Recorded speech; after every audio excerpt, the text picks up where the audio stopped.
Welcome, everybody, to our special council meeting. This is our budget meeting for Monday, December 8th. All members of council are present this afternoon.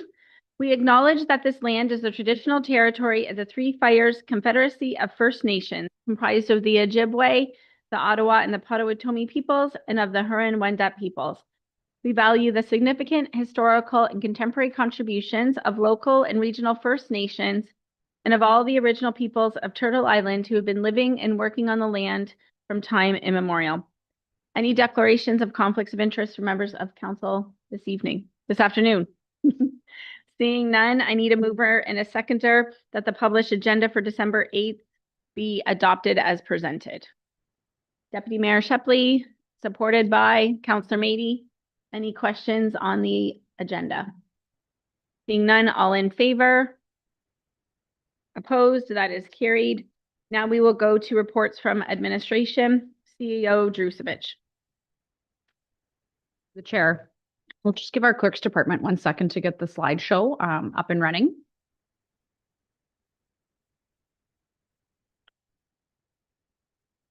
Okay, so welcome to the first day of our 2026 draft budget deliberations. Next slide, please. And we have our finance team here today. And what the day will look like is a quick recap and presentation on where we left off from the walkthrough. So they'll do a full recap and reminder of where things sit. In this meeting, at the end of the day, is led by council, and we are really here to help you and provide supports on which direction you want to head. And like previous years, there's going to be an Excel tracker, we call it, where we will show you the draft budget and any changes made throughout the day. And then there'll be a recap of the total amount of expenditures for both operating and capital and where the proposed tax rate will sit. One thing I do want to mention that's not in the presentation at all today, however, did have a media release last week, was the final closing transaction for our previously owned company being ELK. So that transaction is now officially closed. We are still waiting on a concrete final determination of the purchase price. So you don't see that amount built in here in any regard, but in early winter of 2026, there will be a phase 1 investment strategy with what we feel comfortable investing, and then a further update in 2026 May once the transaction has closed in finality. So at this point, I'm going to pass it over to our Director of Corporate Services, Kate Rowe, and she's going to provide the recap that we just discussed.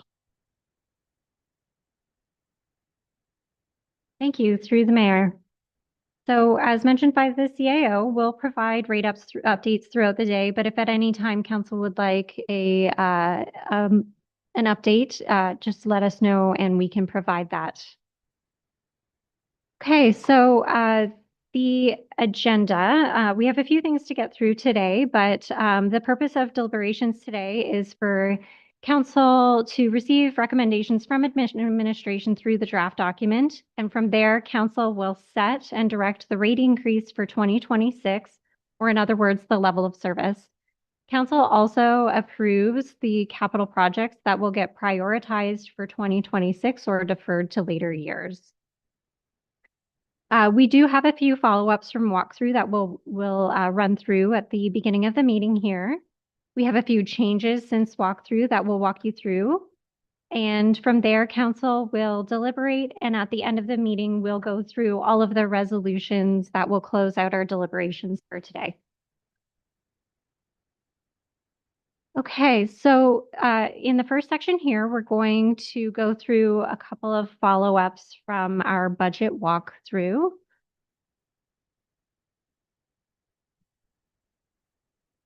I apologize. I think I jumped ahead here. So we do have a slide here that goes through our goals and resolutions for today. So as I mentioned a moment ago, we're looking to propose the operating budget and have that adopted with any adjustments, the capital budget, as well as any adjustments to be adopted. We will do a review section by section and pull out any projects that are to be deliberated on. The carry forward projects will be presented and approved going forward, and any costs that exceed previously approved funding sources would come back to council. And at the end of the meeting, we are looking to reduce the time period set out in the Ontario regulations with respect to budget amendments and veto. We will circle back up to that at the end of the meeting. And finally, we will improve the increase to the Essex Centre BIA. Okay, thank you. So now we will walk through a few follow-ups from the budget walkthrough presentation.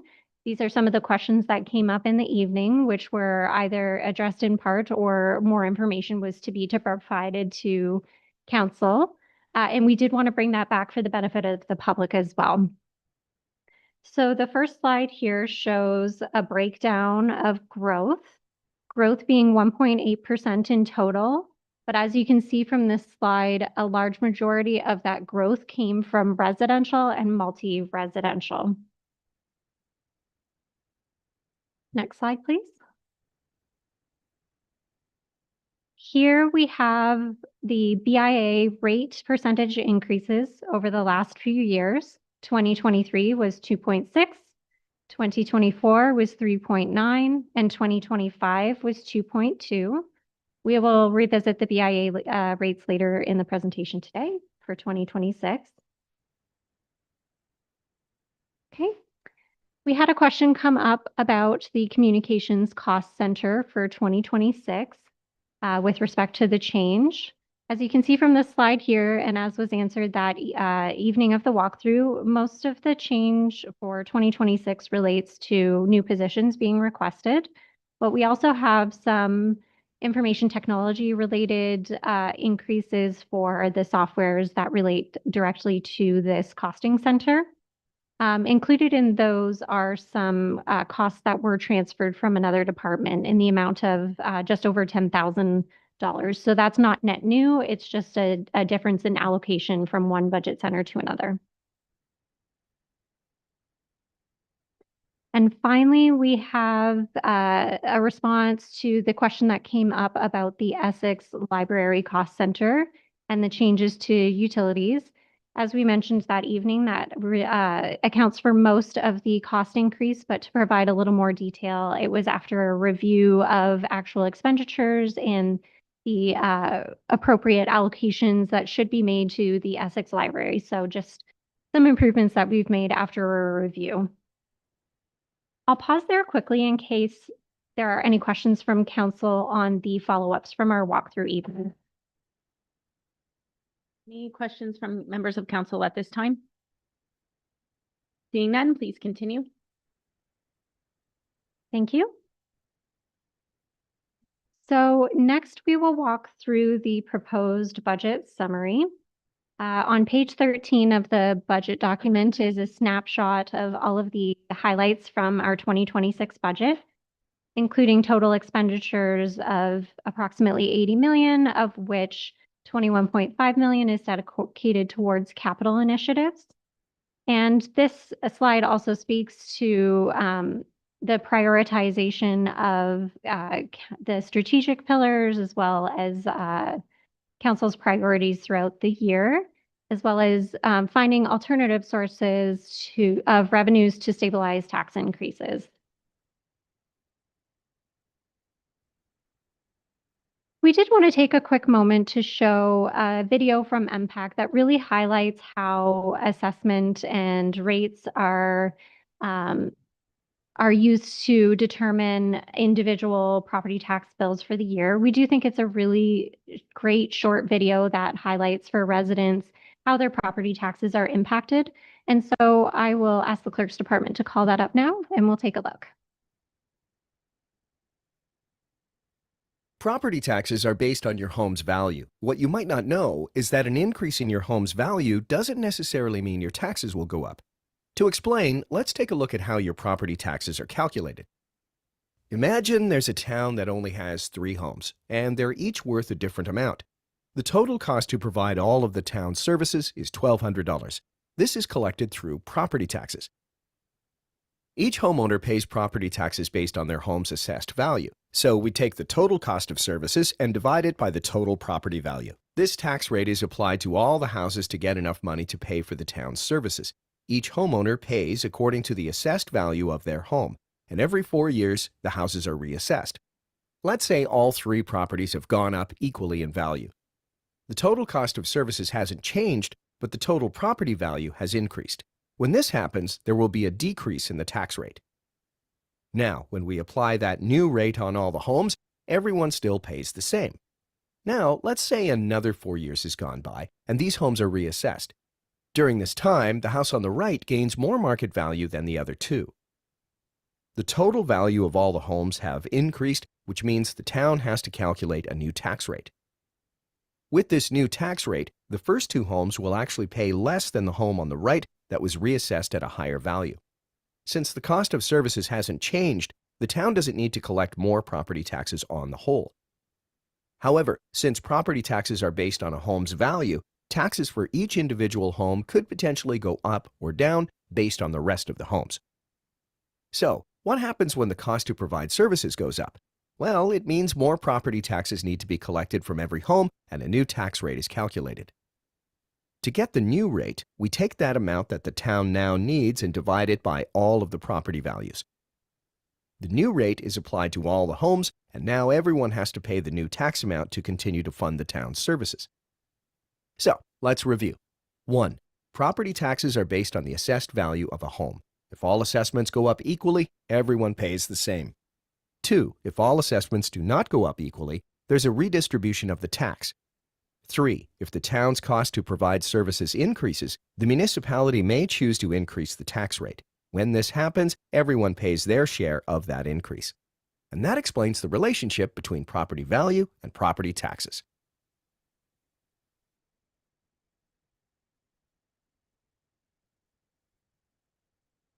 Great. So as you can see, that's a great short little video that helps explain a quite complex system for how we collect property taxes and assess to our residents. We know a number of our residents are apprehensive about the next cycle of assessment, and I think that helps frame out what could happen depending on how homes are assessed in the future. As mentioned during budget walkthrough, we still don't know when or what that looks like. But we'll continue to keep council updated as we receive updates. So in short, there's a number of factors that influence the tax rate. And we do have pages in our budget document, pages 15 and 16, as well as page 14, which show how the tax impacts our residents.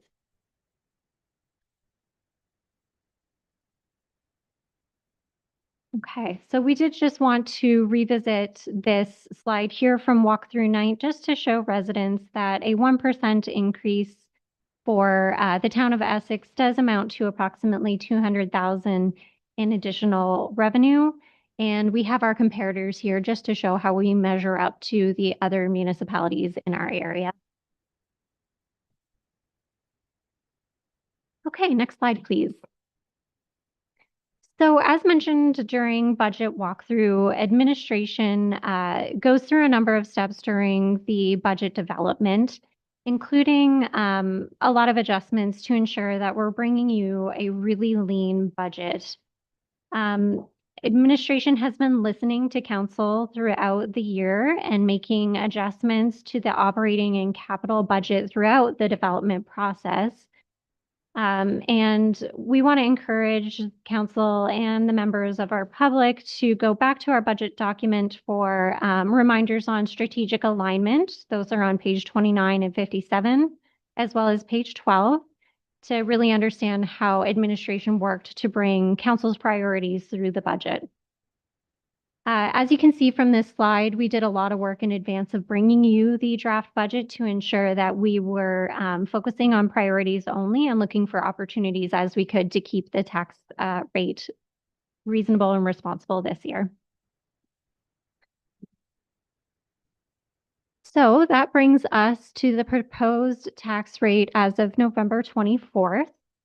The average town of Essex levy increase was 4.92%, and that was based on an MPAC assessed house of $192,000. That would amount to approximately $100 or $104 a year, or $875 a month. Since the 24th, we have had a few changes that we wanted to bring to council's attention before we deliberate tonight. So as you can see from this chart here, we had insurance savings of approximately $102,000. We had an update from the Essex Region Conservation Authority, so that allowed us to adjust the anticipated budget down by $7,500. And we found some further savings in the Essex Recreation Center that amounted to approximately $30,000. Late Friday evening, we did receive an update for our OPP contract, and we did realize the full 11% increase that was budgeted for. And so that's not included in our slides here simply because we received it very late this weekend. But I did want to bring that to everyone's attention. No savings there, unfortunately. Okay, and we have updated our tax rate graphic with the changes that bring us to today for deliberations. And as you see, the average town of Essex levy increase is 4.34%.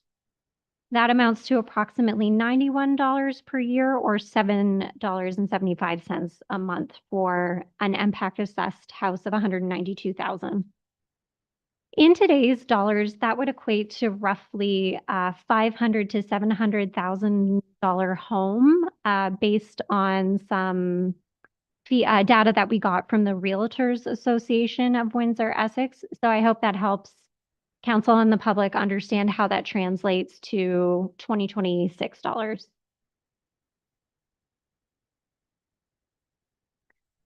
Okay, and as mentioned earlier, we do have some final resolutions that we'll work through at the end of the meeting. And we will circle back to those toward the end of the day today.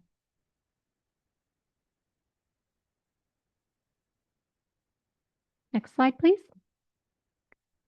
So before we move into the slides that will assist council in walking through the deliberation process, I do want to pause quickly to see if there are any questions from council at this time before we move on.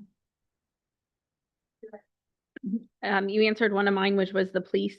I'm also wondering, members of the public constantly ask, when is MPAC assessing again? Can you just share your information with what you know on that, please? And then I'll go to members of council. Thank you. That's a great question, Mayor Bondi.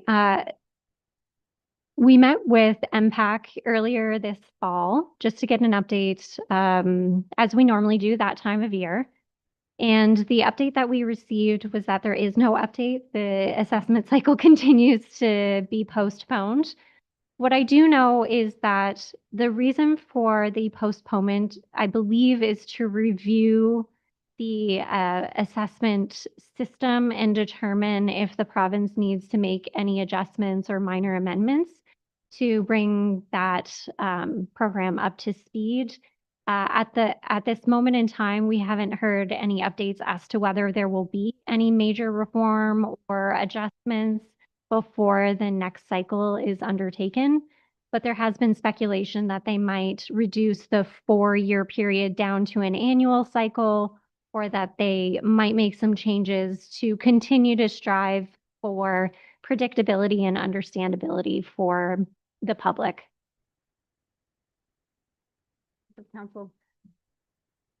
Councilor Guerin.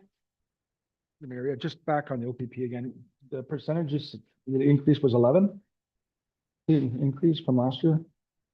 The percentage increase is 11%, and I'll have my team pull the exact figure if that's what you'd like. Dollars. The dollar figure? Yes, if you'll just give us a moment. And then while you're looking that up, just a question.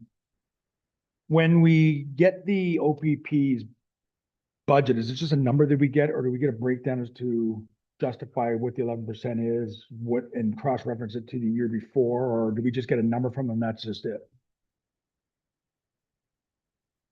Thank you. That's a good question. They do provide a letter with details in the form of a reconciliation that shows how they determined our increase. If it's council's wish, I could provide that information, but it's essentially a letter that tells us what our contract increases are going to be for the next year. That's why I want to kind of know what the number is, just so I can kind of wrap my head around the extra 11%. What is it? Is it more, is it another patrolman on the road? Is it investment in some capacity? Just kind of trying to wrap my head around it. Other questions? Also, I did see a copy of that letter. I'm CC'd on it, but I didn't myself have time to break it down. Does it show like an increase or decrease in calls for service per year? We can come back to that, but because we are told that it's based on per household and calls for service. So I'm interested to know if we're getting more calls per service year to year. Other members of council? Councilor Garen? And when we get the increase from the police, is it an ask or is it a tell? Nothing we can really do about it either way. Fair, that is correct. So because we're in a contract with them essentially, that's just ongoing. Once we receive this, there is no mechanism to, I mean, we could chat with my clerk and see what we could do. It could be a letter. Absolutely, that we could address and send at a regular council meeting. That would be the extent of our tools.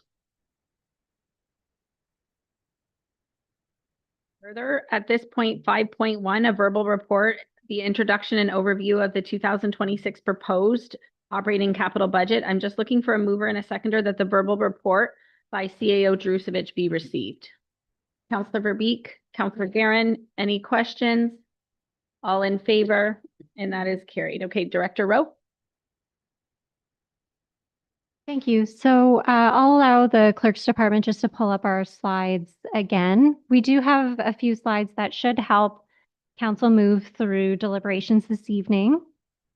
So we do want to start with the operating budget. There, as you noted, there were a few projects in our capital budget that were council directed and funded from taxation. So we do plan to start with those. Next, we will take a look at our asset management adjustments, new positions, operating notices of motion, and the BIA rate. And after we walk through those bigger ticket items, we will give council the chance to bring up any other considerations that may have come up through your review of the draft budget over the past couple of weeks. We will recap all of the changes after this section or as often as council would wish. And that would move us into the capital deliberation portion of today's meeting. Okay, next slide, please. So starting with council directed projects, this slide outlines the few projects that have come through and have been included in our budget. Again, this is from the capital budget, but funded through taxation. So we have Erie Street South and Wellington Ave pedestrian crossing, the Irwin Ave and Gosfield Town Line pedestrian crossing, the traffic studies, and there were two there brought forward by different councilors. I will turn the floor back over to council for any questions, comments, or changes. We have projects 1 through 4 here. We can discuss them, or I'll seek direction from council. Deputy Mayor Shepley.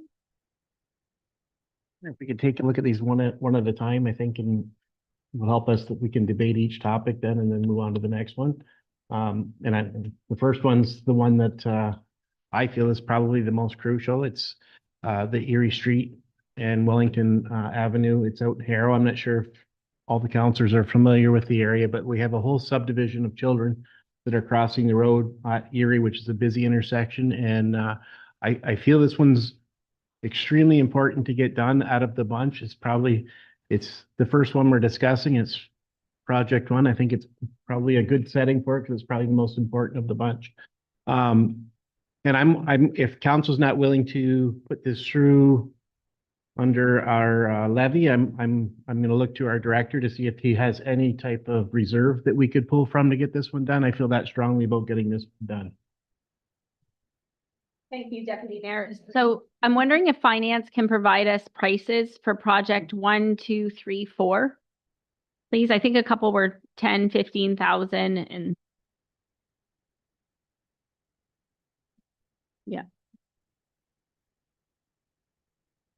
Okay, Mayor Bondi, yes, I can speak to the amounts. And I believe it would be helpful for council and the members of the public to know that we're on page 72 of the document. So starting with project 1, which is Erie Street South, that has a total project cost of $25,000. And I'll just ask Mayor Bondi, would you like me to go one at a time or all 4 at once? we'll get all 4 prices and then we'll go back and debate project 1. You. So the second project that we have listed here is Irwin Ave and Gosfield Town Line pedestrian crossing. That has a project cost of $15,000. The third is our traffic studies with a total project cost of $10,000. And finally, the safety review of Nottingham Drive. Total cost on that one is $10,000. And that's page 72, all funded from taxation. Thank you. So back to the Erie Street South and Wellington Avenue pedestrian crossing. Looking for questions, comments from members of council. If nothing from members of council, I would like to say that I think it's a great idea. Obviously, I live in the area and kind of embarrassed that it hasn't come up before now. I like the catch that you have found. There are definitely a lot of children in the area. So looking to see the wishes of council to see if they would like to keep this in the budget. Deputy Mayor? So I can make a motion now that if, actually, I'll go to Director Gerard. If there's a reserve fund that we could use to pull to get this done, so it won't hit the tax levy first, and then I'll make my motion after. Thank you. Through the mayor, the only reserve that I could think that it would tie to well is maybe the trails reserve. Our trails reserve is typically used to build new trails, new active transportation network. Since this crossing would service the trail that is currently on Erie Street, it may be a good fit. And it's a fairly healthy reserve. So if council were to make that motion, I think it would be generally supported. Thank you, Director. Yeah, I would like to make that motion that we do the first one under the Trails Reserve. Okay. Moved by Deputy Mayor Shepley, supported by Councillor Verbeek. Any questions on this motion? I think that's a great idea, finding that Trails Reserve. All in favor? That's carried unanimously. Moving on to Irwin Avenue and Gosfield Town Line pedestrian crossing. You know what I'm just going to do? I'm going to go to the councillor that made that motion, right? Councillor McGuire-Blaze. Thanks through the chair. So this was a request brought by the residents who live on the other side of Arner Town Line and the daycare. Just looking for a safe way to cross the Arner Town Line to get from one side to the other without having to put a big sidewalk in or cut through parking lot space. McGuire-Blaze, any other members of council wish to speak to this? Councillor Verbeek. Thanks. Through you, Madam Mayor. I hope this isn't too confusing, but I need to put item number 2 and 3 together just for some food for thought. I was hoping that other councillors might have some ideas here. Clearly, with this page, these 4 higher ticket items that can, help us with lower our tax levy. I was looking at ways to cut them, or as the deputy mayor did, find some other funding that wasn't going to ding our tax rate. So what comes to mind when I looked at both of these items is that item number 3, on Remembrance Day, the mayor, the intersections that at Victoria and Talbot do need a review. It's a third-party review, and it's $10,000. But we've also been asked to address with a third-party review another important intersection in town. And I'm wondering if pushing it out couldn't save us a little bit in the end to have the intersection at Arner Town Line, County Road 23, and Talbot, where we've been having a number of concerns. And we received, the mayor, the deputy mayor, and myself received a request to possibly have a review there. So maybe if we pushed out that third-party review another year, we could have a savings doing both, because one is not more important than the other, only that one came forward through a notice of motion, which is also important. But I'm just wondering, I'm not saying we don't get it done. I'm wondering if we don't push it out, we'd experience the savings this time. And the reason I tied that into the Irwin Avenue and the Gosfield Town Line pedestrian crossing is because a much needed review at that intersection could change what's required at that corner there, which is, very short distance away from the intersection. So I'm actually just asking other councillors, this is just some food for thought. Those two jumped out at me as being something combined that could be addressed more financially cost us less money if we pushed it out and looked at the bigger picture instead of addressing each of them individually. Director Gerard, would it be possible to use money to review several intersections and come back? Like, do you believe the Irwin Avenue Gosfield Town Line needs a review before we do it?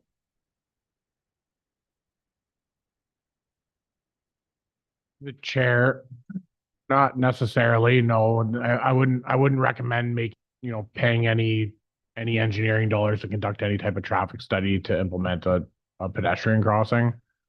I think it's council's discretion whether or not they want to proceed with that pedestrian crossing. So, but to spend engineering dollars, I don't think would be a good use of resources. Now, just to the Irwin Avenue Gosfield Town Line pedestrian crossing, or to that. Any other comments from members of council on that one? Deputy Mayor Shepley? So I know I just made a plea for the last one on this one. I don't see the urgency where it's something that we required to get on for safety for anybody right away. There's several ways around that intersection if need be. I'd be willing to push this out and maybe revisit it next year myself.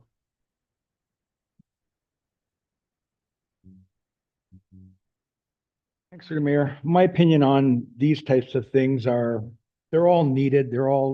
We get complaints to us. This is why we bring them forward. Putting them off is just doing that, putting it off. I'm just wondering why we've never in the past or had an appetite to have a traffic and pedestrian safety studies reserve built. Then we could put X amount into it every year. And then when these types of things come up, pick and choose and pull from that reserve. That's just my thoughts on it. As far as whether I want to pull them or not, I'm leaning towards pulling. Even though the amounts don't seem like a whole lot, they all add up. Thank you. So rather than saying no, we could also just park them. We could discuss them and park them and come back to them. So we can pass, pull, or park. Okay, so right now, any other council? What's that? Is any other comments from members of council on the Irwin Avenue and Gosfield Town Line? I would kind of like to park this. I'm leaning towards pull, but I'll park it in case we want to come back to it. Okay. Is anybody in agreement if we just park it? We're not pulling it. We'll come back to it. Okay, traffic studies project 3. This one is $10,000. Councillor McGuire Blaze. Thanks. This again was brought up because we continuously get people who say we need a traffic light here. I don't feel we need a traffic light, which is why I asked for a traffic study. I don't think it needs to have a 4-way stop or a traffic light. That's my opinion, which is why it prompted the traffic study. Was this in reference to one particular crossing? Was this South Talbot and Victoria? Thanks through the chair. It was the 2 crossings. It was South Talbot and Victoria, and Hanlon and Victoria. That's what we were talking about originally. It was the 3-way stop. How it came about was the residents were complaining about the 3-way stop at Victoria and Hanlon and saying that 3-way stop should be a 4-way stop at South Talbot and Victoria. We did what was right. But we were going to study the 4-way stop, potential 4-way stop, and see if it was needed down there, I think. Through the chair. So As a point of clarification, the traffic studies project was actually, this is a project that was related to the Essex Center traffic movements, report that was delivered to council earlier this year. So in that report, yeah, it was actually indicated that, council wanted to potentially look at a safety review traffic study of the two intersections within the core, which were, Victoria and Talbot and Arthur and Talbot. So that's what this project is related to. There aren't currently any projects within the 26 budget for Victoria and South Talbot. So these are those two intersections within the core.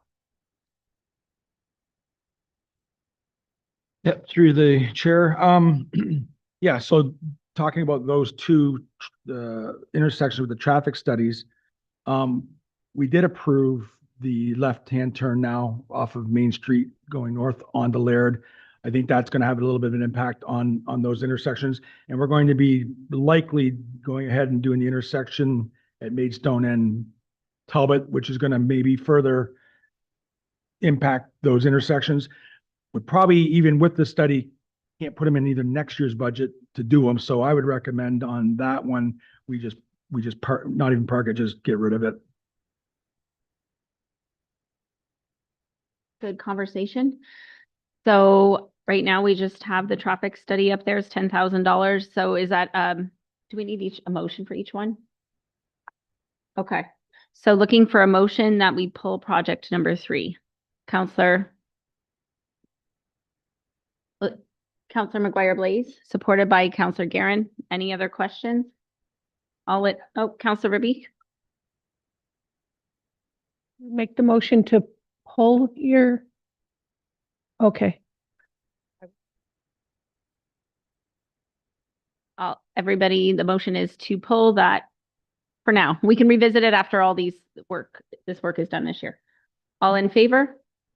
And that's carried unanimously.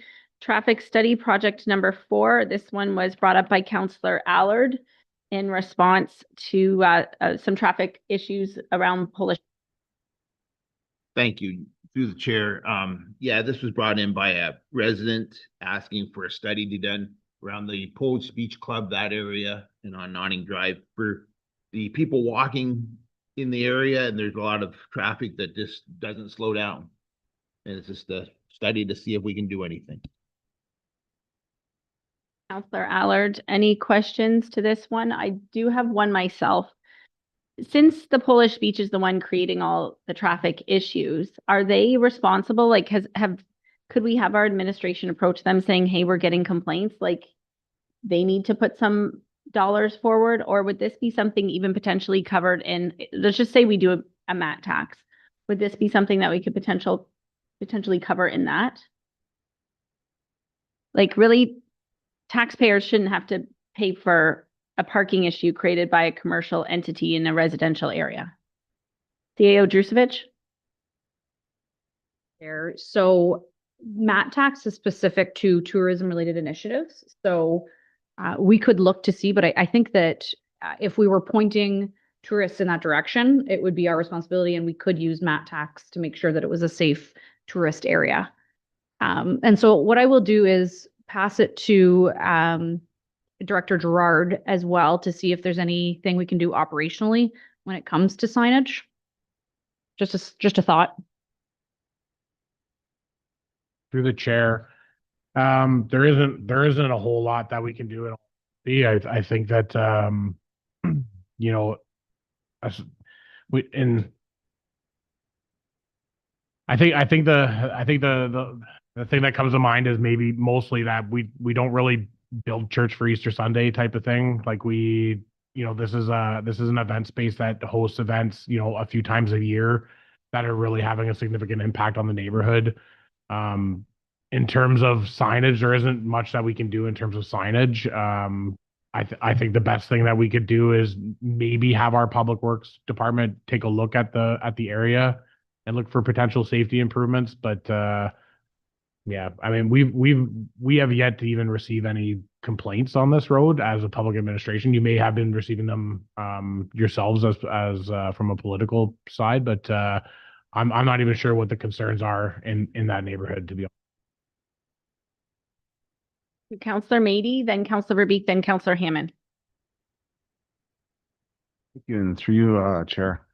I'm surprised that there hasn't been any formal reports yet that you guys have received. I know I get reports almost every weekend, so it's not or complaints almost every weekend. It's not just a couple times. It's throughout their entire operating schedule. But that we could definitely address. I can make sure that everybody knows the reporter problem, and I can get that information back to you. The question is though, is that to have the two traffic studies for the intersections here in town, it's the same dollar value for the street on Nottingham. Is that just because we kind of like, is that an accurate estimation on how much a study would cost? Yeah, so so we receive pricing at different times from different engineers for each of these resolutions. So there's a chance that the study could come in less than what is budgeted. These are just budget estimates. So there's nothing to say that it couldn't come in cheaper. It may even just be the fact that those engineers have work to do in this town, or the scope of work might be a little bit different. I'm assuming that it's because of traffic counts and actual observations that it tends to be more expensive. So when you actually have to pay the engineer to go on site and monitor traffic, monitor parking, do traffic counts, that's typically what drives the cost up. So it could be related to that. Just to further that, like you had said, you could have operations go down there maybe and take a look at it. I think that would go a long way too towards helping solve that problem, as if we just did it internally. But I'd let the council make the motion to talk to that. Through the mayor, I I too just wanted to speak a little bit on this because I think I hope that I can bring a little more clarity, because I'm familiar with this area, this stretch. And myself and my kids were among the many, many families that run down to that beach carefree all summer long. And as pointed out by the director, this club has been there forever and a day. And it wasn't an issue before. That is correct. However, thankfully, they've been very successful at building their business, and they are very active all summer long. And they draw a lot of tourists, and they draw a lot of locals that now know they can go for a good meal at any given day of the week now, where it used to only be open, as the director said, 1 or 2 days a week. Now they service the public and tourists all through the season, and they stretch their season the last few years as long as they can, rightfully so. They're a good growing business. However, there is a need to look at safer measures on that road. I don't know if they're rubble strips or speed bumps or more signage or what. During those few months, yes, it's not year round, there's a lot of outside traffic that don't know. There's all kinds of kids running back and forth from their homes and their cottages to their swim area, which is on the other side of the Polish Club. So that's what creates the safety issue there along that road. And albeit it is only a couple of months out of the season, it is becoming a growing concern because of the success of this business. So if there are ways for us to look at it cheaper, internally, I would be 100% supportive of that. But if it's going to cost us $10,000 to go down and do a review and look at this, there are those 4 months a year or so that we have a growing concern for the people that are using the beach that is on the other side of the Polish Club, from the road to the beach to get to the Polish Club. And the traffic don't know that area, and they come zipping around that corner, just following their GPS, not realizing that that's a really busy crossing. So I would support looking at a cheaper way to address it internally, or the 10,000. I have Counselor Hammond, then Deputy Mayor Shepley. Yes, thank you. Through you, Mayor. Yeah, it's true that the beach roads, they get quite popular in the summer. It's been going on for decades. The recent uptick in travel is it's new because it is new again. It's like I say, it's dwindled and now it's coming back. And transportation is different too as well. Besides cars, we got motorcycles going up and down and golf carts and everything else. Definitely needs to be a review. There's probably going to need to be some reconstruction down there. I think first thing we should do is reach out to the public that lives in that area. They have a big responsibility to look after it, and a lot of times they do. I've seen homemade signs to slow traffic down. Maybe some rumble strips would help, but that's up to them. So I think that's what should be our first reach out is to the people of Belcroft Beach and see what they want. And yeah, it needs to be addressed. If it's going to continue to grow like that, absolutely.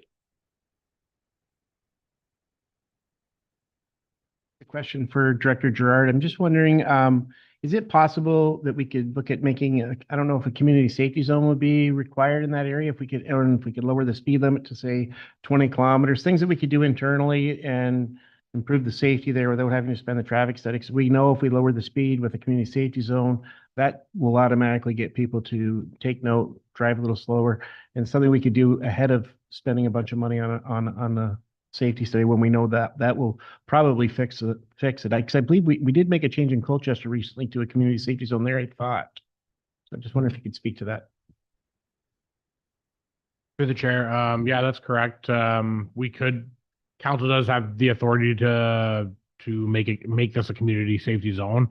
In essence, what a community safety zone will do is just designate it as a community safety zone. It'll increase the fines when somebody is caught breaking the law in that area, namely speeding.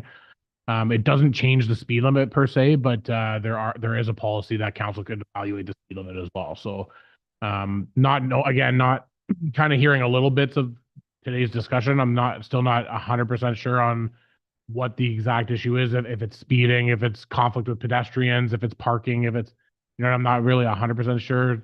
But so a community safety zone will only help with a speeding concern and only when a police officer is present to issue those tickets. So, but it is an option to council. That, and just wondering, so based on that, so we're hearing all these different ideas. I would recommend we pull this one and maybe just give Director Gerard, maybe have him bring back a high level report on what he feels most important thing that we can look at doing firsthand before we get into doing a study. And that gives us some time to look at it and come up with what we really need to look at doing out there. So I'm wondering if this area can get on our list of when we do our traffic report every year. We could put the black cats out there and try to capture data to see. So it sounds like there's a host of issues that we could do. We could, work with the OPP, talk to the Polish Club, look at internal operations, look at speed monitoring, look at a community safety zone.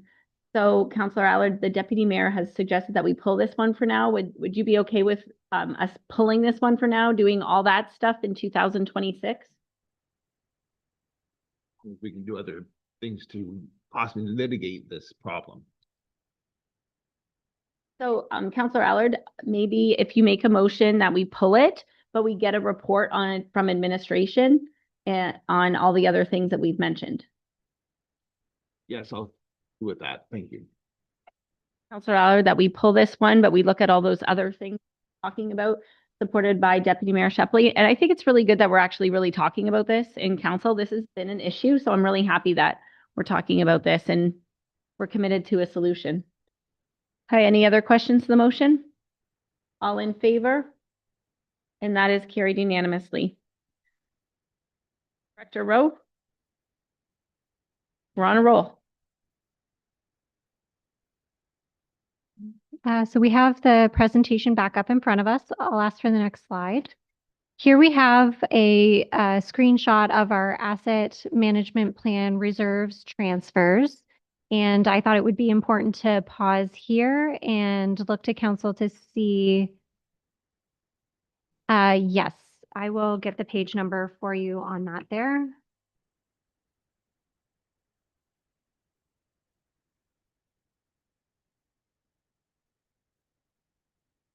Director Rowe, so while we're going into this, we've parked one, we've pulled two and approved one. I'm wondering if we can get an updated levy, keeping the parked one included, because we haven't pulled it. Right, okay. Yeah. Thank you, Mayor Bondi. Yes. So to answer the earlier question, we are on pages 61 and 62 of the budget document. And as for the rate as it stands right now with the cuts we've made so far.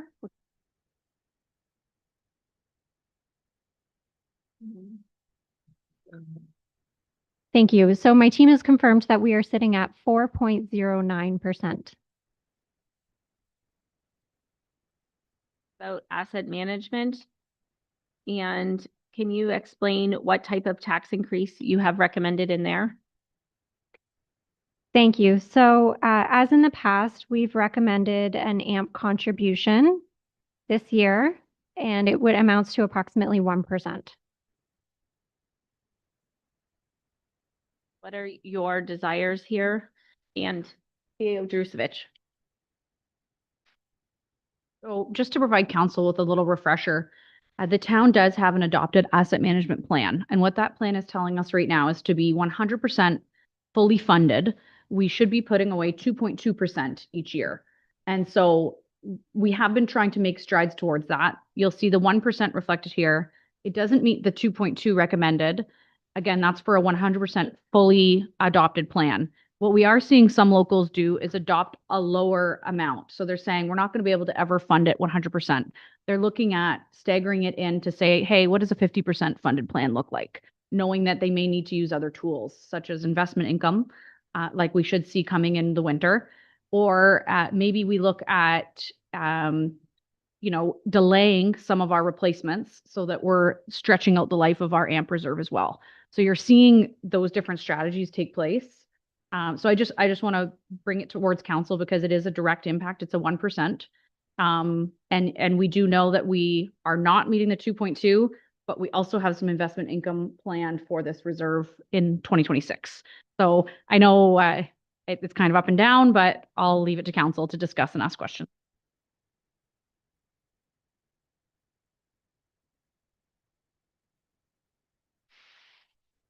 Ask you, answer you, what our debt ceilings look like? Through the chair. So the debt is summarized. I'm just going to pull the page number here for council. It begins on page 24, where you see a recap of the debt. And what this council did was introduce a debt management strategy. So the ministry tells us that we can borrow up to 25% of our other source revenue. And we actually capped it at 15%. We said we don't want to go higher than 15. We'll leave that extra 10% in case of, unexpected projects that could come up. And so council's well under that target. If you look at 24 on the graph, it's, we hit a high of 8.5% of the 15% in our strategy, but 25% that the ministry allows. So there is such thing as healthy debt as well. And when you look at our total balance in 2030, knowing that we will need to take some additional debt on to help fund replacement assets, we hit in around 23 million for total debt.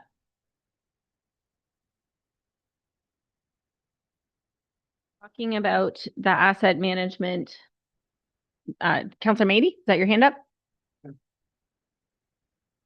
Councilor Mady. I would say that maybe this is one of the ones that we could take out. This is the 1% for non-core items. I don't know about the other councillors, but most of the people that have been getting to me have been really telling me to focus on core items.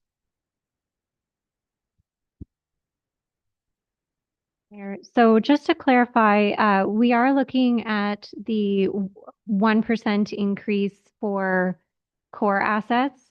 We also have, again, going back to page 61, you'll see that we have a capital levy to cover non-core of 0.5%. So this is just the additional 1% as we've planned over the last couple of years to cover core life cycle contributions as a point of clarification.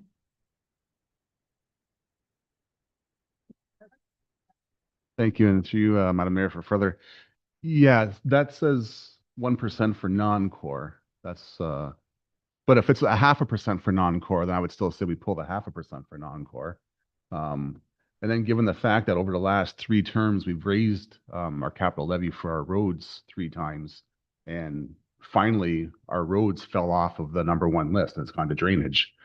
We could even probably look at those levies that we put in place for our roads. We could even reduce again for more. So even at a 0.5% for non-core and a 0.5% for the core, I think we'd still be safe.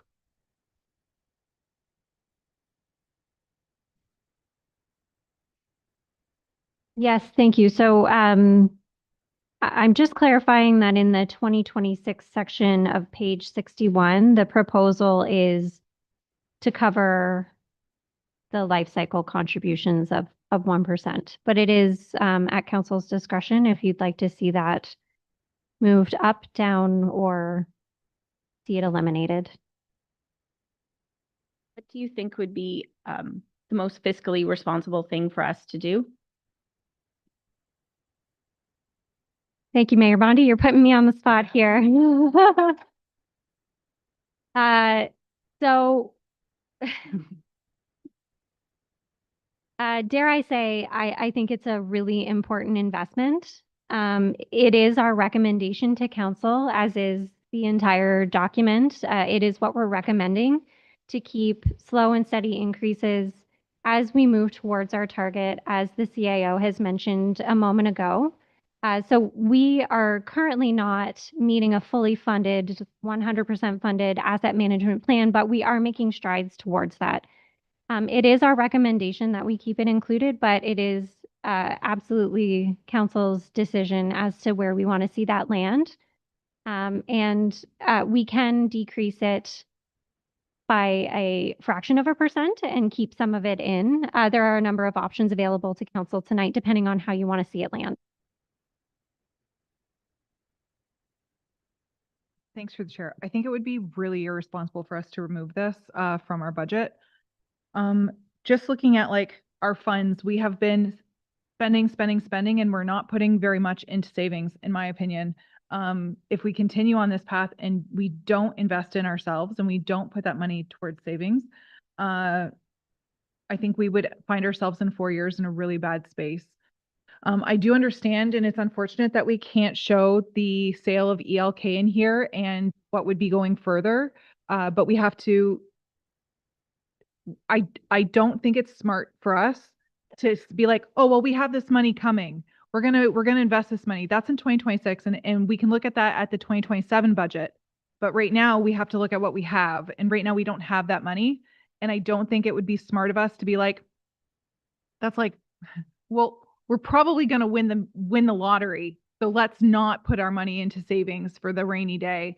That's how I feel about this. So I am not in favor of removing this 1% for our core assets.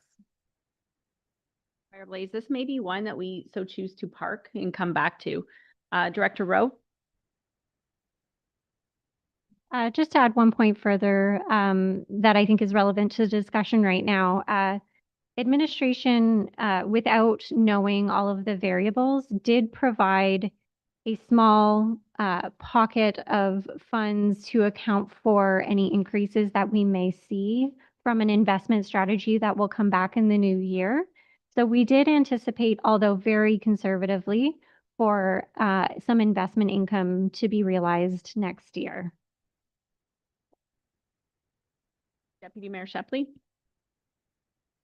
Thanks through the chair. I agree with Councilor McGuire. Blaze, I do understand where May's coming from.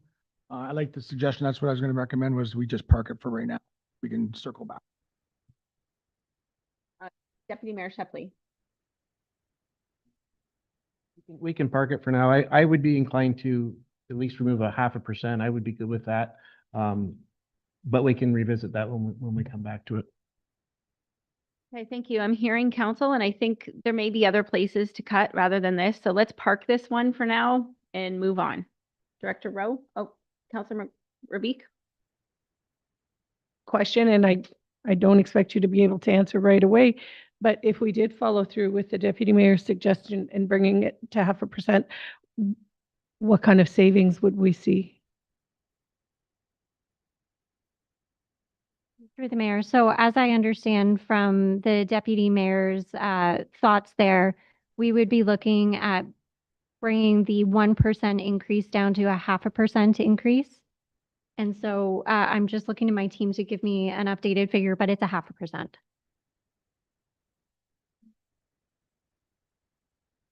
Okay, take your time.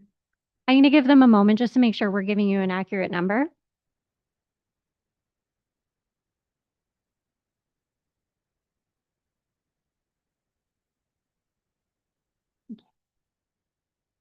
So the revised tax rate would sit around 3.6 if we made that change. So we'll park that one for now, and then we will come back to it. So after asset management. Thank you, Mayor. So next, we will take a look at our new position recap. So during the night of walkthrough, we provided further information on the Network Systems Administrator, the Assistant Manager Financial Analysis and Planning, the Communications and Events Coordinator, as well as the Career Compass and Youth in Action Program. So it is the top 3 items that we're looking to receive feedback from council. And the numbers are listed on the slide, but just to recap for anybody listening in from home, we're looking at approximately 66,000 for IT, 137,000 for finance, and 65,000 in communications. I'll open the conversation back up to council. Oh, Drusevich. Chair. So again, just a little bit of a refresher on these positions, where they came from, why they're in front of council today, and the impacts of approving them or not approving them. So you can see there are 3 new asks. The Career Compass was a post-budget approval that occurred in 2025. It was a very successful program. And so we're recommending the continuation of that program. The first 2 positions you see, Network Systems Administrator and Assistant Manager of Financial Analysis and Planning, were recommended in the 2024 organizational review. And the Network Systems Administrator was actually recommended in the 2022 IT strategic plan as well. So the third position, the Communications Event Coordinator, it was done internally on a business case. Just so council's aware, what we have is an internal business submission process where if a department feels that they need a new position, they must submit this business case to their director, the CFO, and the CAO for evaluation. And so what this is it's removing the intern that is currently under that portfolio and requesting the full-time position. So any reduction of these amounts would ultimately reduce the tax rate, but could also come with potential impact to service levels. So happy to answer any questions. We have the managers on standby who submitted the appropriate business cases for these positions. Another alternative to council, which I'm going to walk through briefly. If you're trying to reduce the tax rate, we could potentially delay the start of these positions as well. And I understand that's shifting the problem to the next budget year. Absolutely. We will have to account for it in the 2027 levy, but there is still a method of smoothing or stabilizing in that, right? So we always try to encourage council. We want to smooth and stabilize the rate impacts, and delaying the start by a few months. Yes, it means we have to account for some additional levy in 2027, but again, it does have the approach of stabilizing. So there are some options open to council. Happy to answer any questions. Councilor Verbeek.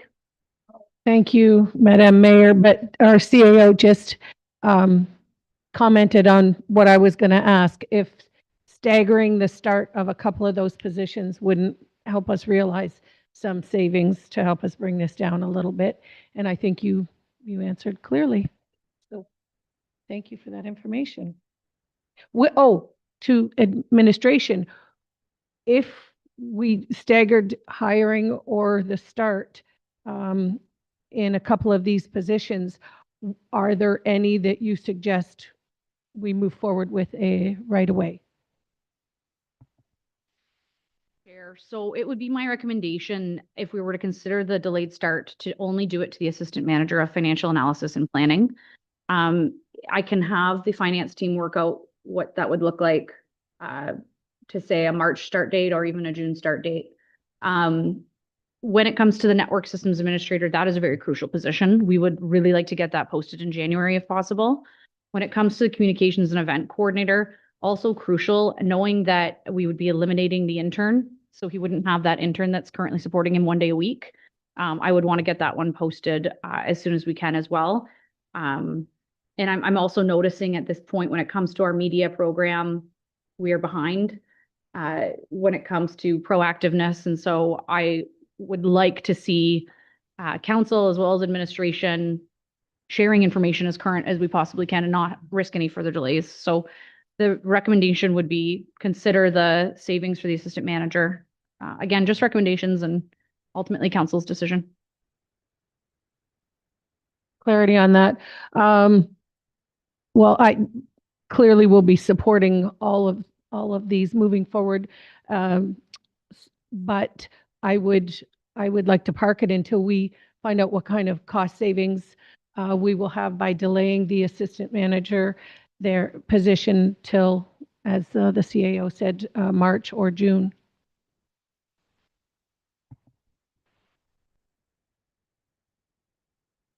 Through you. So my team is working on the exact numbers here, but I have rough estimates. If we were to push back the start by a quarter year, so looking sometime around April, that could amount to dollar savings of approximately 34,000. And again, we can get exact figures once we have a better idea of where you'd like to head. If we were looking at a half-year start, so sometime in the June timeframe, we would realize dollar savings of approximately 68,000. That's helpful. So if we could use the levy rate, but we keep the things that are just parked in it, because we haven't pulled it. Only the things that are pulled get pulled, and incorporate the assistant manager of financial analyst as the half-year start. If we could get that tax rate. While you're doing that, I'll go to other members of council. Councillor Guerin. Thanks, Mayor. All those amounts are capturing all costs associated with that employment, including benefits, everything. Okay. When the only position on there that has an intern right now is the position 3, the communications one. What is the intern value right now? And did you say they're just working 1 day a week? A week in the off season and full time in the summer. What would be the amount that we would pay that intern for that time period? I'll have the finance team. I'm wondering why we can't have an intern that's 2 days a week instead of 1 day a week, if that would help, rather than a full-time position, because that's 60. I want to know what the impact difference is on the intern, what we're paying the intern versus the full-time position. I want to know how much that represents. Okay, let's have finance pull that. Just to speak while we're waiting that haven't spoke yet. Councilor McGuire Blaze. For the position where we're eliminating the intern position, you did mention that the intern's only coming in 1 day a week.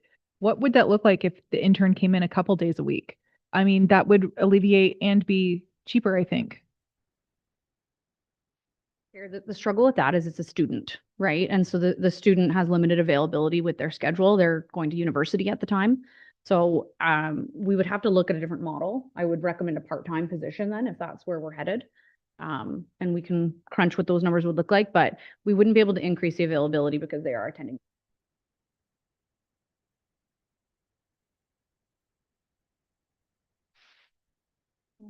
So to provide an update, Councillor Verbeek, sorry, I think it was you, Mayor Bondi, asked what would our tax rate increase amount to if we kept all of the previous cuts and went with a half-year start for that assistant manager in finance? And we would be looking at a 3.75% increase.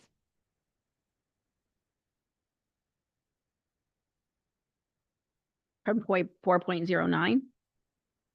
I think that was the last number I wrote. Okay. Councilor Verbeek, you had your hand up again.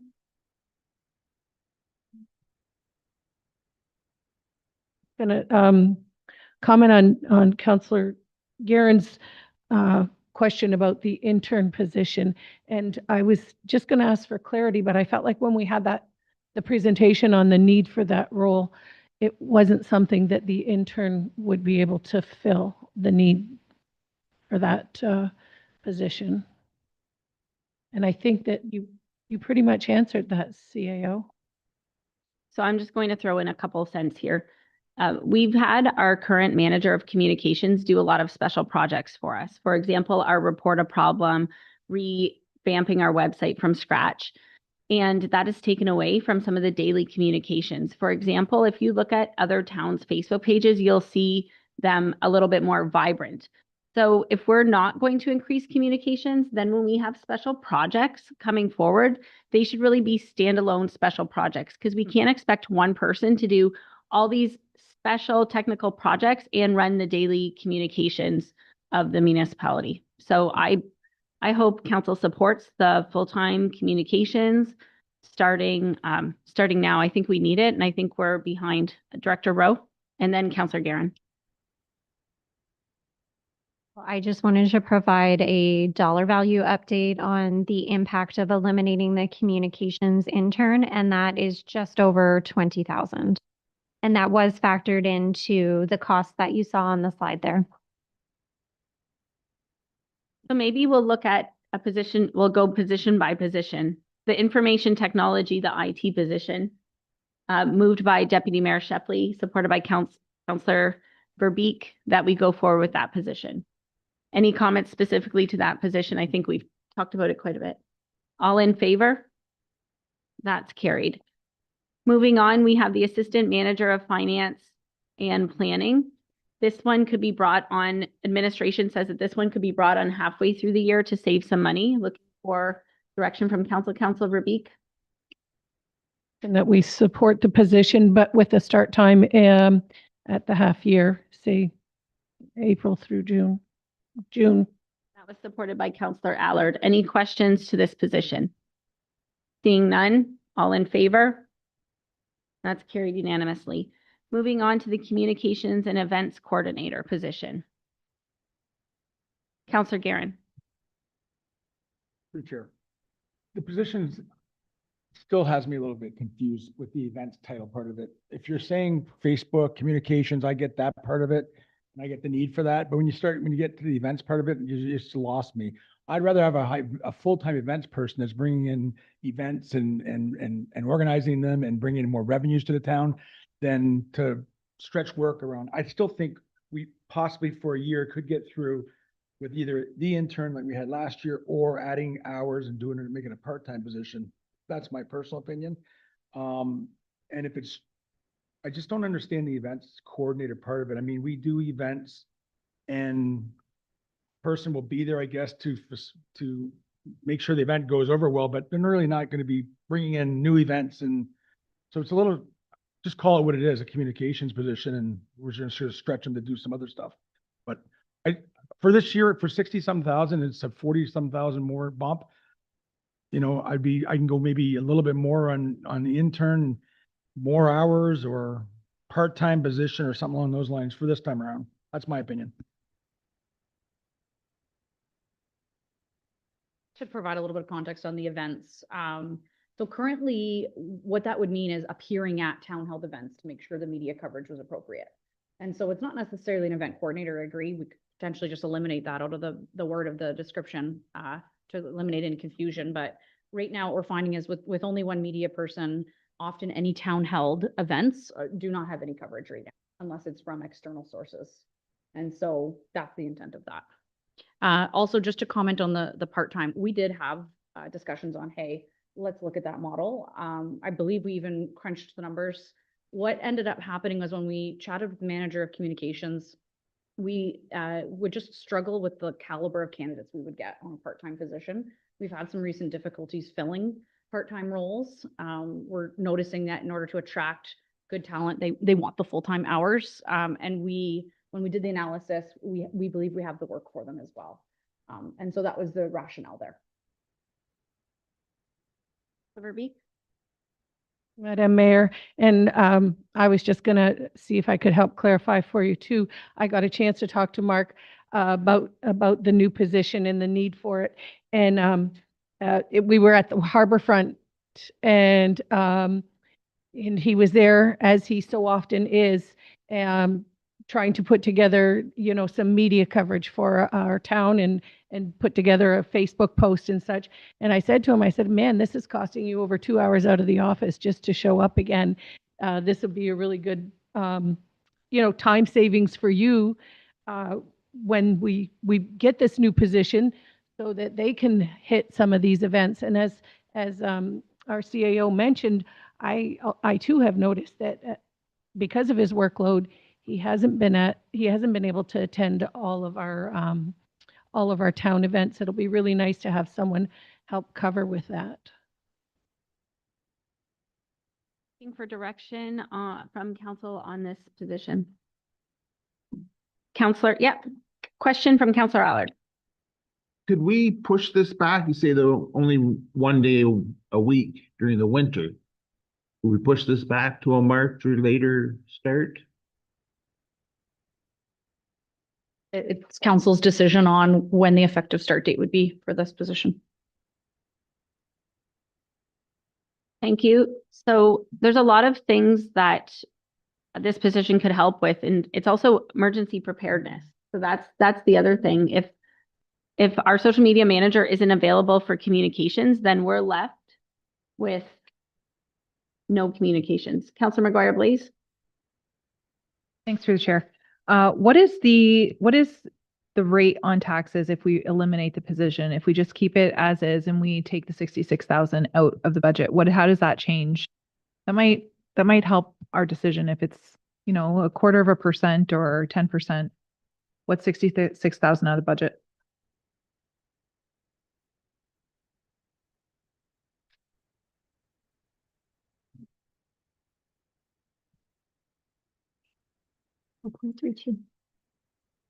Thank you. So, Councillor McGuire Blaze, through the mayor, as I understand it, you're looking just to eliminate the new position. We would keep the intern as is. Okay. So rough estimate, it would be a 0.3 on the tax change, but I'm having my team just get exact figures here.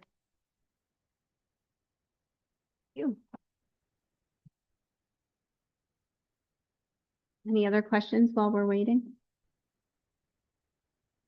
Councilor McGuire, please. It's not so much a question. I do see that we're trying to save money, but I do see the benefit in having the position. I do agree with Councillor Guerin that this position, especially to the public, will look confusing. Why do we have so many external committees if we now have our own events coordinator? And why aren't we seeing more events if we're adding an events coordinator? So I would like to see the title of the position changed because it sounds like we're trying to add more community events. That's not what we're doing.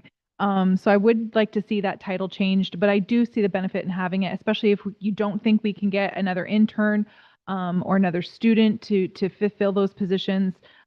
Although I do disagree with part-time workers, because I do know a lot of people in marketing who would love a part-time job, and they're not quite ready for a full-time job yet. The BIA's coordinator is pretty much exactly what you're asking for, and she works part-time. She loves her job as a part-time coordinator, and I think you could get some candidates that way. But I do see the need for it, so I will say let's go ahead with it.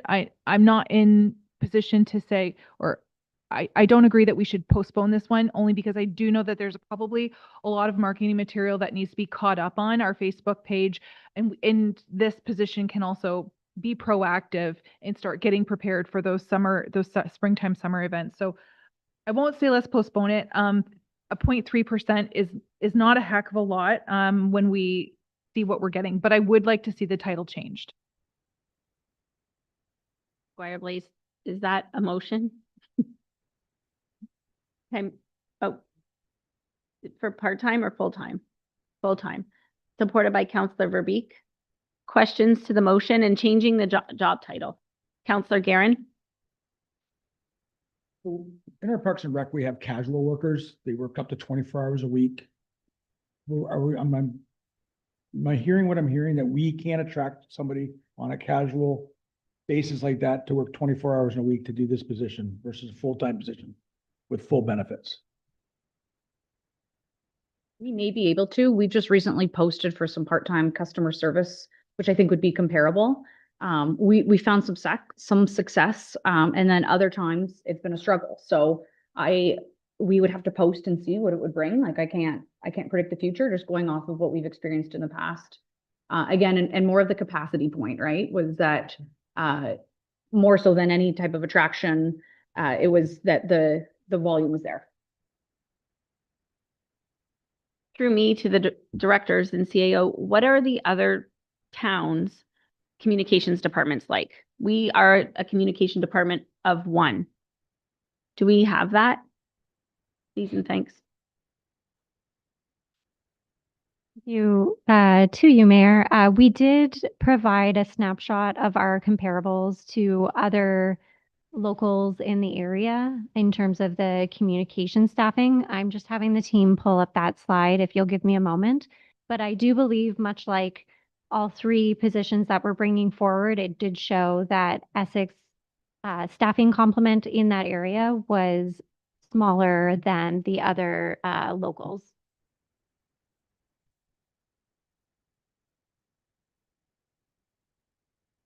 Through you, Madam Mayor. Yeah, so that the slide you're going to bring up is only one small part of why I support this position, but also we've just got used to overworking Mark, and we need him to focus on his communication job, and he does an excellent job, but we don't know what we're missing because we don't have that other body that should be in that department. And clearly it should be, because most other municipalities have 2 to 3 people doing what we call on Mark. And I only see his demand growing, and we'll be able to ask even more once we take some off his plate by hiring this other position. So I fully support Councillor McGuire Blaze's motion to keep it in as is, except to change the title, because it is confusing with that whole events thing. And I think that probably got added, I assume, because part of the role involves attending all our Essex events. So it kind of made him look like a party planner, or sound like. And then Councillor Guerin. Just to confirm with actual specific numbers, all of the other locals in our area have between 2 and 3 staff in their communications team. We're a staff of 1, and even with this position, we'd be bringing it to a maximum of 2. I'm definitely not trying to take away from anything. I'm trying to add more for him. Are those comparables, you're talking about 2 or 3 full-times? So there's no interns at any of those positions, at any of those places? So there are students in some of the other municipalities, but I believe this looked at the full-time head count.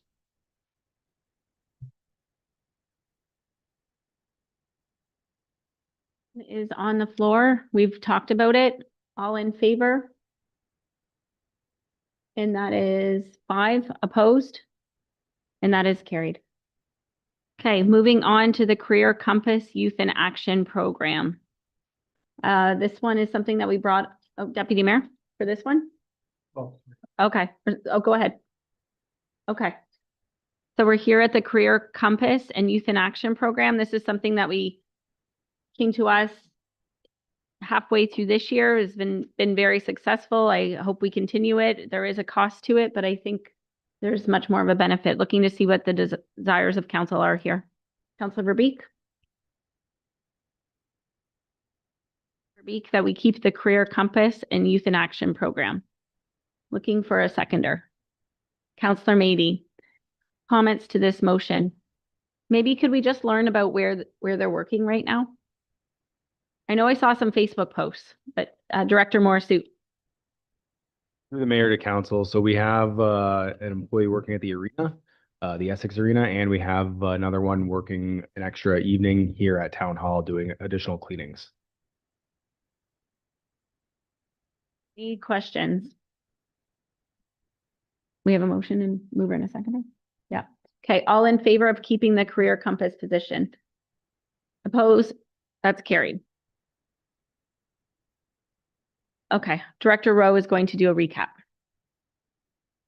All of the changes to date and the positions that we just went through, we are currently sitting at 3.75%. I'll pause here if there are any further questions. Otherwise, I'll take direction to continue. Okay, so we're at the 3.75, and that is still with the 1% asset management. Okay. Any other questions, comments from members of council? Okay, we'll continue. Thank you, Mayor. I will allow the clerk's department just to pull up the slides here. That brings us to the notice of motion that came forward at the November 17th council meeting to bring the affordable housing subsidy back to deliberation day for council to debate. Council, this is in here. Councilor McGuire Blaze. Thanks for the chair. I don't feel like this should be part of our budget this year. It really only benefits one business. So we're really, it's not a program that multiple businesses can take advantage of. This is only going to benefit one business. And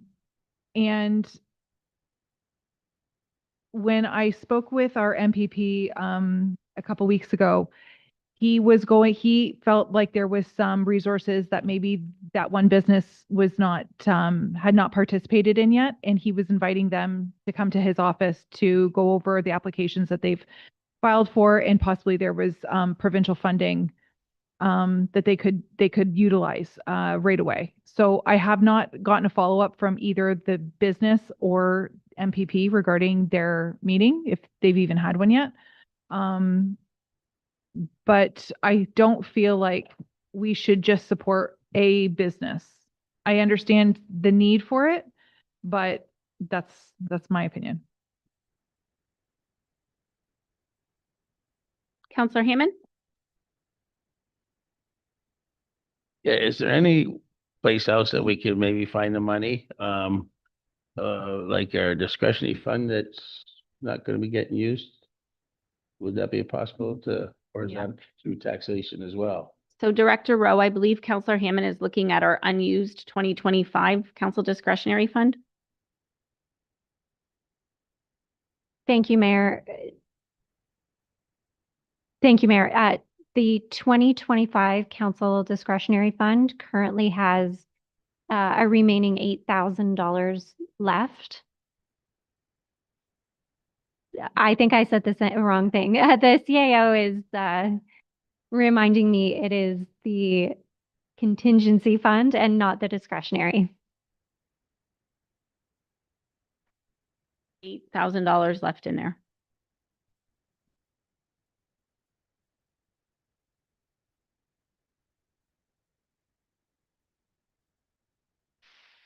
Any other members of council wish to speak? Yeah, Councilor Hammond? I think that's better than nothing. So moved by Councilor Hammond that we put $8,000 from our 2025 unused contingency fund, supported by Councilor Verbeek. And that would only be used if the program was developed. Comments, Deputy Mayor?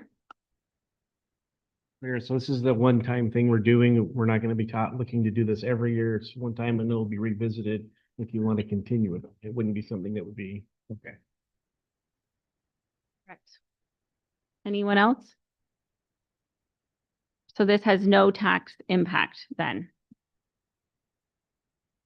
Okay, all in favor? And that is carried. We'll continue.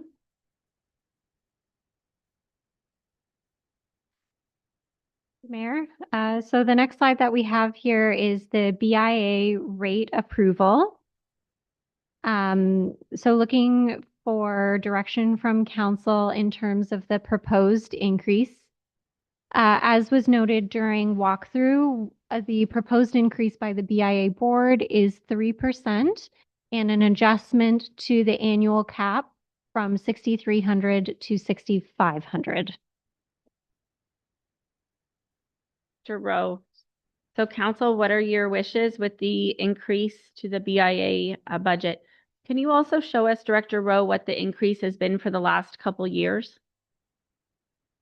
Please. Thank you, Mayor. So that is on slide 7. To recap for everyone in the public and for council here, 2023 was a percentage increase of 2.6%. 2024 was a percentage increase of 3.9, and 2025 was 2.2. The proposal this year is 3%. Deputy Mayor Shepley? Looking at that, I see the value in the BIA, but at the same point in time, I'd rather see we tie it to like a 1% increase this year and maybe look at a 1% next year. The tax rate is gonna go up a little bit this year. It's gone up every year. And on top of that, if you have commercial property, then you have this BIA tax that goes on top of that again. So while some of us, myself, it's probably only a few dollars. I mean, a few dollars is a few dollars I'd rather keep in my pocket sometimes. But to some of the other businesses, the larger ones, it's a much broader increase because they're changing the levy cap as well, was part of this increase. So I would much sooner see it at a 1%. And I don't know how council feels, but I'm not so inclined to see the levy cap increased either at this point in time. I'm trying to be as frugal as I can for the residents as well as the commercial property owners or business owners, whoever is paying the tax at each place. So my position would be, I would make the motion that we increase by 1% and keep the levy cap the same for this year.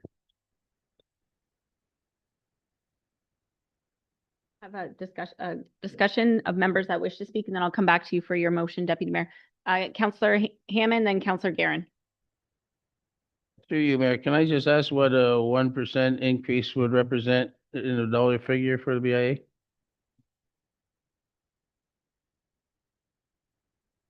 Thank you, Mayor. We can plug that into the spreadsheet if you'll allow us just a moment to work through that and bring that back. To the mayor. Excuse me. Yeah, so from year to year, they will put forth a budget, and sometimes it has some dollars in there that are gonna go back into the community. So they ask for a little more, ask for a little less. If you do the math on the previous 3 years, it averages out to exactly what they're asking for this year, which is 2.9%. So I can maybe get on board with, something along the lines of, agreeing to 2.5% every year and something like that, but I didn't see their budget, so I'm not sure. Maybe they're planning in their 2.9 for something greater than what they did in 2025 to come back to the community. So maybe Councilor McGuire-Blaze could speak to some of their plans with the money. Thanks for the chair. What their big project right now is the amphitheater. So they're looking to be the second sponsor for the amphitheater, and that's where this percentage increase is going into that. So that's where they're putting all their capital funds. Council, well, our administration, Director Rowe. To provide an update, the BIA levy in total only applies to Ward 1, and it's the commercial properties.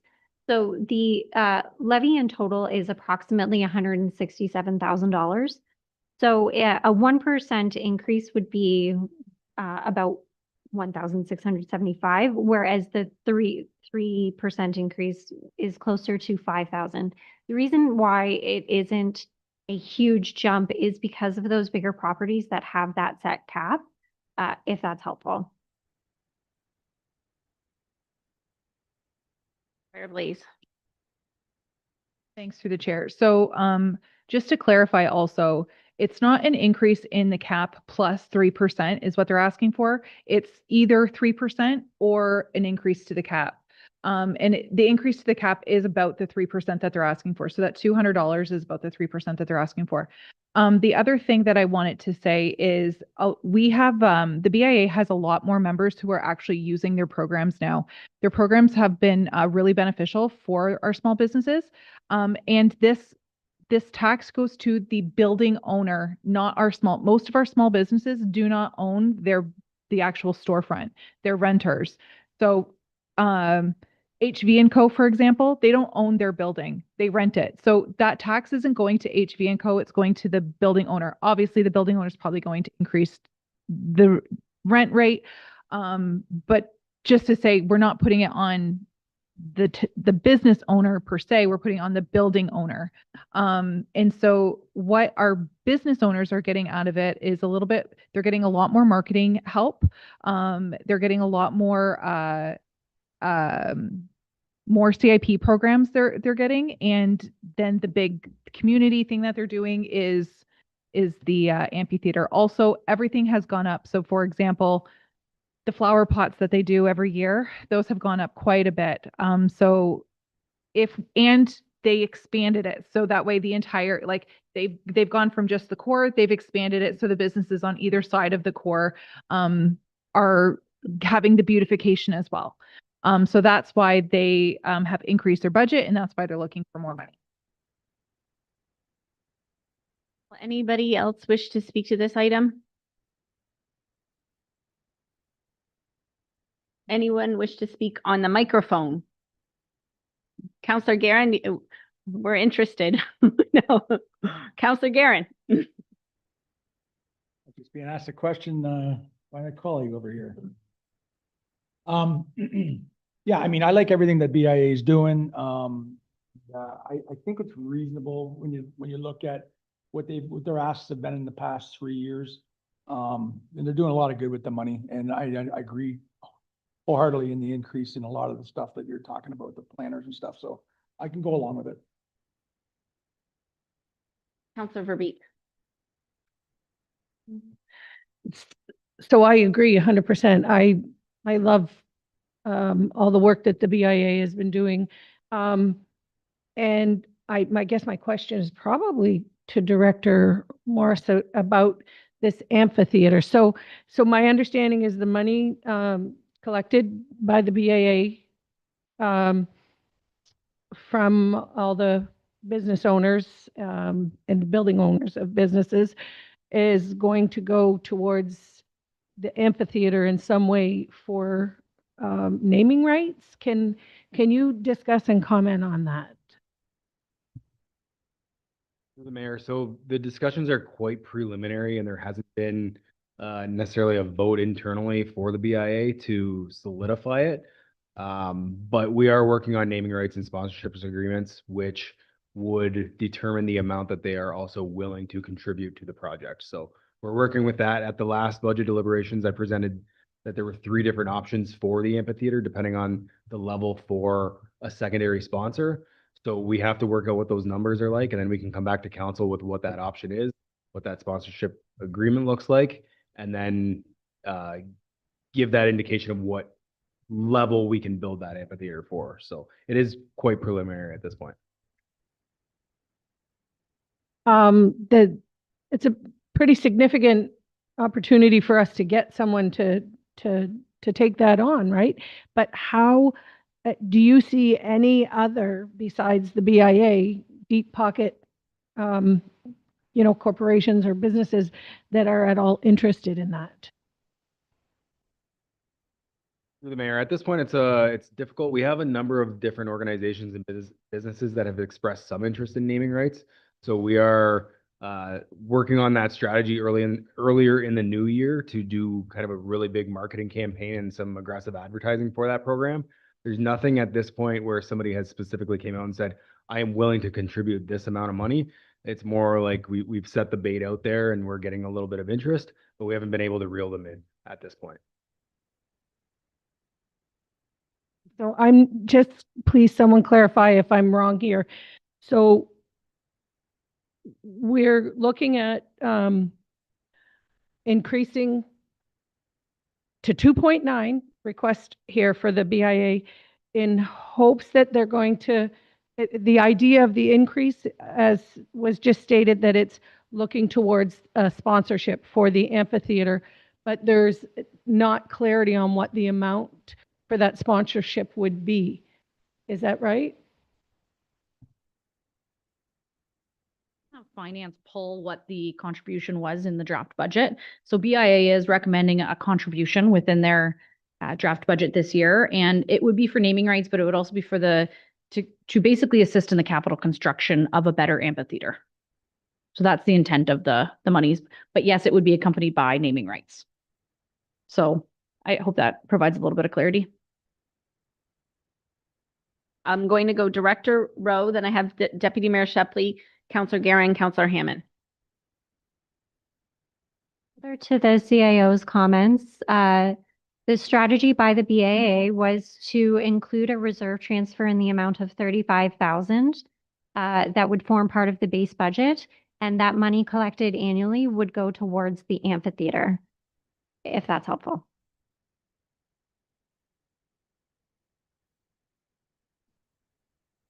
Couple questions. One, just because what you're about, what exactly, does it a BIA reserve transfer, or do they have a reserve, the BIA? Thank you, through you, Mayor. They do, and they would tuck those funds away, it would really depend on the arrangement that would be worked out through Director Morsu, but I believe that they would be looking to make an annual payment toward the overall commitment that they'd be making for the amphitheater. So do they have a reserve transfer now, or something they're creating just for this project? Just so I'm clear.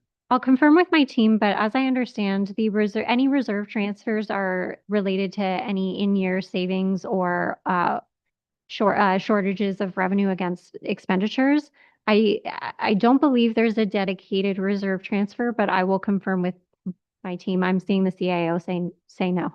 Okay, and then, so then, if you could, because I maybe I misunderstood after Councilor McGuire-Blaze spoke. I thought we were asking for a 3% increase plus a levy cap increase as well. If they do the levy cap increase, does that lower the 3% increase? Like, I'm not just trying to understand what the ask is here, because when they first came, I thought it was a 3% increase, and in that was a levy cap is raised.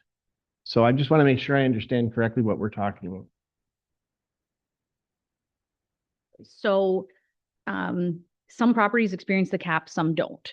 So what happens is once the taxation calculation is done, if on that commercial assessment it hits the 6,300, we don't charge anything after that. They're capped at 6,300. Let's say right now their actual calculation is 6,500. We actually do a write-off to make it the 6,300. And so, for example, if somebody is at the if their calculation is already over the 6,300, they wouldn't experience any increase at all. However, anyone who has a taxation calculation less than that cap would experience the 3% up until that cap. Does that clarify it? Can we clarify what the ask is, and is it for both? I'm just so I understand. So your ask is to raise both, so that the smaller guy isn't paying. Well, they wouldn't pay any different then, is what I understand. They would just be capped out. Through the chair, actually, I don't know what the exact assessment amount is where they cap out. We could have finance pull that, but anybody who's underneath it would experience the 3%. Does that make sense?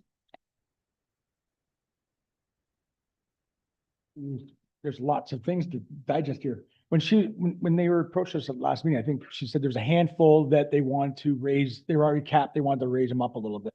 That's all part of this, I think, in addition to the ask of 2.9%. Back to Councillor Verbeek's question about they're just earmarking money. Like they do with the bathrooms. They know that it's going to take X amount of dollars to help the community out to get the amphitheater done. And they want to start with 35,000, it looks like this year going forward, and then so on, 35, 35, 35. So they're just kind of earmarking. And that would be, I understand, put into a reserve until the project's ready to go and they need the money. That's what I'm assuming.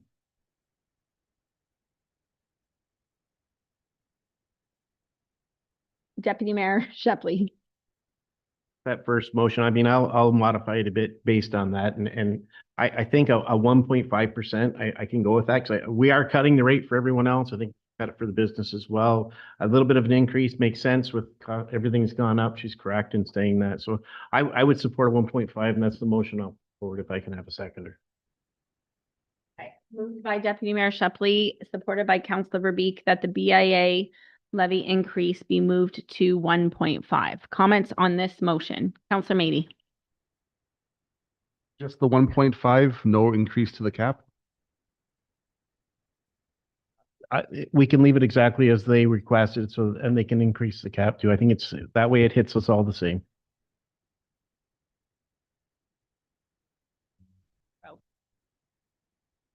Want to be sure we're really clear in terms of the direction. So for any not subject to the cap, we're going from 3% down to 1.5%. And the cap, the proposed increase to the cap will remain as is, or are you looking to cut that in half as well? That in half small. Myself. So you mean the cap to go to 100 instead of 200? Like we're adding, the annual cap right now is 6,300. They're requesting it go to 6,500. So are we 64?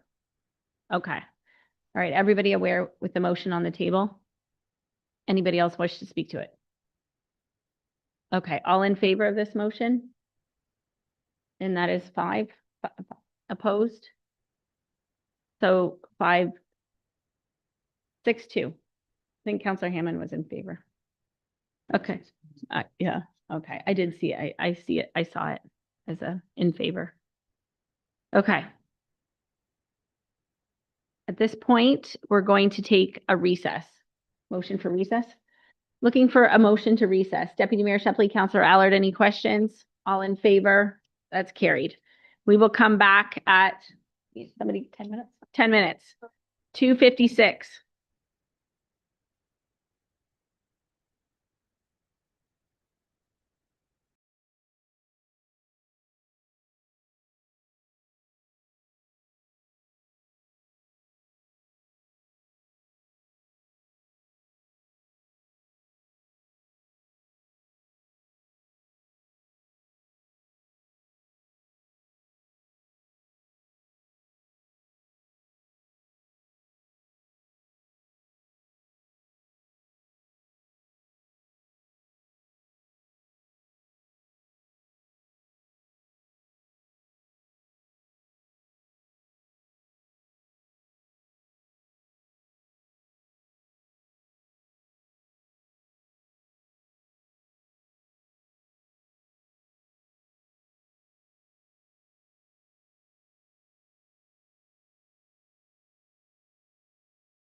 From our recess, Director Rowe, you want to bring us through our next steps, please? Thank you, Mayor. So on this next slide here, we're just giving council an opportunity to revisit any items that may have come up during your review over the past couple of weeks that you'd like to consider during our operating deliberations. I will note too that after we review any further considerations from council, we will do one last recap of the changes in Table A. And then after that, we'll be moving into capital.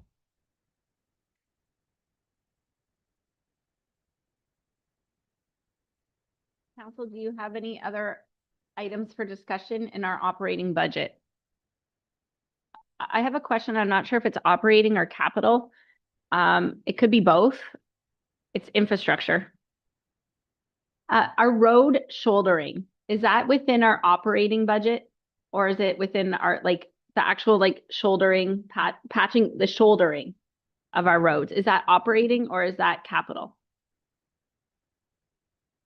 Through the chair, that's operating. The shouldering operation is completed through our operating budget, our roads operating budget. The only thing that's unique about the shouldering operation itself is that we use our own recycled aggregate for shouldering operations. So we don't purchase the aggregate. It's crushed at our yard and recycled. Yeah. I've been driving the roads doing Christmas cards, noticing where we need to do some shouldering. So any other questions from members of council? Okay, moving on, Director Rowe. So the next slide takes us to a recap of Table A, which I believe we did give right before we took our recess, but we'll pull it up again just to recap. That's loading here.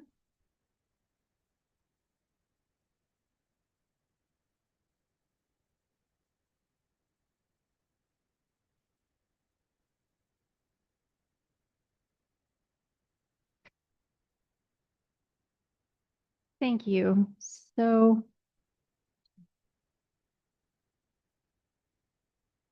sorry, the percentage is really small, so I'm getting an update from my.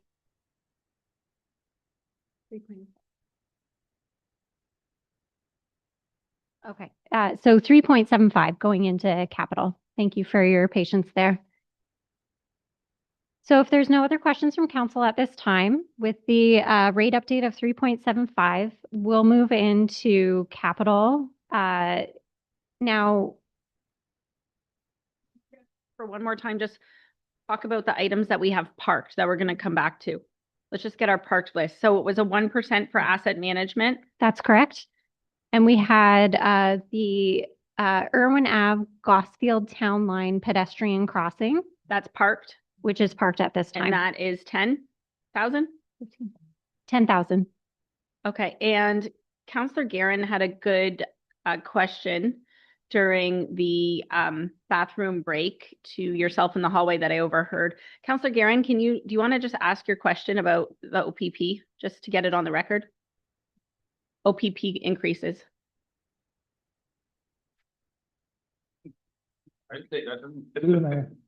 Yeah, so I asked a question earlier about the OPP increase of 11%. I wanted to know what that dollar figure amounted to as an increase, and what percentage of what we have left to deal with. I think it's 3.75% tax right now. What percentage that police increase makes up of that? The mayor, the dollar amount on the 11% year-over-year increase for the OPP is 351,000, and that translates to a 1.75% increase for just the OPP contract. Figure that through the mayor. So, and if that is something that we have to live with, then we're looking at 2% left to cut. If we want to cut, to get to 0, for example. 1.75, we're gonna have to live with from the police, and we're at 3.75 right now. 75%, yes. 2%. included in the remainder are some contractual obligations that are not controllable. So I think if we're looking to revisit what opportunities we have, there are the parked items that we just reviewed together. So the Irwin Ave project, and I've got an update from my team. It is 15,000, not 10, as well as the AMP increase. As we go through the capital budget, I believe what we'd be looking at more so here is impacts to the reserves. So in terms of opportunities for the tax rate, it's less of an opportunity through this section of the deliberations, if that answers your question. What Councillor Guerin's trying to say is we already have a 1.5% tax increase with the OPP, 1.75, which is huge. Councillor McGuire Blaze. Thanks for the chair. Can you explain to us, because one of those contractual ones that we have, we don't have control over is a county increase. How much of this budget is from just the county? So we don't have a say, we can't take that out of this budget. So how much is just the county? Through the mayor. So we collect and remit on behalf of the county. So while residents will see that on their property tax bill, the same as they would for the education levy, the percentages that we're giving you today do not include the county portion. So that's not this council's within your purview to deliberate. We have the tax rate graphic that sort of depicts what a resident could expect. And since everything is based off of weighted assessment, we use a blended rate to help them sort of put that into perspective as to what they can expect. Because of course, the county's levy is shared by all of the locals in the county based on their own weighted assessment. So the portion that makes its way down here gets added onto the bill and we remit that to the county. So that doesn't form part of our deliberation today, if that answers your question. You can jump on here too. I think it might be helpful for the viewers if we could pull up the graphic. This is a very common misconception we get among our residents. It happens a lot in comments. We've seen it on our Facebook feed from residents. They right now have an understanding that if we are passing a 3.75 and the county's passing a 2, it's actually added. It's a 5. That's really not how the math works. So I think it's important for the public to see that what happens is right now, and I know that this has been revised as we've gone through the day, but when we started walkthrough, we were at a 4.34. We actually have to average out our tax rate with the county, and that gives you the true reflection. So you can see that when you average the counties against our 4.34, you average their 2.25, you get in and around the 3.3. And so dollar-wise, you can see that it's about $115. And so $24 of that is specific to the county. Yeah.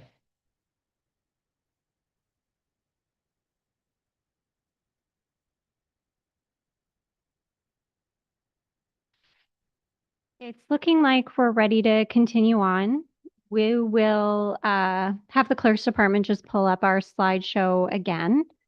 And that brings us to our capital budget. So what we're going to do is go through each of the capital projects that are devoted to a certain department. Council can pull out items that you would like to see deliberated this afternoon, and we'll make our way through. We will provide an opportunity at the end to receive other considerations from council, and again, recap the changes after this section.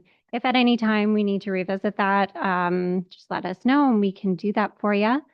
But what we'll do is start with, I believe it's the Office of the CAO. And the page number for those projects is 64. And you'll see in your budget packages that in the Office of the CAO is the Council Contingency Project. And I will turn it over to the CAO for further comments. Chair, just one note, there has been a change in administration's recommendations since walkthrough that I want to verbally talk through with council. And so the OPP fencing, at this point, administration would recommend that we pull that project and defer it, given that we're currently analyzing a potential relocation of that headquarters. So you'll see the study remains in there. We would recommend that it remains in there. But if we are going to relocate the OPP, the recommendation would be to put that $50,000 into their permanent location. So again, we'll leave it there for council to deliberate on, but I just wanted to make that note from administration's perspective. Thank you. We will continue. Well, I'm seeing no questions on that section. That brings us into the Legislative Services Department. That's on page 64 still. And specifically bylaw enforcement in cemeteries. Councilor McGuire, please. I don't know what I was doing, but I was not listening to the first part. Can we go to the council contingency? And I just like to see what our council's appetite is. I mean, this year it's almost the end of December. We had $8,000 still left in our contingency. Maybe that's something, I know we talk about it every budget. Maybe that's something that we can look into cutting in half to $6,000. What do we think? Orders from council.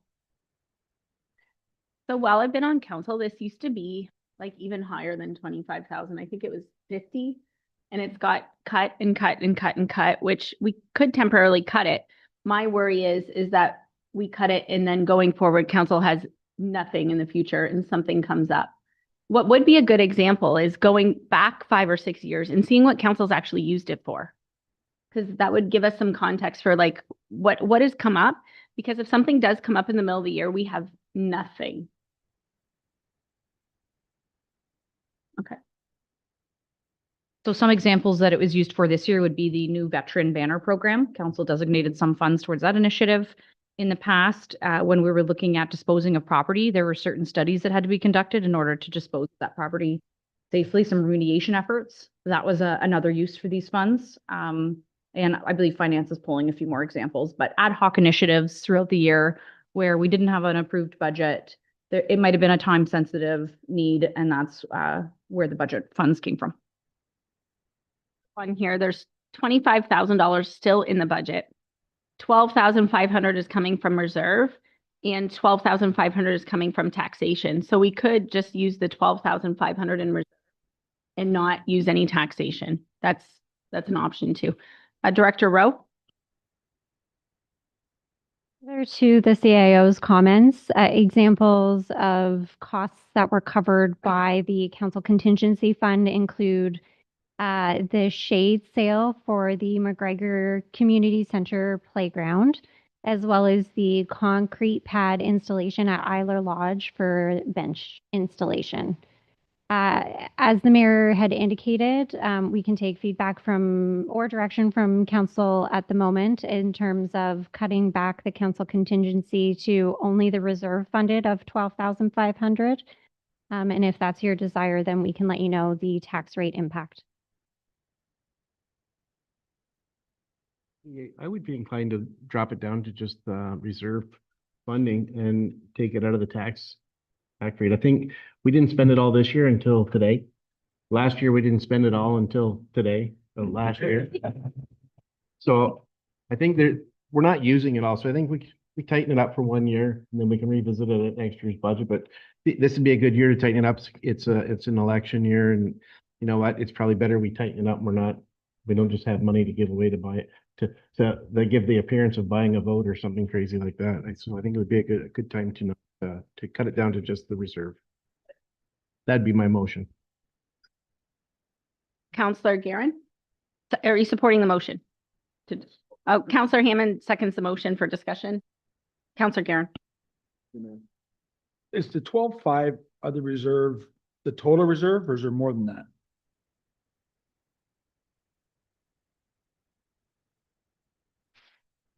There's more than that. I believe in that general contingency reserve. which is used for a variety of things, such as if there was a severe storm or things like that, emergency services. Currently, within that general contingency, we have just over 600,000.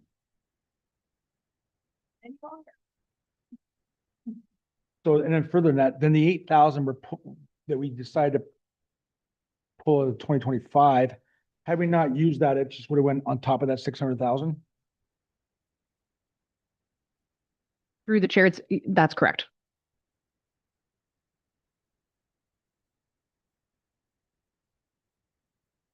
Speak to this. We have a motion. Counselor Meany? Madam Mayor. Yeah, I don't know if this is the one that we want to cut. I understand, and I fully agree with where you want to go with it. But I think it's better to cut our council discretionary funds than it is to cut the contingency funds. That's already gone? Just to clarify, in an election year, council members don't get any council discretionary funds. Anything further? Yeah, going forward though, the year after the election, it's back. Yeah, they should be gone forever. They shouldn't be coming back the year after the election. That's money that, like our deputy mayor said, could be seen as given out for a vote, and that's the reason why it's suspended during an election year. So if I was, to make the cut and make it meaningful, I think that's the one that we actually cut. Then Counselor Hammond.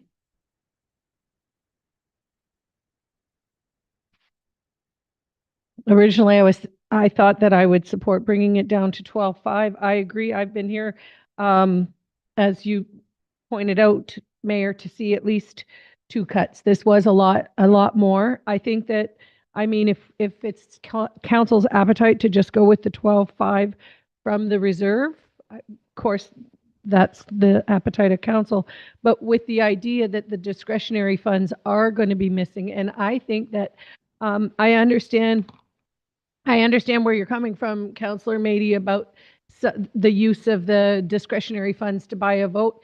But a lot of us use them for really good community initiatives that can't happen without those extra funds. Most of us use them for food banks or community events or CPR training. So I hope the discretionary comes back, but because we don't have it in the coming budget, in the coming year, I don't think it's a really good time to lower that contingency, since we might end up calling upon it more often. Counselor Hammond, Counselor Guerin. To you, Mayor, just regarding this discretionary fund, I think if it should be up to the next council to make that decision, whether or not it's going to be taken off the budget or not. Yeah, through the mayor. Yeah, I mean, the council contingencies typically being used on some capital projects smaller than the other one's a totally different fund. But on back to the reserve thing, do we have to earmark any reserve in any given year, or can we just, as the year goes on, just ask for the reserve if we want it? Like, That's another strategy that can be done should something ad hoc come up during the year. Again, it was more the time sensitive, but you have to come to a council meeting anyway, so absolutely. Members wishing to speak to this that haven't spoke yet? Deputy Mayor Shepley. Basically what Councillor Guerin said, that we can always get it done if we need to, if it comes to that. And as far as the discretionary funds, well, I agree that's something we can discuss in the next year's budget. If we're all, whoever's elected back, we can sit down and have that discussion, but it's not here for this year, so it's not something we really even need to discuss at this point. But it is something we could look at, and we all use them for various things, and it's a discussion for the next budget for sure. So hopefully everybody supports it. I think cutting it down to the 12.5 shows some restraint and gives the taxpayer yet another break. Has a motion on the table, and it was supported by Counselor Hammond, and that's with the intention that it returns to 25 for budget deliberations for the new term of council. Okay, any questions on that?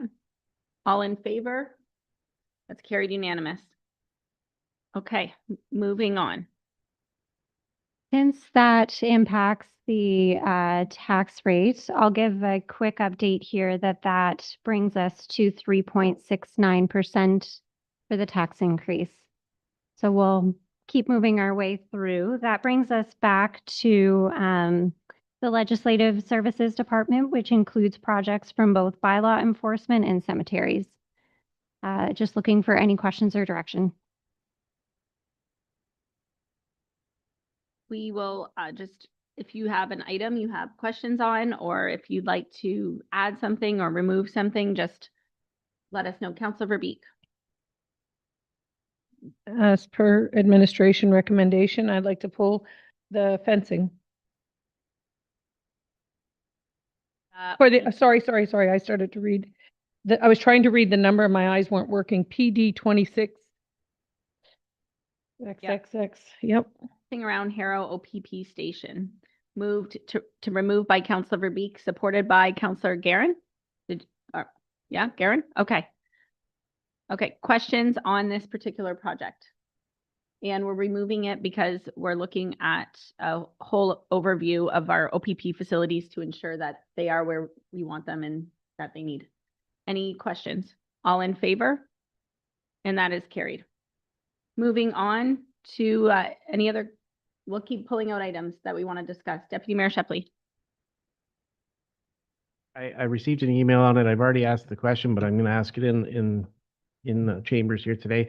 The bylaw patrol vehicle, I received an email on it, and the resident happened to see the vehicle, hopefully not for a bylaw problem, but they noticed there was no rust on it. They thought the car looked pretty good, wondered why we would be replacing it. So I wondered if anybody could speak to that. Hello, here to answer that. Bylaw is under his department now. No problem. So through the chair, the bylaw vehicle it's reached its useful life. It's got about 180,000 kilometers on it. We put about $7,000 in maintenance into it every year. We think that number is going to go up. The fuel economy on that car now is up to about 10 or 11 liters per 100 kilometers. So it's getting pretty rough on that too. So I think we'll see some savings, but the matter of the fact is that car gets driven about 6 days a week, all over the place, and it's just running out of life. It's ready to go, and we need a replacement for it. Follow up, Deputy Mayor. $7,000, is that regular routine maintenance? Like, is that your oil changes and everything else, or is that over and above that? So through the chair, it's about $5,000 of that is the over and above. About 2,000 is the regular. Sources Green Fund. Can we please elaborate on the Green Fund?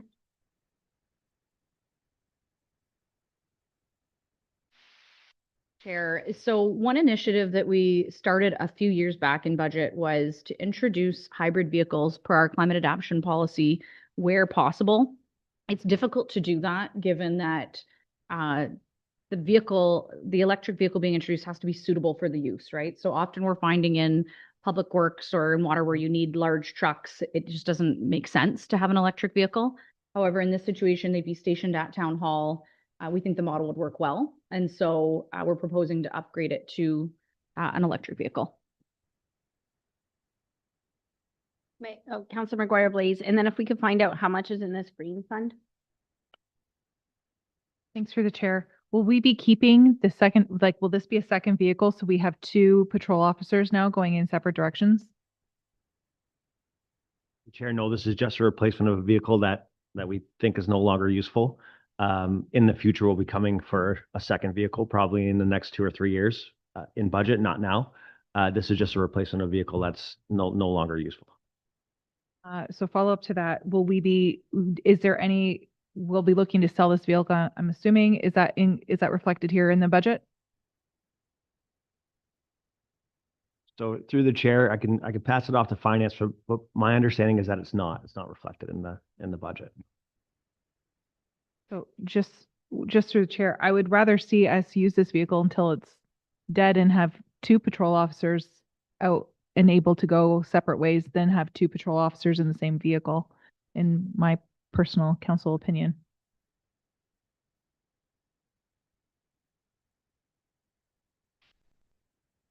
Funding sources for the vehicle do not include a trade-in value.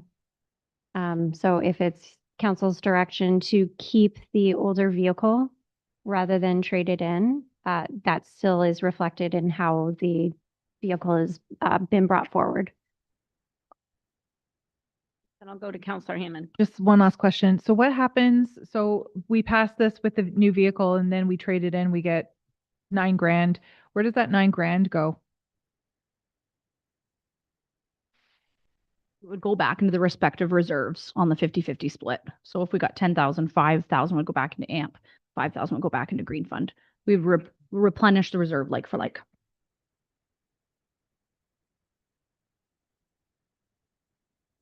Mayor, yeah, Councilor, McGuire Blaze brings up a very interesting and intriguing topic there. I wouldn't, be against holding on to that second vehicle and, doing some extensive research to see how often it gets used and, if it warrants having 2 vehicles or not. It doesn't have to be used all the time. Cut down on the costs. Sure, I think it's a good idea to hang on at least another year.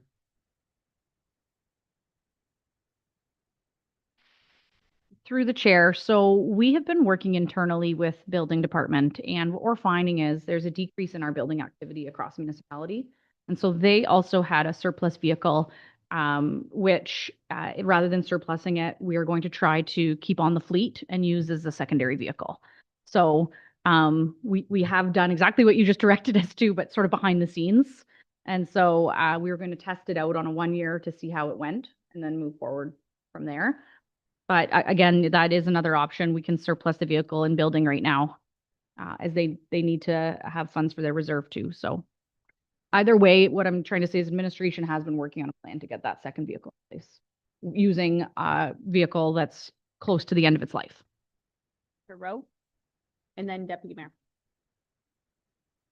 Yes, so I should clarify too that if we haven't included a trade-in value, that we weren't anticipating getting much for this vehicle anyhow, because I believe it has been used pretty extensively, and it's in a place where it wouldn't get much of a trade-in value anyways.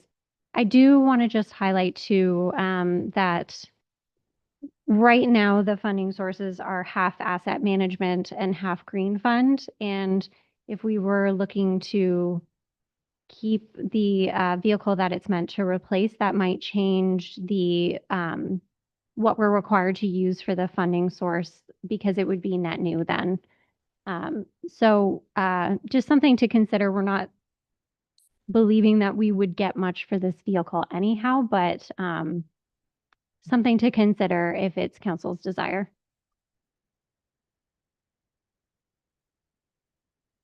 So we're looking at getting rid of a vehicle because it's costing us $7,000 a year when we take off the regular maintenance, $5,000 a year. So $5,000 a year over 13 years of driving a new vehicle. Keeping the second vehicle still going to cost us between $3,000 to $4,000 a year, plus insurance, and our staffing could go up if we're having to have more staff out. So we're not really helping the budget any by keeping it. I think it would be better to sell it. If we're going to go with the new one, sell it, and whatever we get for it goes back into the reserve, and we're fine, and we continue to carry forward. I think you increase the vehicles, you're going to increase bylaw, and I don't feel I'm not hearing where we need to have more bylaw out on the streets doing more than they're doing now. I'm not hearing that anyways, but I think there's the extra cost in keeping the vehicle, and why have something sitting around doing nothing and paying the insurance and the upkeep on it. So if we either replace it or we continue to spend the $5,000 to $6,000 a year to keep going. Director Malin-Duclos. Thanks, through the chair. I hear what the deputy is saying. Although in just hearing what Director Malin-Duclos just said, that they're going to be coming to us to ask for a second vehicle for bylaw, this would be a really good, cheap way for us to see if one is needed. So it won't help us in the 2026 budget, but for a couple $1,000s a year. I mean, insurance on a vehicle's $500. How often on a fleet, when you have a fleet vehicle, on one particular vehicle, it is lower. But we will be able to see how often did that second vehicle go out. We can keep track of that and say, okay, we only used that vehicle 12 times. Do we need a $75,000 vehicle in 2028? Probably not if we're only using it 12 times. That is where it might come in value. We're going to sell it and get $3,000. She's thinking we won't even get 10 for it. So if it's not even worth $10,000 for an extra $3,000, we could do a test here and we could see, does it warrant a second vehicle?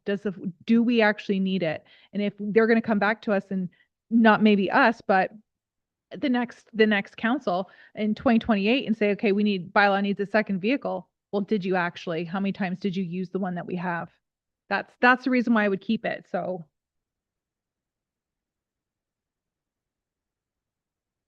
Thank you, Mayor. I don't know if we need two vehicles or not. I mean, and I don't know at 188,000.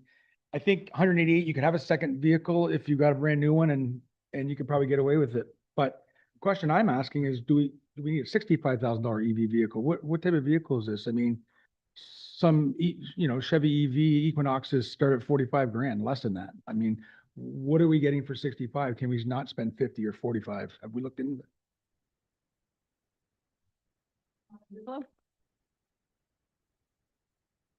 Through the chair, just to speak to a couple of the points.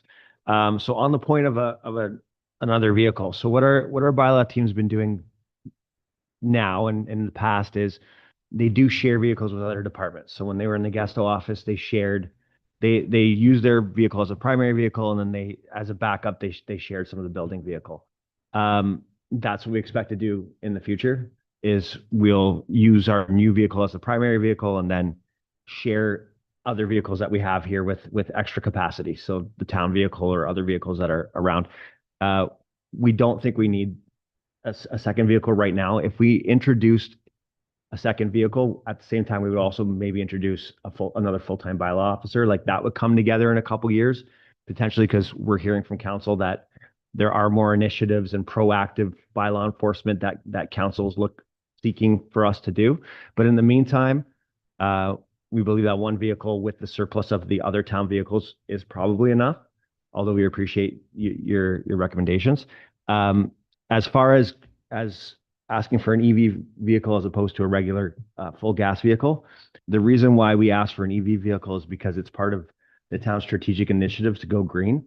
Of course, our department would be open to a regular vehicle, but because of the strategic initiatives and the way that the town is trying to move forward with energy efficient vehicles, we were asked to go with the hybrid vehicle, which is what we did, and not a full EV to save some cash. We went with a hybrid vehicle, but we also think that the fuel savings might, because of the amount of kilometers that the bylaw officers put on to these vehicles, we think the fuel savings might provide an added benefit as opposed to a gas vehicle.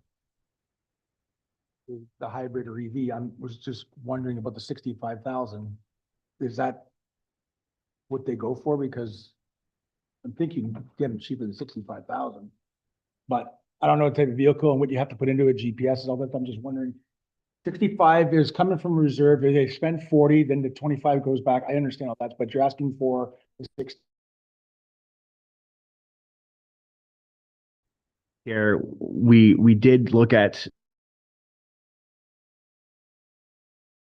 a number of vehicles that would work, and they thought trying to stay local with Canadian branded vehicles, Canadian made vehicles, and the hybrid option with like a SUV type model, this made sense. We're going to try and go a little bit cheaper than that, but they think that 65 makes sense.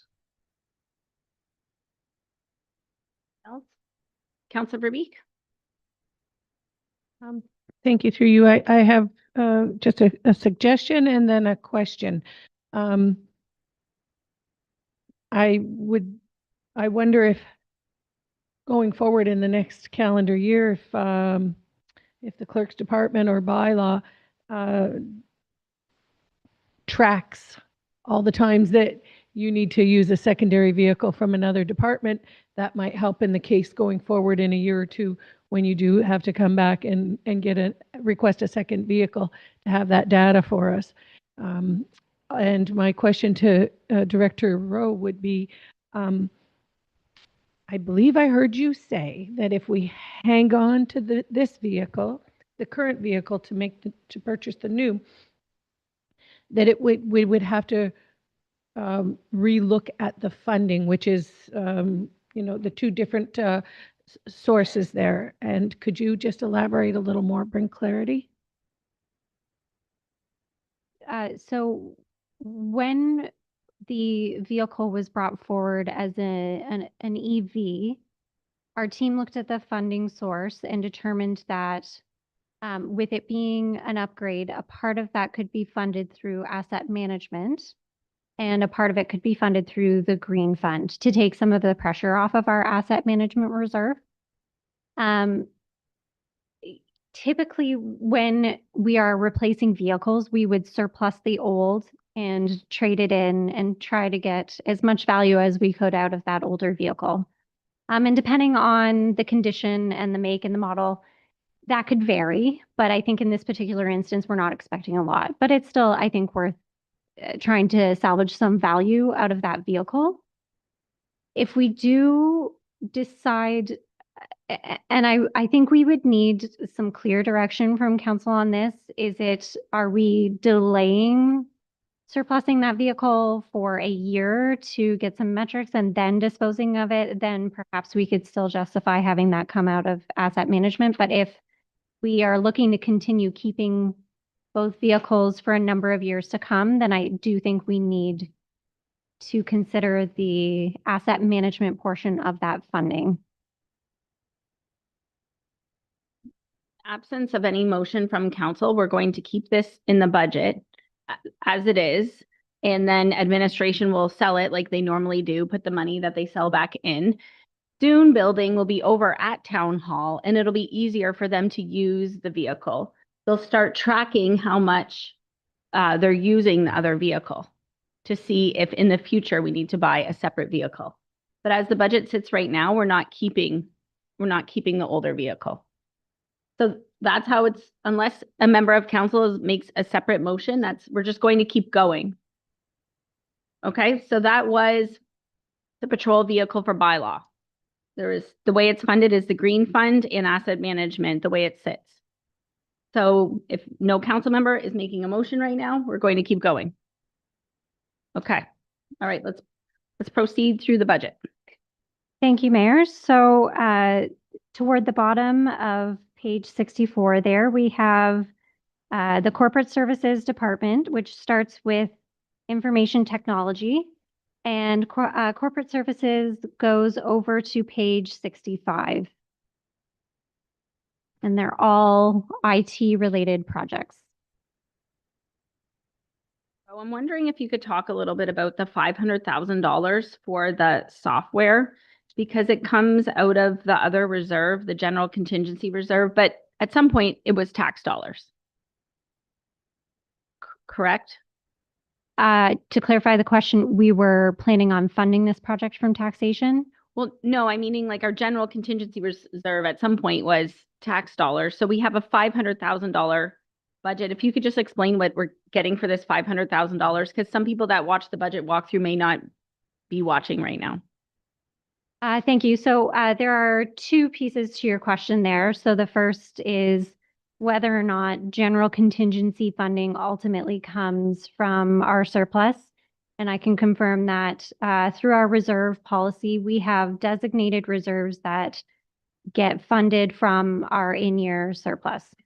So the general contingency fund does get surplus funds at the end of each year. The second portion of your question is to speak to the project, which I'm happy to do. During our budget walkthrough, I elaborated a bit on the need for a enterprise resource planning software for our municipality. It is something that we will need to proceed with in the coming years. We have approximately 4 years to replace our legacy software, which is Great Plains. We've been put on notice that Great Plains is being sunset and will no longer receive securities and support updates. And it would not be wise to continue using a product that is not being supported or doesn't have the necessary security features to keep our municipal information safe. I mentioned in walkthrough that this will be one of the biggest projects that corporate services will need to undertake. And with that in mind, we are proposing that we do the project in phases over the course of the next 4 years. And this is phase 1, being payroll.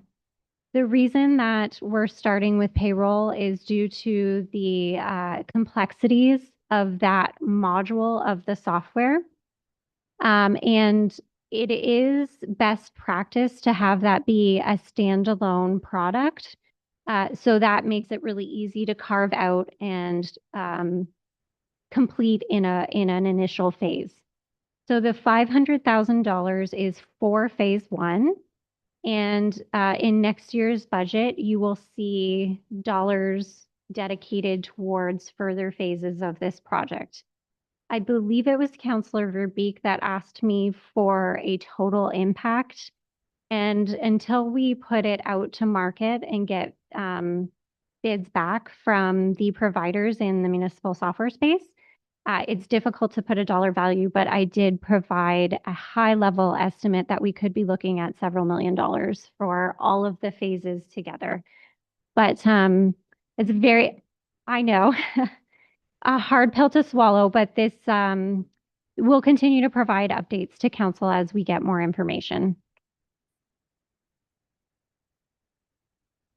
To add a little bit of context for the general viewing, great job, Director Rowe. But what this system does is it's responsible for basically the entire business of the municipality, right? So it processes all of our water bills.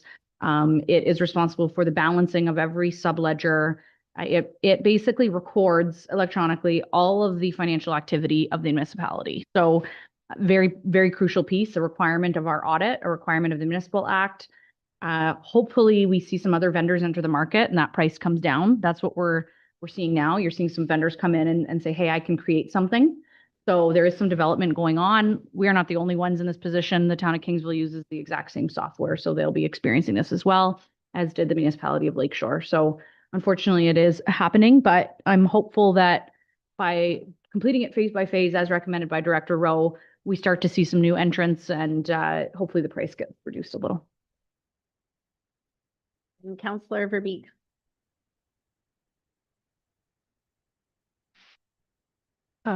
Yeah, no, it was about the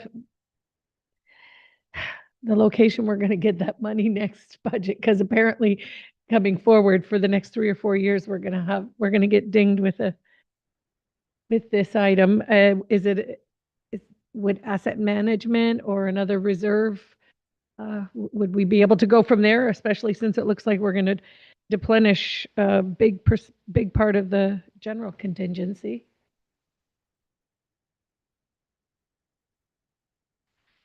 Chair, asset management unfortunately would not be a qualifier because we currently don't place studies within that reserve. So what we'd be looking for is maybe some grant funding if possible. If not grant funding, then we do have an IT reserve that we're going to start trying to build up. So you'll see that presented in the 2026 budget. And then general contingency reserve, should there be any surpluses, we would direct those funds to this initiative for the next few years. And I'll pass it on to Director O if she wants to elaborate on anything else. Also looking at, and it is our hope. So if you look at the legacy software that we're using right now, Great Plains has been around for a number of years. And the municipality that I came from was using a software that was developed in the early 90s and that it was using for that entire amount of time. So while it is a very large, a very high risk and very expensive project for the town to undertake, it is something that we're hoping will benefit the town administration as well as the ratepayers for years to come. And so one other strategy that we could look at is utilizing debt for the project to the extent possible. That way we're stretching the impact out over a period of 10 years to lessen the burden on today's taxpayers so that we're really aligning it with the people who will benefit from that project. Comments? The My Essex, the website portal, the app, that is not anything here. Okay, because I get a lot of questions on My Essex and I don't have a lot of answers on that.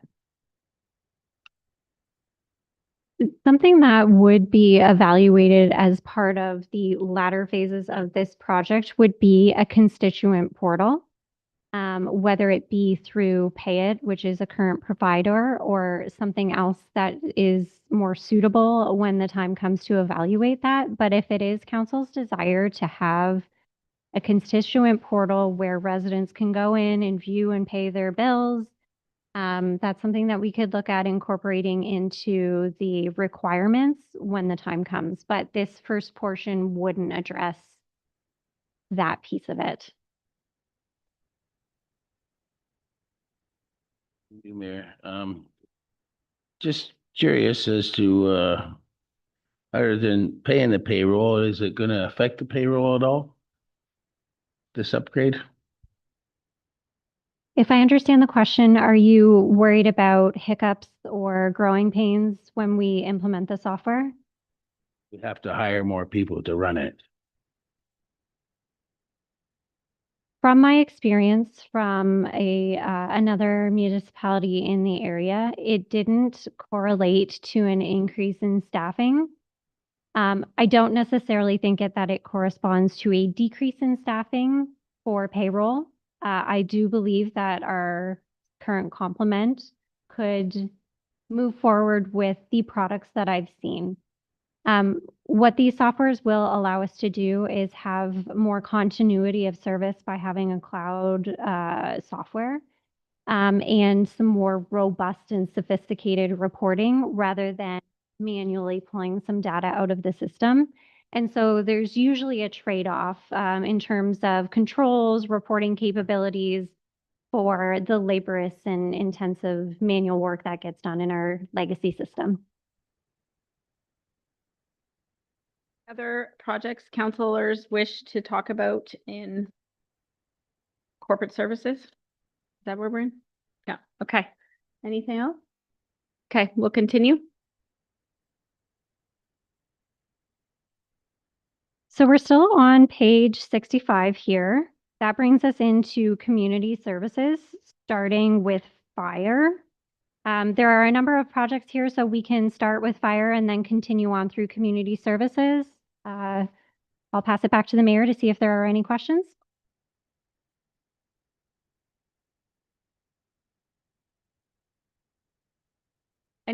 So do you want to walk through any projects with us, or council members, do you have any questions?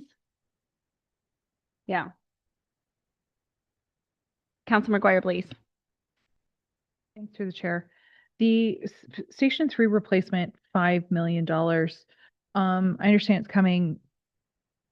Is it all being funded in long-term debt? Is there any funds being taken elsewhere? And were we able to, I'm pretty sure you answered this question, but just to confirm, were we able to save some funds by using the same like blueprints of Station 2 that we just did? Through the mayor, I'll speak to the plans. So we did get the design plans done this year. Currently, we're at the 80% mark of completion. So pending council passes the capital budget in the next 2 days, we'll be able to work with the contractor and get the last 20% done in the next few weeks, hopefully being able to start the tender process in January or February next year. So we are very close with the design plans, but to specifically answer your question, yes, we did save quite a bit of money by reusing the design plans and just making some small tweaks to that specific facility. For example, there is an air compression room that has to be built because they refill their air cylinders where that wasn't needed at Station 2. So we had to have that room specifically customized within that footprint. That's just one of a couple examples of small tweaks that we had. But in terms of the funding plan, I'll turn to the finance team. Through the chair. So just to elaborate on the funding, because I know that we as council and administration had a couple different conversations on potentially the use of some investment funds be applied against this project. At this point, after we evaluated asset management and the forecast, it was determined that we're likely going to need long-term debt in the next 2 years anyways. The model traditionally in the past has been to use long-term debt towards station replacements because you can align the amortization of the building against the debt. So it makes sense. And it was going to be required anyways. Also, the timing of it, we still as a council haven't formally done anything with the investment proceeds. So this was the approach that was taken. Follow up. So once Station 3 is built, we'll have a surplus property of the old Station 3. If we were to declare surplus and sell that property, would that go towards the long-term debt? Is that how we always do it? Chair, so typically what we do is put it back into land acquisition reserve. So any surplus lands, we put it into land acquisition reserve. If other opportunities come up, then we have a funding source for land purchases as well. So that reserve is fairly nominal right now. But I think what would be included in the OPP feasibility study would be looking at all those properties in Harrow. Just further to those debt questions. So if we pass this budget the way it is, we're automatically securing this into debt. Always, we plan for debt, and then as the project approaches being fully completed, then that's when we would determine the extent of debt. So with the streetscapes, as an example, we had planned for a certain portion of debt, and then we needed slightly less than that. One thing that I think could play a factor is in the DC study, we have a small portion of this being DC eligible. And so even with debt, the DC could pay the debt principal and interest payment toward that project. And the reason why we didn't, we used debt with DC repaying the debt payments is we have to be cautious not to allow our DCs to go into negative overall, as legislatively speaking, we're not allowed to have a deficit there. So that is to finance the project over time to allow the DCs to catch up and pay for over time the portion in the DC study designated for growth. On debt, municipal debt projects, they're not like open, like an open mortgage where you get an extra 100,000, you can throw it on. They're all locked in. So I suppose the answer depends on the source. If we are internally financing that through the landfill reserve, council can direct us to repay that fund as soon as whenever they wish. When we're talking about debt financing that we facilitate through Infrastructure Ontario, those loan programs are closed. The interest rate is fixed at the onset of the project. We agree to that rate of interest in principal, and we must repay it over the term of the project without an option for early payout. I'm hoping that answers your question. Okay, so this long-term debt is going to be, if we were to sell the current station, get X amount of dollars from that, we can't use that money to put towards that debt in this case? As the CIO indicated a moment ago, typically we take the funds or proceeds from the sale of land and put that back into the land acquisition reserve to provide a funding source for future acquisitions that might be required. So it's not typically the approach that we take. If it is council's desire to see the proceeds from that sale be a funding source for this project, I believe that's for your debate and direction. The trick would become that the sale of that land would come after the project is complete. So there might be a reconciling exercise to true up all of those funding sources once that land is disposed of. That would be the only consideration. Through the chair, I'm trying to draw the parallel. We were talking earlier about a car or a vehicle. And what do we do with that? When we sell that vehicle, what do we do with that money? Does it go against? And that's kind of where my head was going. There's now, when Chief Phelan was in last time, I asked a question about the budget and the last station, if we came under budget, which you said we didn't know the exact amount, but I'm assuming that whatever we came out ahead on that job went back into that reserve, and this 5.235 million is starting from new. It's not including that money moving forward. We didn't move that money forward, and then we got to add another. It would have been more had we not. That's the number. So that's correct.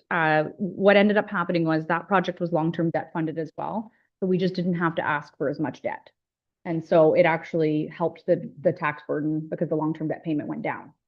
So if that was the situation here, then you would see when the long-term debt is proposed, because we do have to bring any long-term debt bylaw to council, you'll see the savings there as well as through the tender award. I hope that answered your question. Please, then Councillor McGuire, please.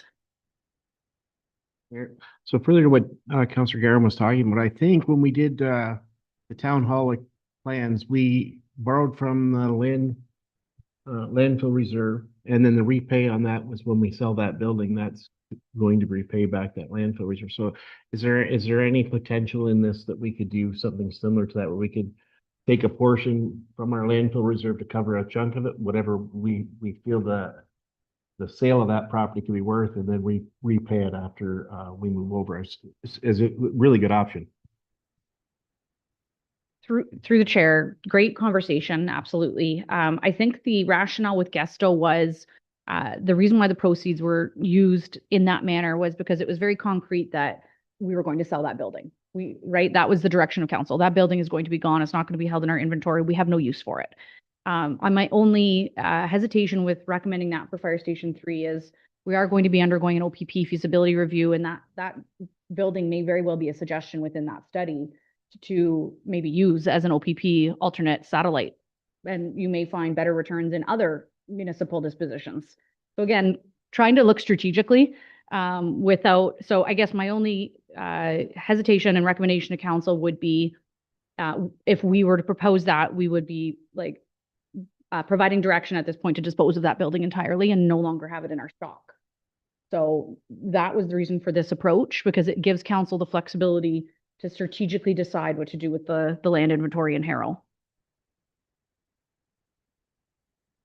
Curiosity then, not designating a set building or anything else, because we will likely dispose of some property at some point in time.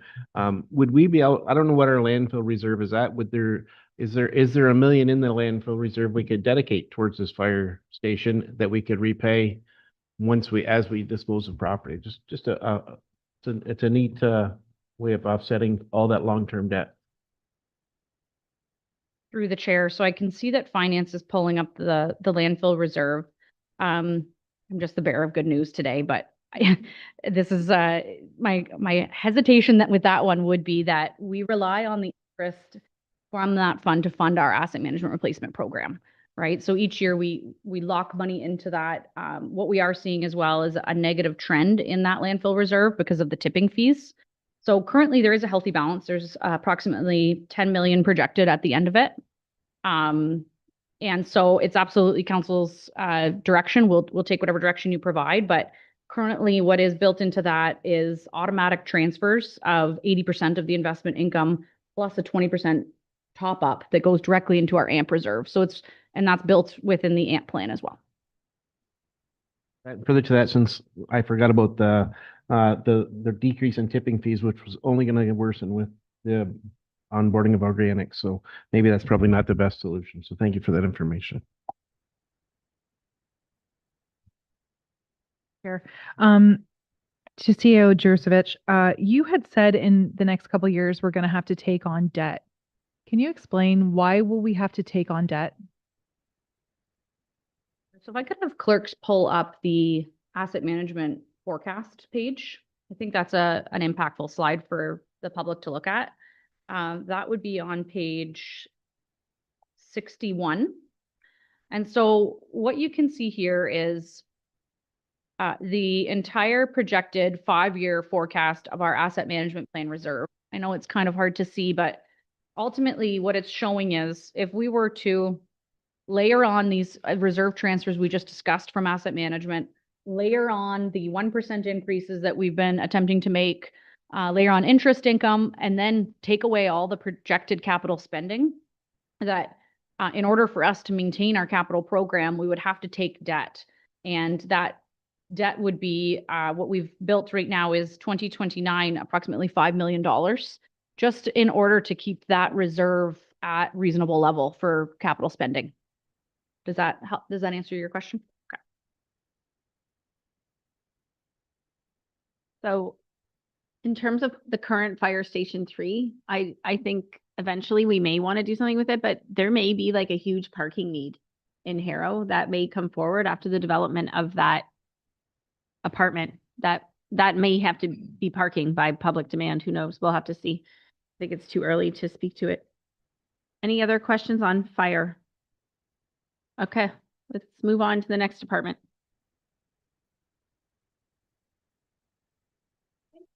So I think we'll turn to page 66. There's a project for arts, culture, and tourism. And then it moves into the Parks Division, which has quite a number of projects in here. So we'll take any questions on art, culture, and tourism. And if there are none, we'll move right into parks. So we have the new art installation. The project cost is $15,000. It's come from the mural reserve, and then there's all of the other projects in parks. Councilor McGuire Blaze. Thanks. I don't have any questions for arts. I'm just going to jump right into parks. I wanted to get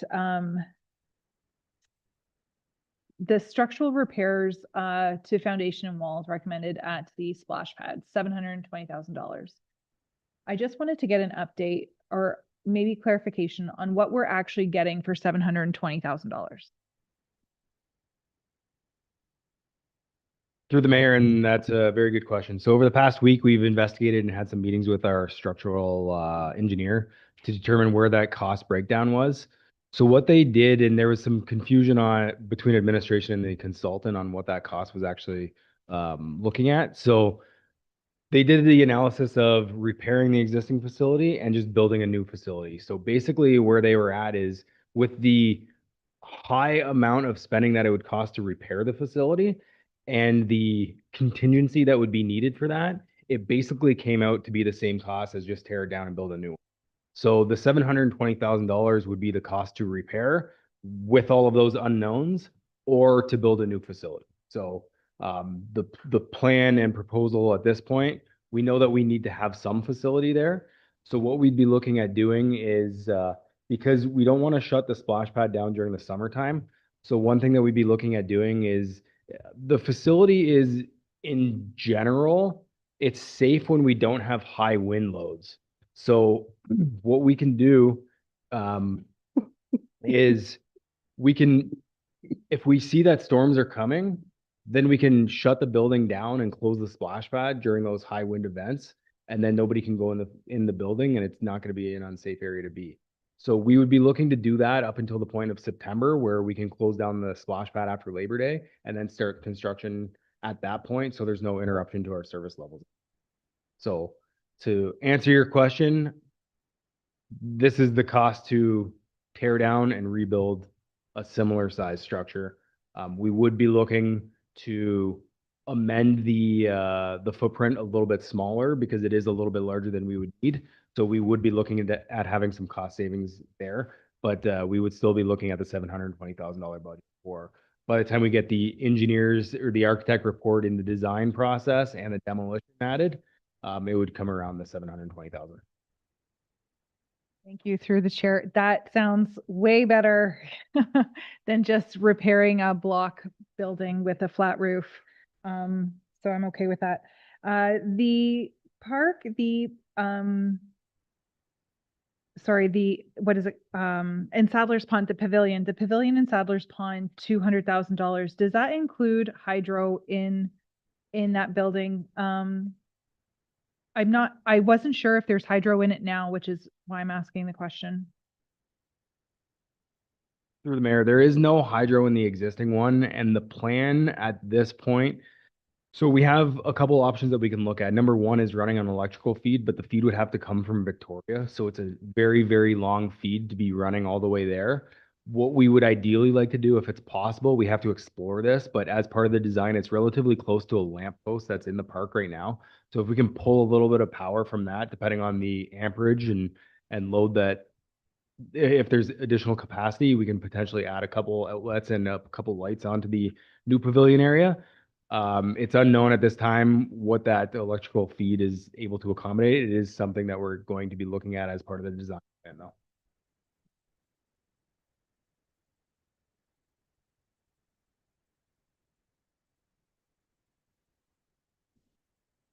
Curious to know the tennis courts you're talking about doing in Harrow, will we see any, if we do it at the same time as we do the fire station? I mean, I don't see how we could, but will that give us any cost savings? And if not, would we be better off rather than having construction crews going at the same time, both things going at once? We'd be better off to maybe push this 1 year's time down the line and look at this for next year's budget as opposed to trying to do all that at one time.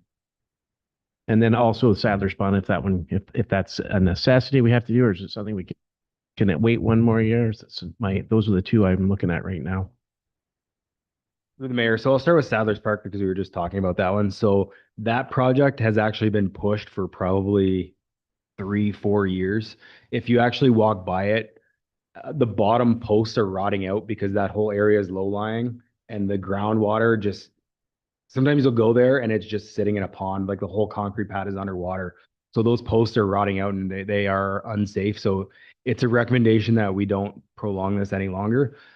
So that's why we have it in this year's budget.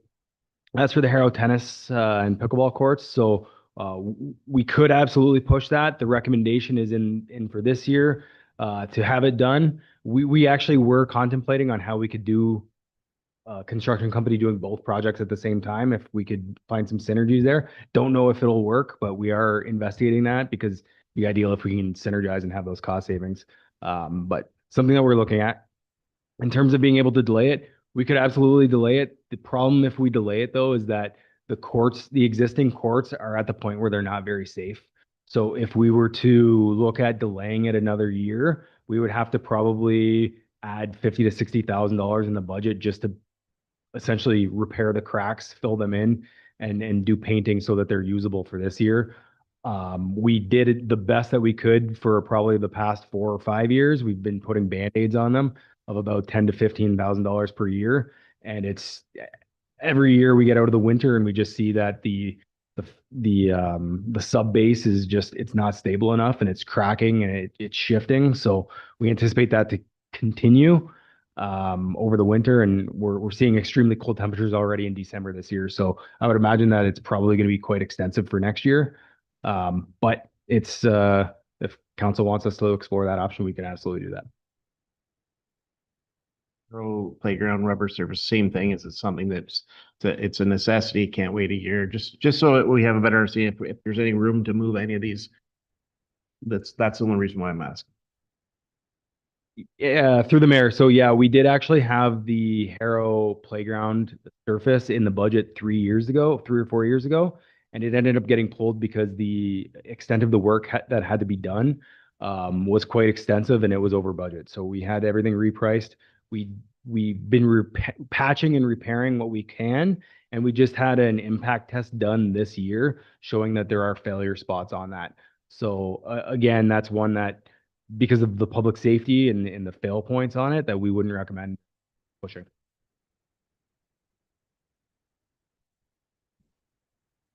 To Jake, just because I have to explain to the taxpayers in Essex Ward 1, we were disappointed we're not going to have the pickleball courts at the future sports fields there. What is the game plan now for pickleball courts in Ward 1? Through the mayor. So that's not really something that we've had even explored in our master plan at this point. It's something that we know that there's been an interest in Essex Center for that. So as part of our next master plan cycle, I have it on my notes to make sure that we are looking at a way to incorporate it. But right now, similar to the existing courts in Harrow, we've just been saying that we need to utilize the outdoor multi-use courts. But the difference between Essex Center and Harrow is that Essex Center has access to an internal gym to be able to use during cooler weather, and we do open it up for drop-in sessions in the summer as well. So that's one of the advantages of the Essex Center location for pickleballers as opposed to the location. Are we only using the Maydell Center, or are we using the big gym at the high school for pickleball as well? Through the mayor, everything is located at the Maydell Community Center for pickleball. We've basically got all the bookings full for other different types of sports, and we don't have the ability to use storage space any further for pickleball nets and the equipment that we would need for that location.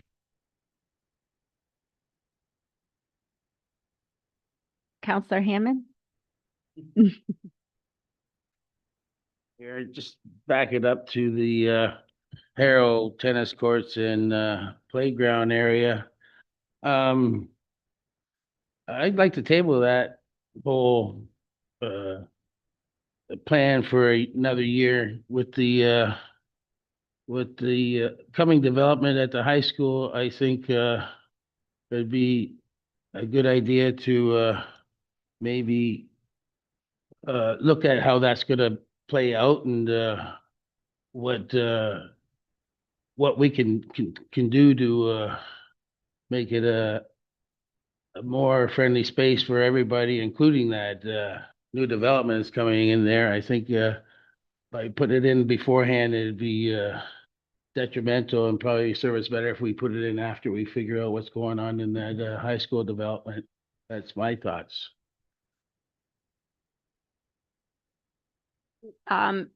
According to the Harrow Parks and Rec mini master plan that we have going on there, what are your rationale for moving the tennis courts over to the soccer complex, please? Through the mayor, so that it's quite extensive. So yeah, we've got until 8 o'clock.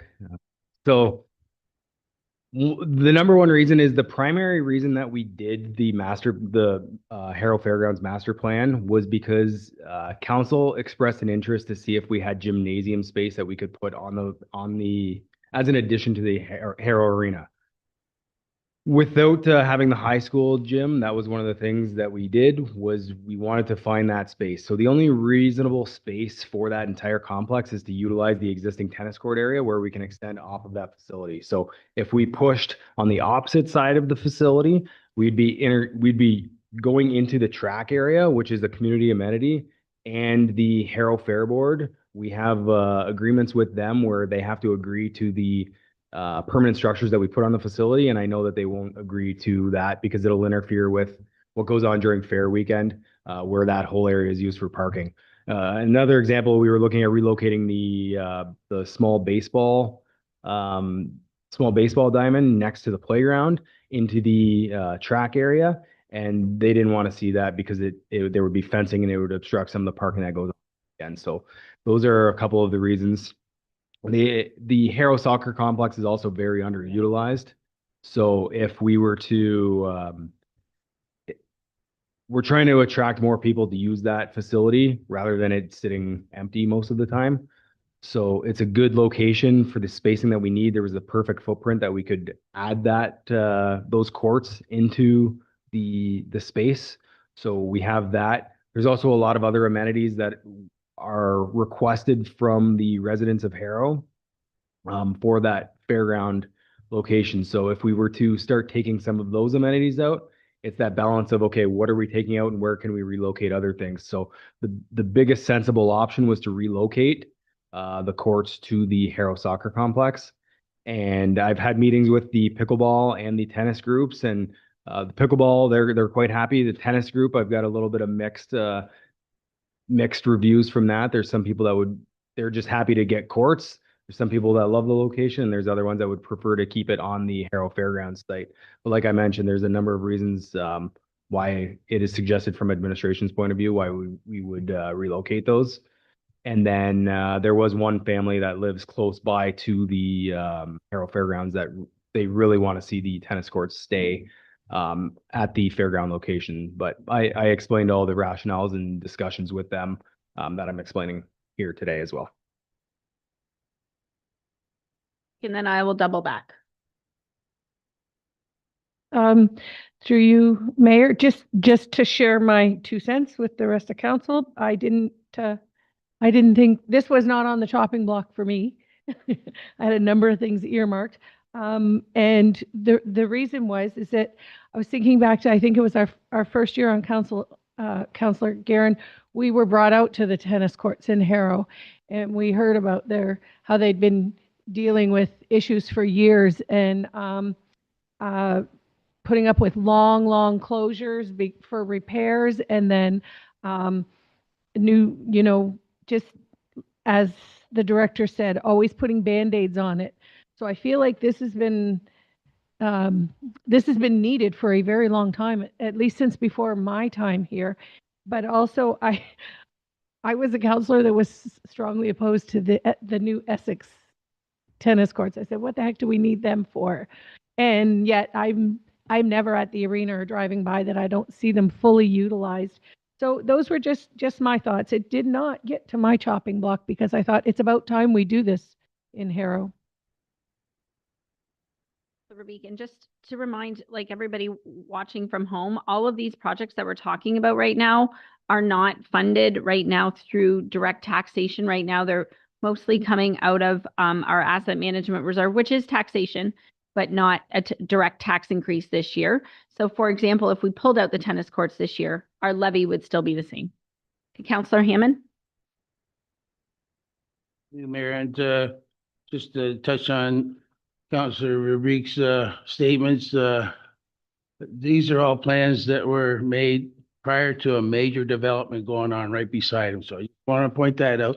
And the question to Mr. Morsuit is the soccer courts, are they in Ward 4 or Ward 3? 3. Thank you. So just a few comments from myself. I think I've been getting complaints on the Harrow tennis courts longer than 4 or 5 years. I think it's been probably 10 years. Probably. I think from what I understand from years ago is the base was never done good to begin with. So we've had issues right from the beginning.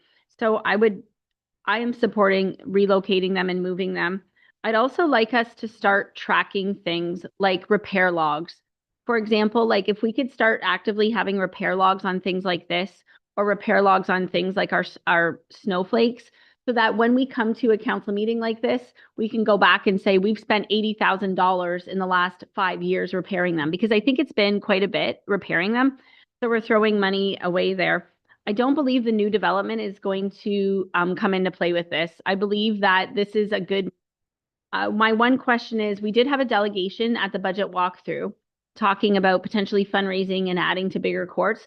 So where do we stand with this? Do we have a price for the delegation? And what happens if they come forward and want to fundraise to add a couple more pickleball courts?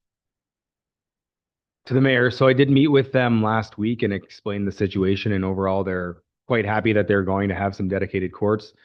Of course, they did want to see 6 courts right off the get-go, council funded, of course. And as did the tennis club, they also wanted to see 3 courts, but at the end of the day, like I said, we've got some mixed opinions between the tennis groups, where they're happy to have 2 good courts rather than 3 not so good courts. So where it stands to add those extra courts, the quote came in at $250,000 to $300,000, and I did explain that to the groups, and they both said they were shocked at the price, which of course they're not cheap to do. But the pickleball group did say that they were still committed to doing some sort of fundraising and having some sort of target goal. What they were interested in knowing is what goal council would like to see of them to be able to make it work. So it is, and that's an answer I wasn't able to provide to them. Is that something that council would want to see them fully fund? Is it 10%, 50%, 75%? So I didn't have that answer for them, but if council does have an idea, then I can certainly relay that information, or we can come back at a later time. This may not be the time to have that discussion. Come back at a later time to have those discussions once the new year hits. So, but we could always, there would be space for them to add on after.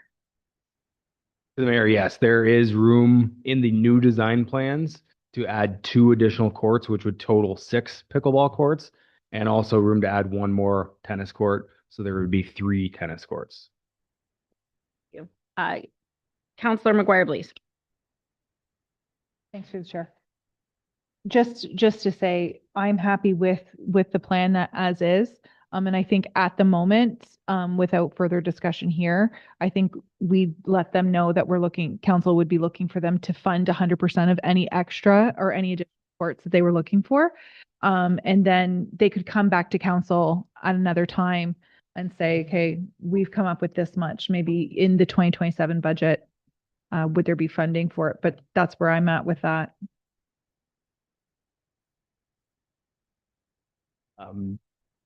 To the mayor and council. So one thing that we could do as part of the tendering process is we could ask what that extra price would be for those 3 court areas. I can potentially ask what it would be to do the courts at the same time, and if there was a delayed amount of time, so like a year or 2 years later, and then maybe we can get a bit of an idea of what those actual costs would look like, and then we can work with those groups on a strategy for getting that built. When we're putting in tennis courts or pickleball courts, we do a study, we do a survey, and we probably get a recommendation of how many courts are required. Do we not? Like in the case of Harrow, are we putting in 4 because they need 4, or are we putting in, or should we be putting in 6? Through the mayor. So what we did was we based it on our current footprint. So we have 3 tennis courts. So if you were to add 4 pickleball courts to 2 tennis courts, it fulfills the same footprint. So that's what we're looking at doing. And knowing that pickleball is an expanding sport, we're the only local municipality that doesn't have pickleball courts. It seemed like a good balance to have a couple courts, or I guess 4 courts for the pickleball group, and maintaining 2 for the tennis groups as well. You'll probably never have enough of them anyways, but I want to know if there was a rationale between population, demand, and coming up with how many you put in, or if it's just, it looks good because it fits with 3.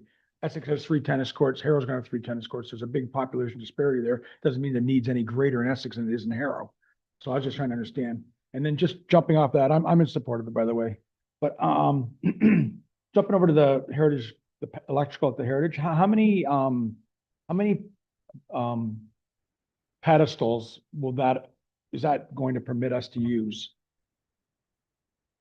Through the mayor. So right now, I believe on the document, it shows 5 pedestals, but that also includes the hookup to the amphitheater itself.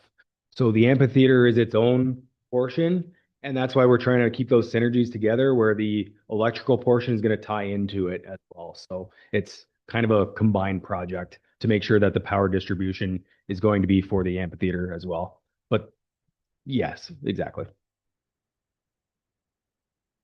On down, other questions in the parks? Counselor McGuire, please. It's kind of with park, because a lot of our sponsored things are parks.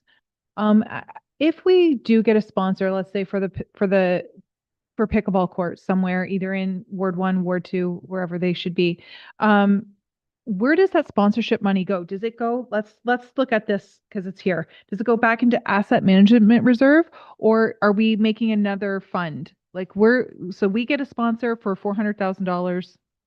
Yay. For the pickleball courts in Harrow, where does that money go? So it depends on the type of sponsorship. So when it comes to, let's say, a family skate, that sponsorship would just go to cover the operational impacts of it. So it would hit the operational cost center for that. When it comes to these larger initiatives, what you're seeing, for example, in the amphitheater project here, we are building it in to fund the project. So we're doing some internal borrowing. If it's significant, we'll bring any recommendation to council and likely use it to offset the capital cost of the project.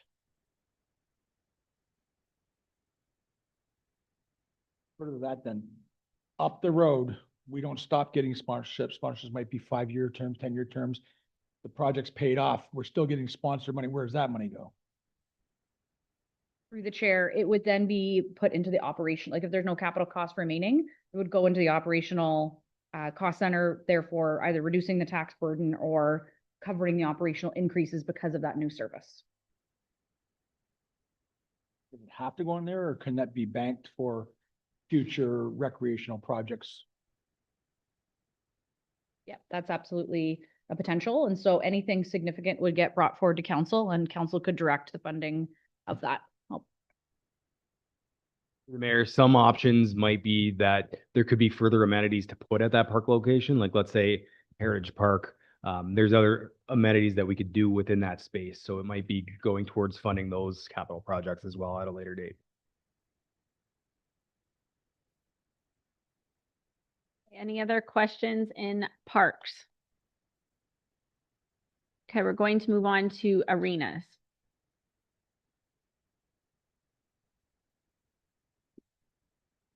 So Director Morris, all of the, we had a lot of arena projects last year. It seemed like a lot more than this year.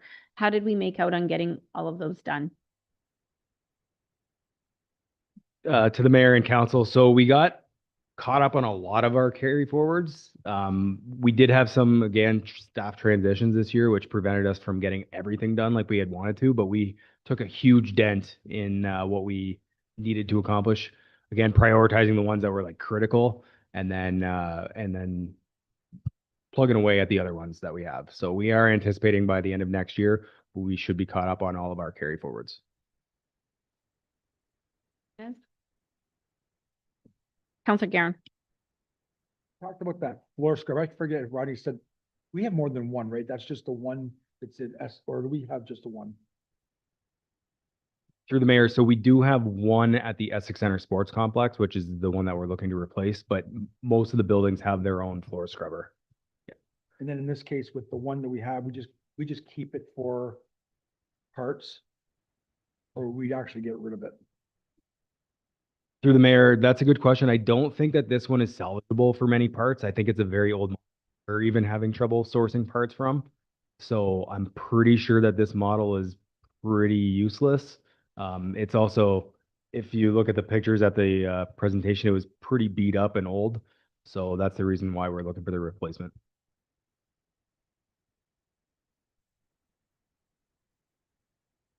Moving on to Harbor. So this is the replace or fixing the structural repairs to the foundation due to washout as recommended.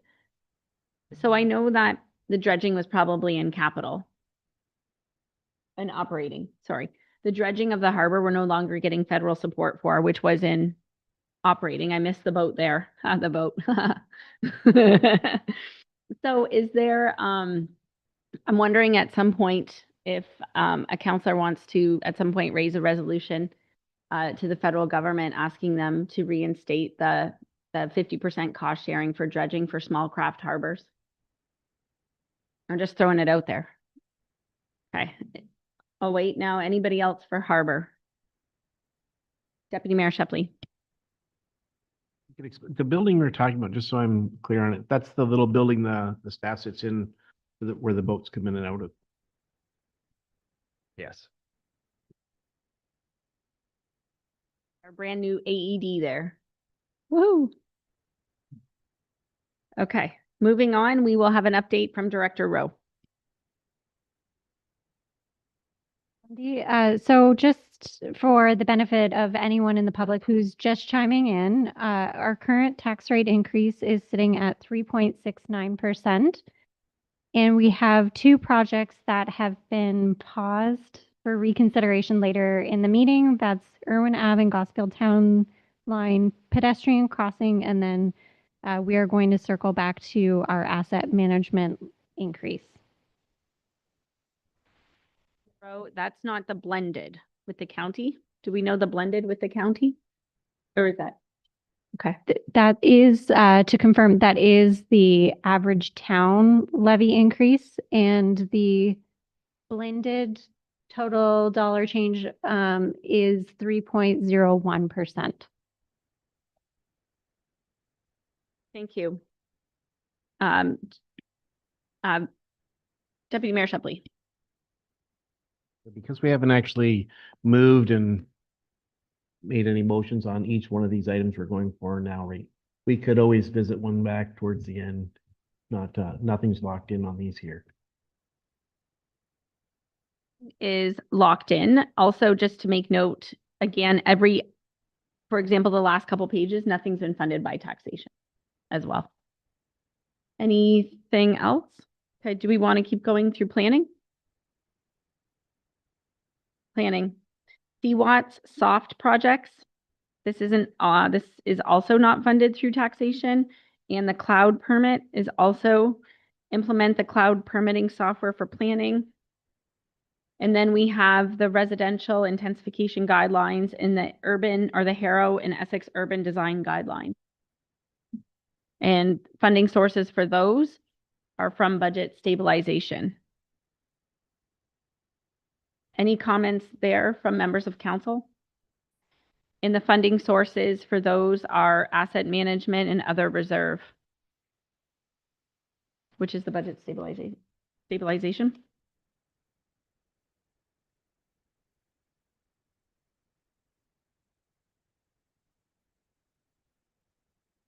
Okay, we can always come back. We'll move on to the tourism marketing action plan. So this one is currently in our budget. It's currently in our budget, the tourism marketing action plan, and it's funded from taxation at $25,000. Deputy Mayor Shepley. One that I think that we should possibly look at taking out, as we haven't dealt with the Met tax yet, whether we're going to do that or not. And this is one that we could take out for next year, and because Tourism Windsor does a really good job of promoting us as it is. And I think that if we pop this out and then we end up proceeding with a MAT tax, it's something that we could put that money towards as opposed to the taxpayer funding this. So I would, after one of the times, right, I would move to remove that. McGuire Blaze. I actually agree with Deputy Mayor Shepley.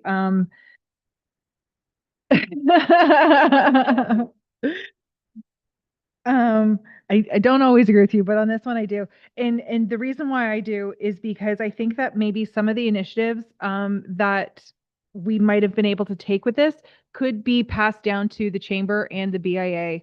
And I think that those are something that maybe we can have our staff. I don't know if we have a staff member who goes to the chamber meetings. But we do have a staff member who comes to BIA meetings, and if they would say, we suggest you do this, I think the BIA would be very, very favorable to taking that on themselves rather than putting it on the burden of the taxpayers, because ultimately tourism is going to help our small businesses, not so much our everyday residents. So that is why I'm in favor of removing this today. So what would $25,000 look like in terms of a tax rate, please and thank you? As I mentioned a moment ago, we're currently sitting at 3.69. A cut of 25,000 would have an impact of 0.1243, bringing us down to 3.5657.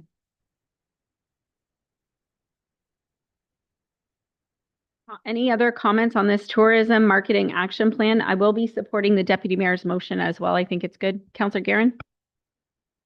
Yep, through you. Yeah, and can the new position we added in communications help fill the void on some of that as well? Very good point. I also want to highlight that we do currently have a position that does have tourism initiatives. Our manager of economic development does help with some tourism, but we could absolutely look at a partnership between the two departments where they can help creatively boost our advertisements.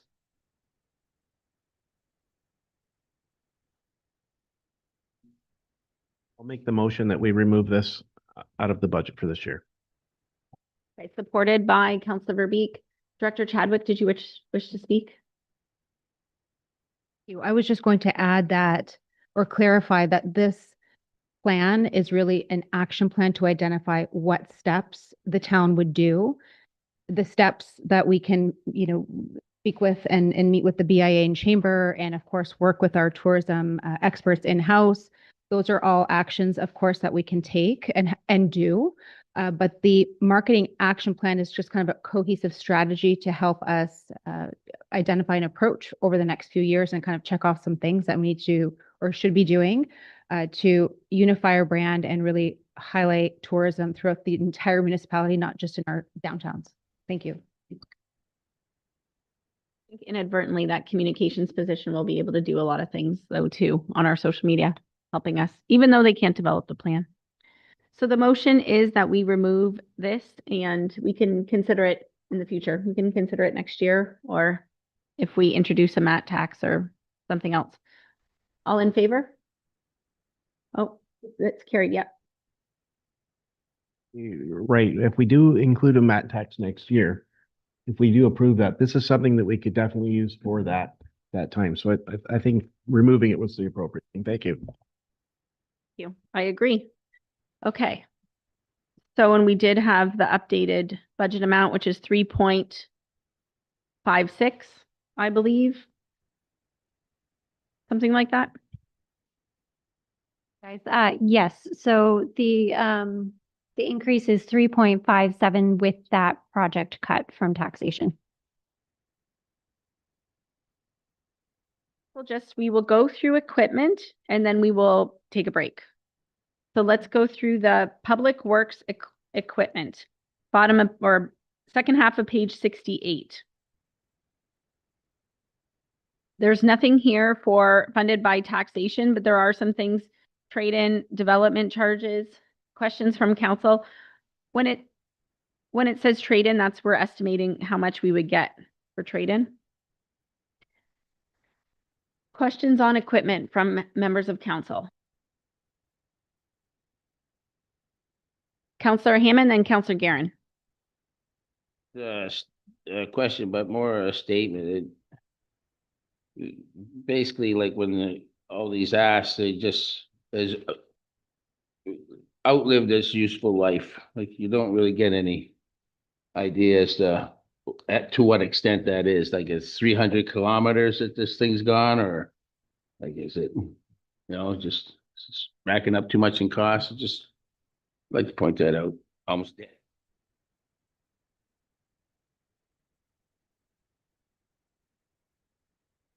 We do provide a lot of that information at budget walkthrough in the presentation, especially for our fleet vehicles. So our fleet vehicles will identify, the number of kilometers or how long we've had it in service for. So we do provide that information in the slideshow.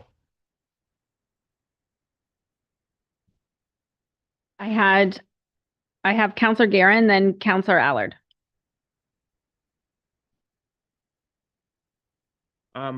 Item that is relocating the mechanic bay. What is it that are we upgrading anything, or is it just moving to a bit different area? Through the chair. So right now, as our manager of public works noted in the walkthrough, the mechanics bay is located in a somewhat unsafe area. It's located right outside of the lunchroom and in a very high traffic area. So public works is looking to move the current mechanics bay to the other side of the shop. That's going to require some electrical upgrades. We have to buy some new tool cribs and relocate the current tool crib, and some other shop upgrades just to move him out of that area. Right now, what's happening is, the mechanic will have a piece of equipment lifted on hoists, and there's no other way for other employees to walk through the shop without passing through his work area, which is creating a bit of an unsafe circumstance. Fire Blaze. For the chair. I think going forward, what would be nice during budget is to see a list of our fleet and where they all stand. Like how many vehicles does the town actually own, and where are they all? Every year, so this is my first term on council, but every budget, so this is the fourth one, we see vehicles on here. This year so far we're going to go through 3. So is it 3 every year? Are we looking at replacing vehicle every year? How many do we have and where are they all at? That would be helpful for us to say, you know what, maybe you don't need 2 pickup trucks this year. Maybe you need 1 because next year we're not going to need a pickup truck. It's not on our list. Kind of like the roads plan, but for our fleet. It could even include the sweeper, snow plows, all of our fleet that we're using, just to kind of see where we're at. Is how healthy is it? Is 180,000 kilometers useful life? Not for me. I drive my vehicle until I'm in like 250,000 kilometers. And then I'm like, okay, well, maybe now it's time to upgrade. But for people who are, we're increasing taxes every year and they're saying, well, the town's getting a new vehicle again. It might be helpful to say, okay, this vehicle is 2006 pickup truck with 180,000 kilometers, and we've spent this much money in maintenance this year. I'm sure that's already a thing you already have. And I'm not expecting for council to tell you how to manage that. It just would be helpful for us to make this decision, I think. I understand your point. I think the key for us is just that we are making decisions and bringing these recommendations to council on an asset management decision-making process, along with the fact that we have an internal mechanic that is working on a lot of this equipment and tracking those costs. So we always are trying to find the optimal time to replace equipment. It's not always on exactly that day, right? So if our asset management plan tells us, hey, this pickup truck is good for 10 years, it doesn't necessarily mean that we're always just choosing, okay, 10 years is up, let's get another pickup. As you saw in the walkthrough, a lot of these vehicles are sustaining a significant amount of corrosion. Public works and operations in general, including parks and facilities, those vehicles see a lot of salt because of winter control, and they get corroded a lot more quickly.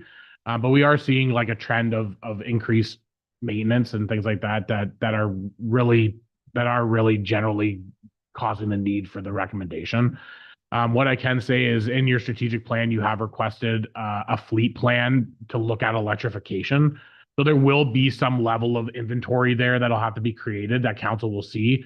It may not be that level of detail saying, it's this many kilometers, but the way I foresee that fleet plan coming to council is here's our list of inventory. It's planned to be surplus between this window. So you'll have an idea of that equipment in those vehicles that'll be looked to be surplus to give an idea of when that electrification will happen. So I think organically through your strategic plan, you're going to receive some level of detail that you're looking at now, which will help you in your future decision making. It's not going to help you for this budget, but for future budget, maybe a useful tool. Yeah, we have Councillor Mady, and then I have Deputy Mayor Shepley, and then Councillor Guerin. Thank you, and through you, Mayor. On one of the carry forwards was a 5-ton snowplow, and we hadn't used up any of its budget yet. And then we're looking to do another 5-ton snowplow this year. Are we getting 2 snowplows, or is the cost just that much? Through the chair. So the reason the snowplows always end up on carry forwards, and the reason for that is because when we purchase a snowplow, we purchase the cabin chassis first, and then it goes to be customized for snowplow equipment. So we have 2 separate expenses. So generally what you'll see is delivery of the cabin chassis within 6 to 8 months, and then another year to 18 months for it to be to receive its snowplow equipment. So they're almost always carry forward items when you see a snowplow on the budget. And because of this constant backup and lead time delays, it's putting us in a position where we need to start looking at requesting snowplows in advance, because by the time we actually receive our new unit, our old unit is in such bad shape that we have major repairs. And a good example of that is unit 534 we just received back. We've been waiting on the new its replacement for the last year and a half. We just had $22,000 in expenses because we've been waiting for the snowplow, and unfortunately it didn't come in time, and we need it for this winter. So this is why we're trying to use asset management and operational principles, is because we're sitting here waiting on a $400,000 plow, and unfortunately it doesn't come in time, or we don't receive it before its end of useful life. And now we have a 20-something thousand dollar or so. So we're trying to be as economical as possible. And that's why you're seeing a lot of these carry forwards and things coming a little bit earlier for snow plows.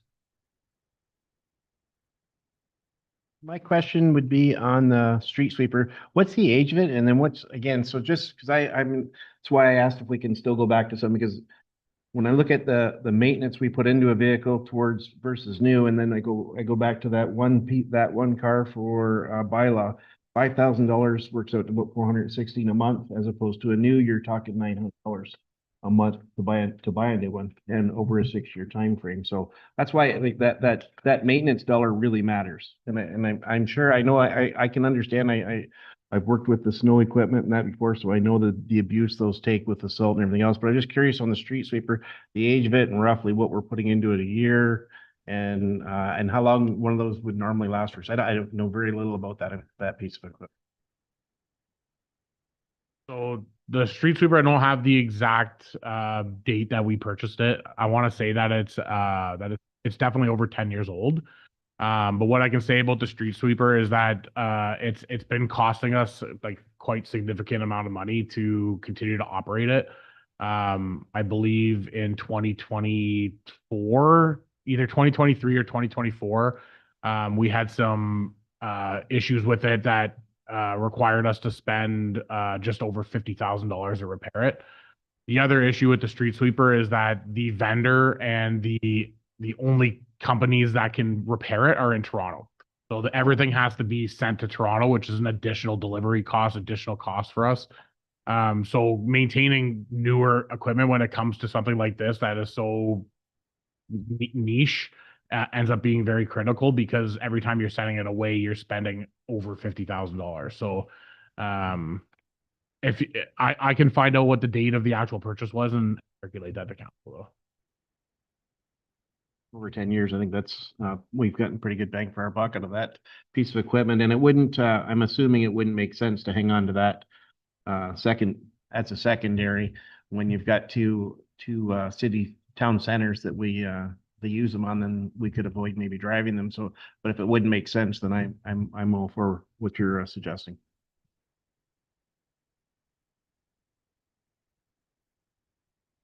Just a couple comments, like,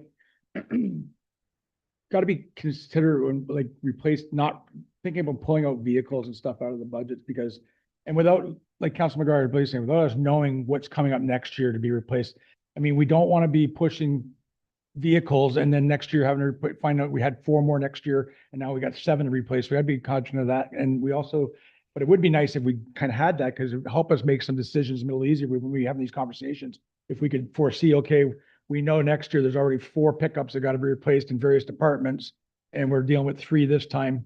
But that being said, if we knew there was none to replace next year, we might just push it. But we don't want to be replacing them all at one time. It's just like roads. This point, we are going to break for recess for dinner. So we will come back in a half an hour. Moved by Deputy Mayor Shepley, supported by Councillor Verbeek. All in favor? That's carried. We'll see you soon.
Again, I need a motion to resume our council meeting, moved by Deputy Mayor Shepley, supported by Councillor Allard. All in favor? That is carried unanimously. We'll move on to road and roadsides. So in here, we have several projects. None of them are directly funded by taxation this year, a lot of them by asset management, other reserve, grant funding.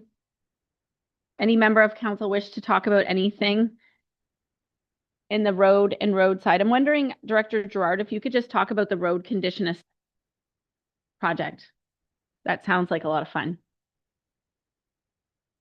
Yeah, through the chair. The road condition assessment is a project. This will be our third iteration of it. We've completed it every 4 years. And what it is we hire a company that will actually assess our roads and give it, in essence, it'll grade the road. It'll tell us the type of degradation it's going through, and it'll actually be able. And now that we're going through a third iteration, we'll actually be able to tell us how fast each of our roads are degrading. So it'll help us to prioritize roads not from a linear perspective, just age and risk base, but it'll also help us to evaluate roads from a condition assessment base. So knowing how fast a road may be degrading, not only based on, right now what we utilize a lot is our traffic count. So we assume right now, using engineering principles, that the more traffic it sees, the faster it degrades, but that there's a lot of variables involved when roads degrade. So this will actually tell us how fast the roads will be degrading and how the condition of our roads are. So it's a very useful tool in our decision making, and especially for our road maintenance programs. When that project takes off, if it's approved, I'd love to see our new communications position do some communications around that. Deputy Mayor Shepley. Just wondering if there's any of these road works that we're working on. Are we doing any collaboration with the county on any of them, where we see some of that joint savings we see yearly? So that's a good question. As in similar years, we have priced the hot mix asphalt resurfacing program to be in coordination with the county. And what we do is we tender those roads with the county's tendered prices, so that we can obtain some cost savings there. So so everything that you see included in the hot mix asphalt resurfacing program is planned to be included in the county.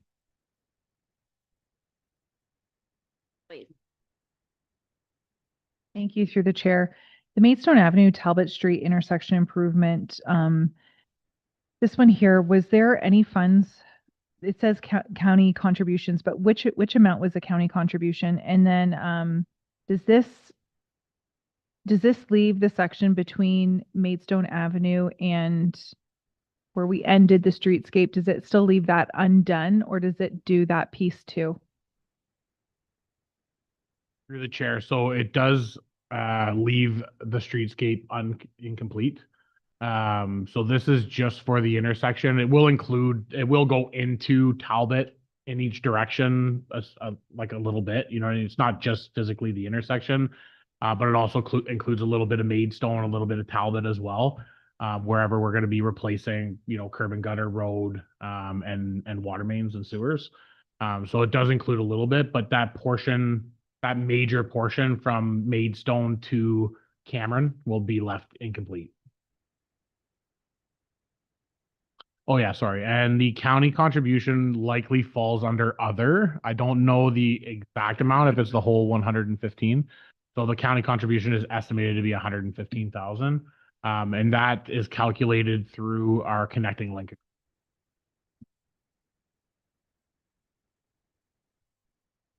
Yeah, and then we'll go to Councillor Guerin.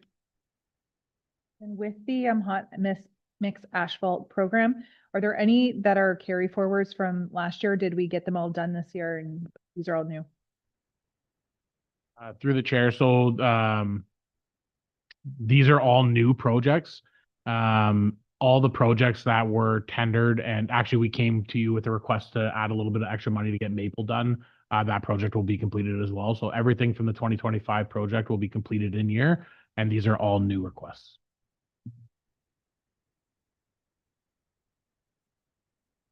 Back on that intersection improvement and leaving that short section between Cameron. So we're like, if we were to do that section next year, 2027, that we're shutting that road down again, probably. Was there any thought given to trying to do it all in one shot? And I'm assuming it's money.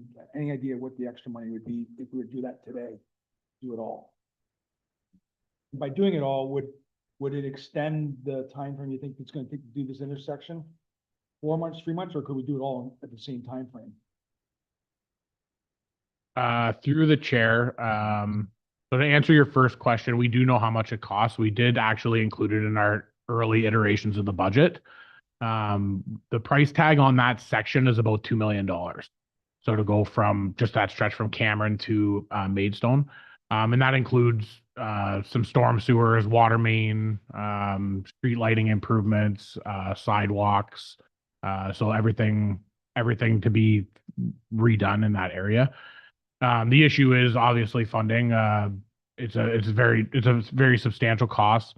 The projects, if they were to be done, they could be done concurrently. They could be done together, and they tendered together. In fact, it's all designed. We did design it. If you recall from earlier in your term, we did design the entire stretch from Gosfield all the way to Maidstone for the streetscape, and then we actually ended up reducing it down to fit our budget. So we could do it concurrently, but again, it's really tied to funding constraints. We're to do it all in one shot. Would the time frame be extended, or could we get it all done in the same time frame we think it's going to take just to do the intersection? Through the chair, I think it would probably be a little bit longer of a project. I would say you're probably looking at, it's hard to tell, but probably another 6 to 8 weeks worth of work. If you consider kind of the timing of everything, it'd probably be at least another 2 months. Yeah. Just thinking about the impact on that area 2 years in a row, there's major impact versus one. I know it's $2 million, but $2 million. Which section of the streetscape is more important to do? That section there, would we just be doing it just to close off from Maidstone to there because we're there? Or is this side of town worse off and should be considered before we even do that?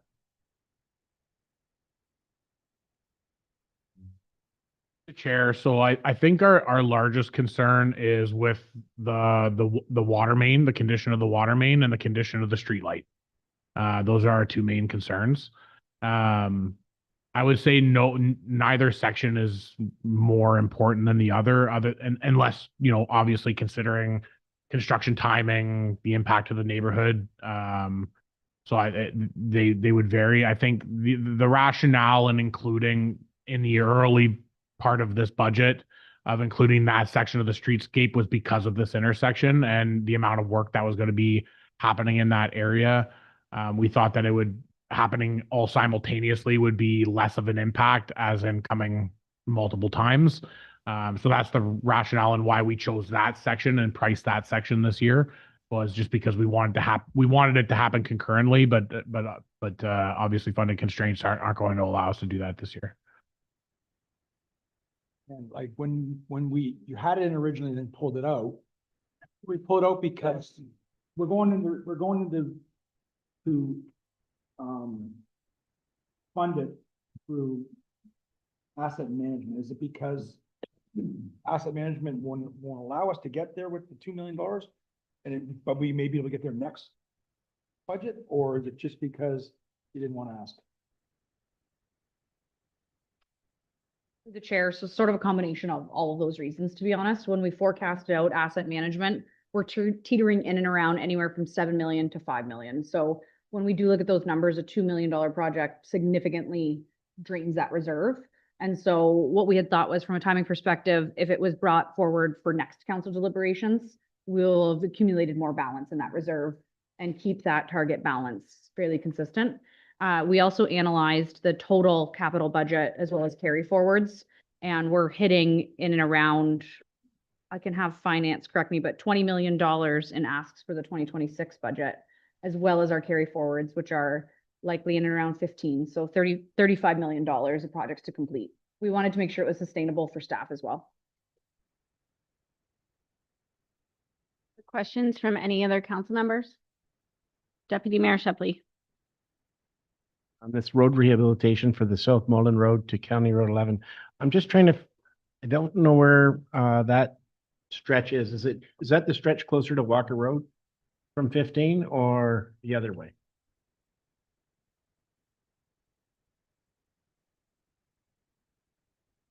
Which section are you talking about? Road rehabilitation on South Malden from, it says from County Road 11 to the bridge at McLean Drain. Would that be closer to the Walker Road side of that? Okay, Yeah, thank through you. you. It's closer to Walker Road. Yes. Okay, thanks.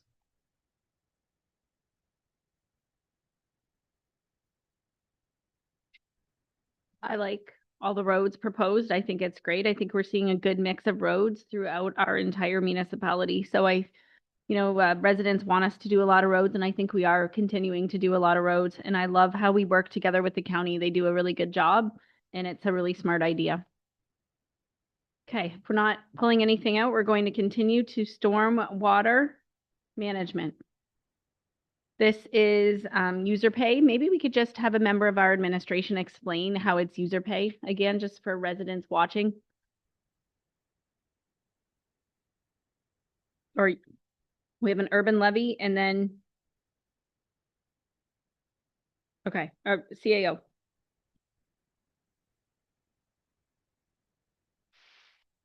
Thank you, through you, Mayor. So we do have, as you see here, some of this being funded from the urban levy, which is in place for that purpose to fund specific projects that have impacts on our urban areas that butt up to the other stormwater areas that receive improvements. And then we also have stormwater reserves that are for this purpose as well. And the idea behind any user rate is to tie the fee or the revenue to the people who are benefiting from them. For those stormwater management projects. Okay, we'll keep going. Environmental services, water service replacement, and equipment contingency, and both are all 4 wards. Anybody have any questions here? I'm wondering, Director Gerard, while council is thinking of any questions, if they have any, do you know of any projects in the near future that have to be done to the sewage lagoons in Colchester? I think there's some coming up there, is there?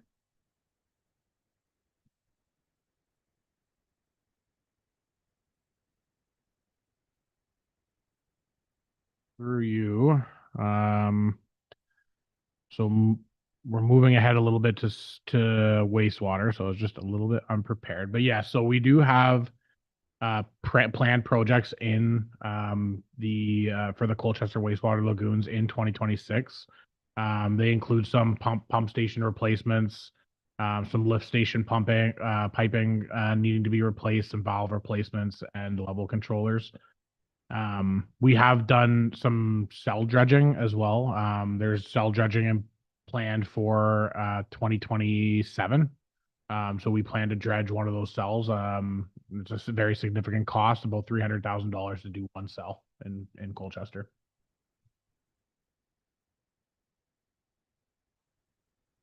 Questions from councilors on environmental services, sanitary? I'm wondering, Director Gerard, if you could speak a little bit. I know we've talked about it again, but I find it really fascinating, the inflow and infiltration reduction programs. Please. Through the chair, so short form is I&I, so our inflow and infiltration program is our annual program where we basically go and trace down any potential stormwater entering into the sanitary system. So we do that by a couple of different mechanisms. The 2 most common are through CCTV, where you actually send a camera down the pipe and look for water infiltrating the system, or one that captures kind of a lot more on the private side, of the property is our fog testing. So where we actually will plug the sewer on both ends, send like a non-hazardous fog into the sewer, and then that fog will actually come out through the places that we expect it to. And where it comes out where it's not expected to, then we know that we've tracked down kind of a leak. So we've been doing that for several years now, and you know, in an effort to reduce our I&I and our operating costs at our, you know, lagoons and wastewater systems. Questions, comments from members of council? Once we get our communications person on board, they can do pictures of all this stuff and let the public know what we're doing.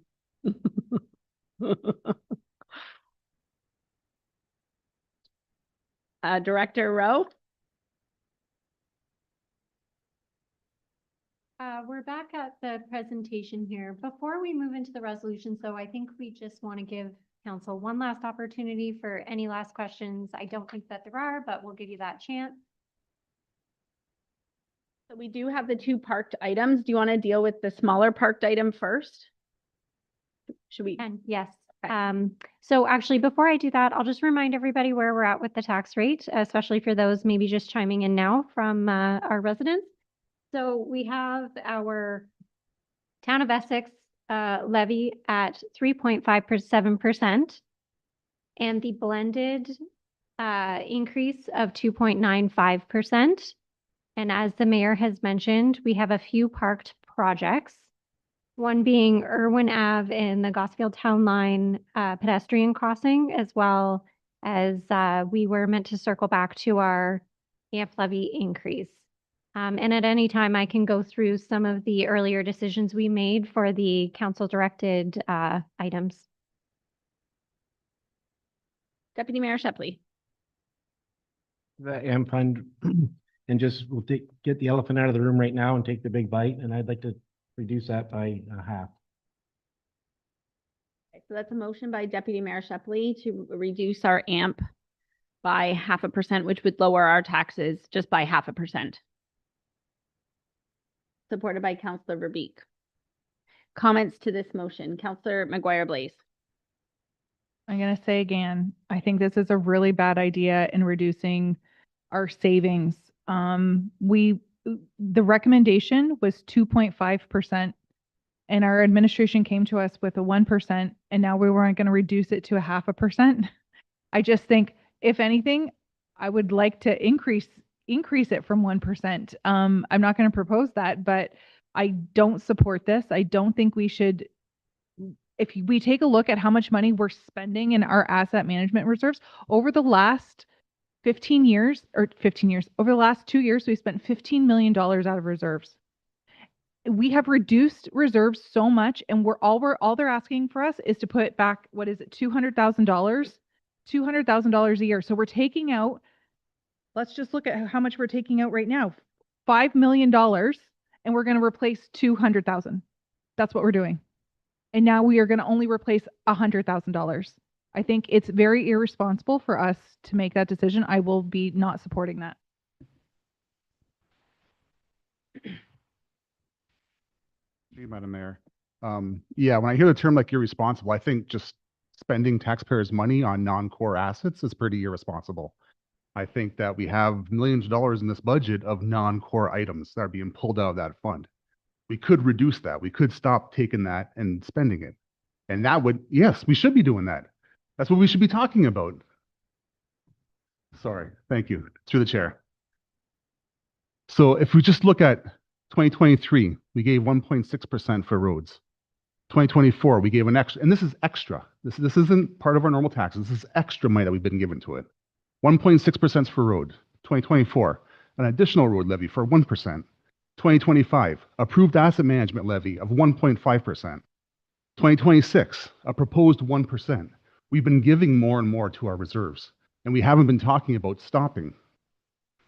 That's why I'm in full support of 0.5% for the non-core asset management.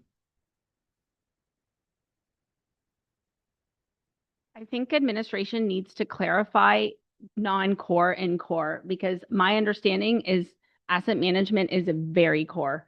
but I want our administration to clarify, and I will not be supporting the reduction as well. CEO Drusevich. I can see that our finance team is just pulling up the information you're requesting. What we can do is break down what the plan is recommending, I think would be really helpful for council. So the 2.2, does that include core and non-core? I think that's an important distinction.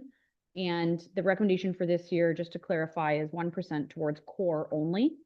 And so let's give finance. I know there was a typo in this. If you look at the printed document online, it is correct. And I think something that might be helpful, just while the team is confirming the recommended percentage in the asset management plan, in our budget document and presentation, we did spend a bit of time talking about how our current expenditures measure up against what's being recommended. There's the table of here's what's the recommendation broken down by each area. Here's what we're actually spending. And in most cases over the past several years, we've been seeing deficits in every category. We happen to have an exceptional year for this budget cycle for 2026, simply because we had a few large scale projects, such as the fire hall. So for the building category, it looks like we're actually meeting our targets, but I believe that to be more of a one-year blip, because if you look at our plan going forward, we don't have these really major projects. So that is one tool that we can be using to, and thank you to the clerk's department for pulling this up for us, to monitor how we're doing. And Director Gerard made a really good point when the question came up around projects that could be happening at the same time, and our decision internally not to make that recommendation based on the concern over the health of the asset management reserve. That is a really great example of our limitations based on financial pressures in that reserve.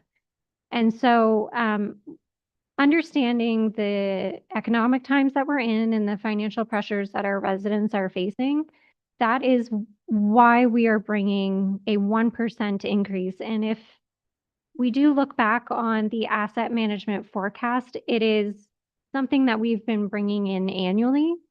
So it's not a new strategy, it's a continuation of something we've been doing for the past few years. So you can see on page 61 there, we had 1.6, and then we increased that 1%, and then another 1%, and we're bringing to you this year one further.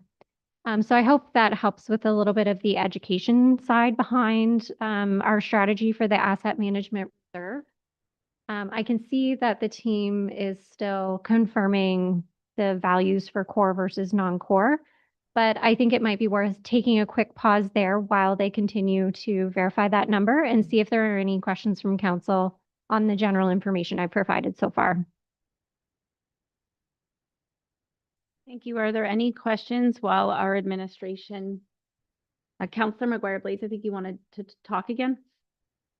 I was just going to say, if our council is looking to get the number, the 3.57 lower, then I would support removing it if you take off asset management in replace. So you take off $300,000 in asset management from somewhere and keep that money in the reserve, and then you can go ahead and reduce it by half a percent. You're still going to be over 3%. You're still at 3.07. Or just leave it. I think we should just leave it. So we're either taking something out of this budget, or we're leaving it at the 1% where I think it should be. I think it should be 1.5%, but I'm not gonna push the envelope. But I think we should leave it. I really, really do. CEO Drusevich. Through the chair, so we were able to pull some of the numbers that we're talking about here. So in 2022, the town adopted the core only asset management plan, and the recommendation in it was 1.9% a year, every year for 20 years. And in 2025, the draft version, what it's recommending is a 3.2 for both over a 20-year span. So 3.2, just to clear the record, for core and non-core over a 20-year period.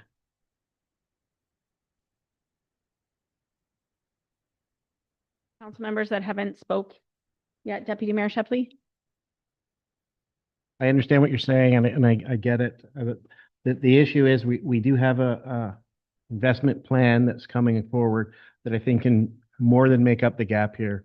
And I think this is the best time to do it. It's going to help our residents out. It's been a tough 4 years for them paying the tax increases that, while minimal as we could keep them, they've been there. This would be a great year to keep our tax rate low, and we can certainly make this up once we do our investment strategy.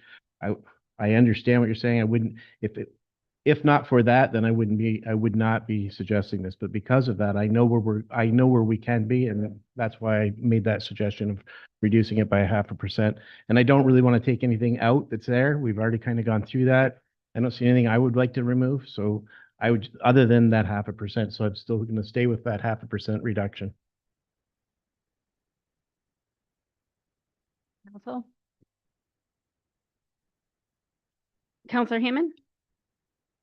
What category would the Harrow Fairground improvements fall under as far as reserve funding? It's considered a non-core asset.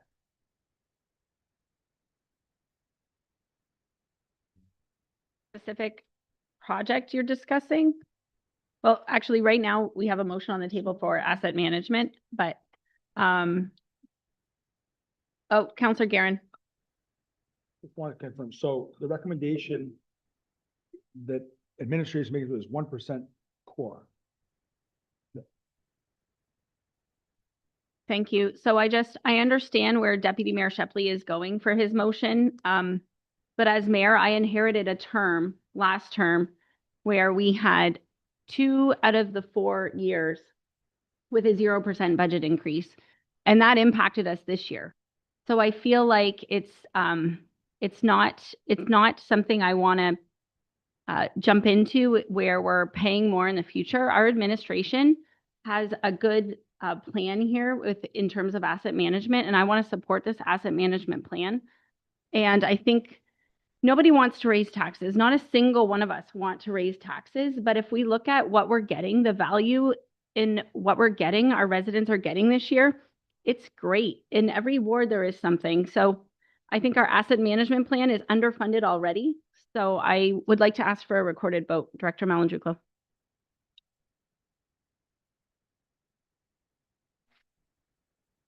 Mayor Bondi has requested a recorded vote. Mayor Bondi, how do you vote?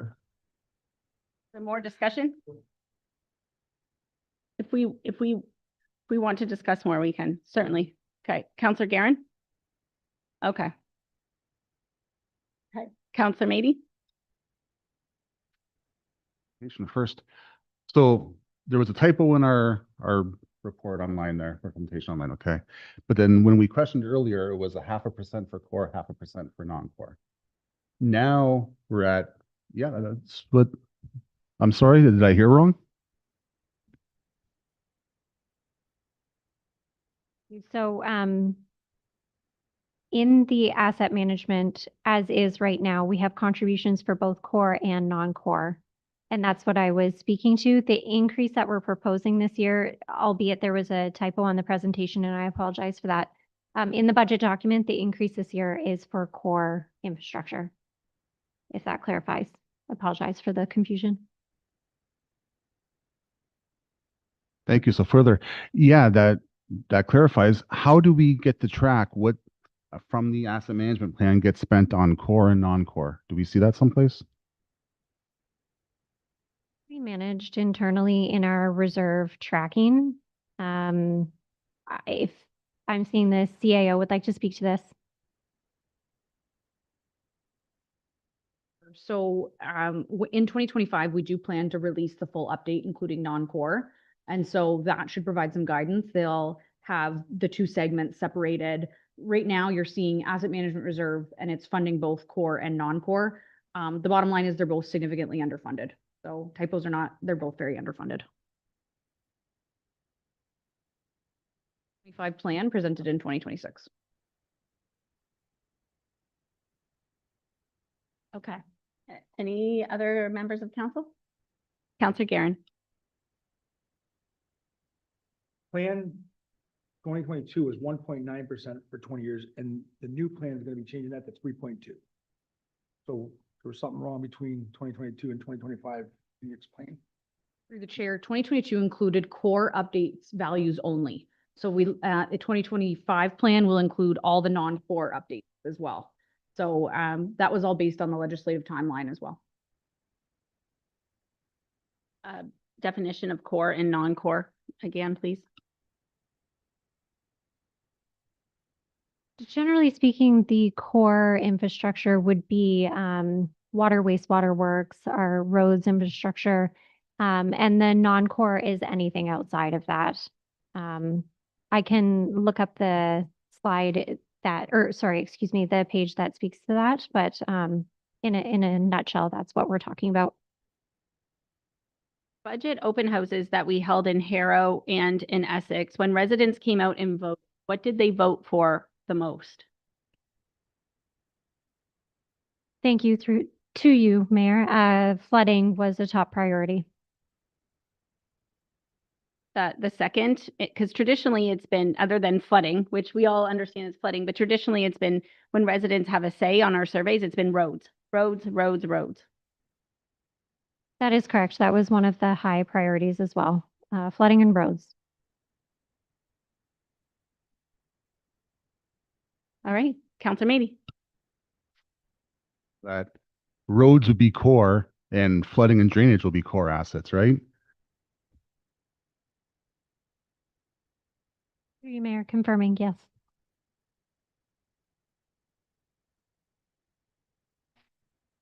The mayor has called the vote. She'd like, I was going to read it. Yeah, so the mayor's asked for a recorded vote. So the motion is to reduce the increase in the asset management reserve from 1% to 0.5%. So Mayor Bondi, how do you vote? Mayor Bondi opposes. Deputy Mayor Shepley, how do you vote? Deputy Mayor Shepley supports. Councillor Verbeek, how do you vote? Support. Councillor Verbeek supports. Councillor Allard, how do you vote? Councillor Allard opposes. Councillor McGuire Blaze, how do you vote? Councillor McGuire Blaze opposes. Councillor Guerin, how do you vote? Councillor Guerin supports. Councillor Hammond, how do you vote?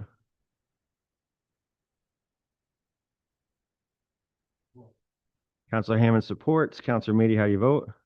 Support. Councillor Mady supports. So in a vote of 5-3, the motion is carried. Council, Director Rowe, when you get a minute, can you just update us on our levy? And we have one parked project left. So Council, what are your wishes with the parked project? And that is the pedestrian crosswalk.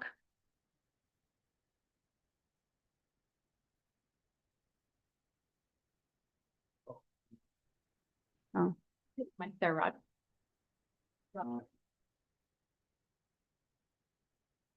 Deputy Mayor Shepley. Again, Madam Mayor, this one here is one I think we can push off for now and something we can deal with next year. I don't see it as something that's really pressing to be done in this year. So I'll Okay. make a motion that we remove that. Okay, great. Moved by Deputy Mayor Shepley, supported by Councillor Verbeek, that we remove the pedestrian crosswalk at Irwin and Gosfield. Comments to this motion?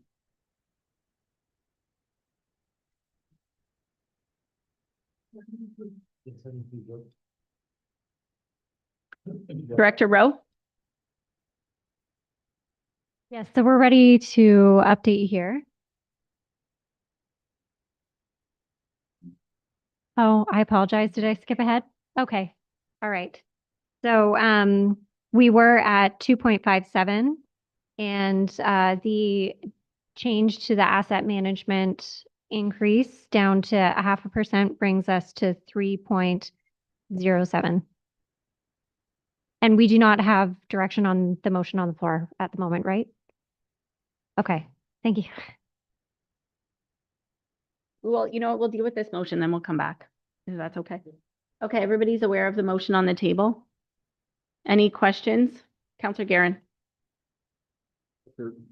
Did we have an actual report from administration on that intersection, or did we just We're just putting it on here and having them do it. I can't remember that one.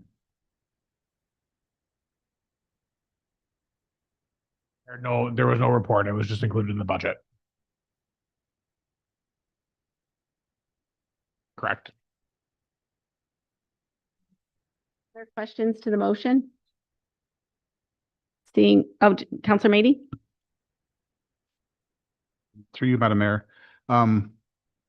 Like the the Wellington crossing, does this tie into any type of a trail or network or something that we could get other funding for? Excuse me, through you, no, there's no trail directly adjacent. So this would be to provide a little bit of context of why this likely came up is because in previous capital years, a sidewalk was installed along Irwin on the, let's call it the west side of Gosfield.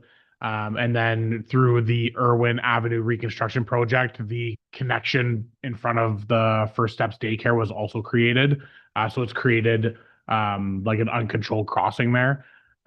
So there's no trail necessarily that will be able to tap into any other funding. But the rationale in creating that connection was that pedestrians would be able to use the Gosfield and Talbot intersection as a way to cross as a controlled crossing. So there's no additional funding or anything like that. Or the Gosfield Talbot intersection, is that all, like, I think we had some maintenance issues there. Is it all like maintained and working? Yeah, through the chair. It is an old infrastructure, so we are having to maintain it quite a bit. But there was a council motion from last winter, I believe, where we did improve the push button and the line painting for the pedestrian crossings. I have a question about this, this crosswalk. So I had a resident that lives on this street on Gosfield, further down, mentioned to me that that's very seldom used, that particular crossing to where the daycare is, outside of anybody that might live on that road. And I'm just wondering, are there other areas in there that would come up to that side of the street to cross? And I have no idea. That's why I'm asking. I'm just going on the words of a resident that lives near that. I mean, excuse me, through you, I believe that logic would be that most people probably don't travel up Irwin and they maybe travel down Talbot, but no, I don't believe so. Well, if the motion passes, it's something we can definitely look at in the future. Any other questions? All in favor? Oh, Deputy Mayor Shepley made a motion that we pull it. And it was supported by Councilor Verbeek. If anybody else wants to talk about it. Okay, all in favor? Opposed? That is carried. Okay. Director Rowe, if you could tell us what our final rate is, please, and then our blended rate, please. So with all of the changes incorporated, our 2026 general municipal levy will be 2.99%. The blended increase is 2.66%. And the average blended increase per month is about $7.82. Or annually, that would be $94. Any other questions right now on the budget? Councilor Mady. Madam Mayor. So then given the urban rate and the rural levy, can you tell us how much of a difference there is between those two? How much it would work out to per year for each? That. Chair. So what we've done is we've shown an like that is the average between the urban and rural in the 2.66. But if we could pull up the graphic, then we can show what the difference is between wards 1 and 4 and 2 and 3. I believe that's what you're asking. Okay. Just need one moment to get that to clerk so that they can project it on screen for everyone.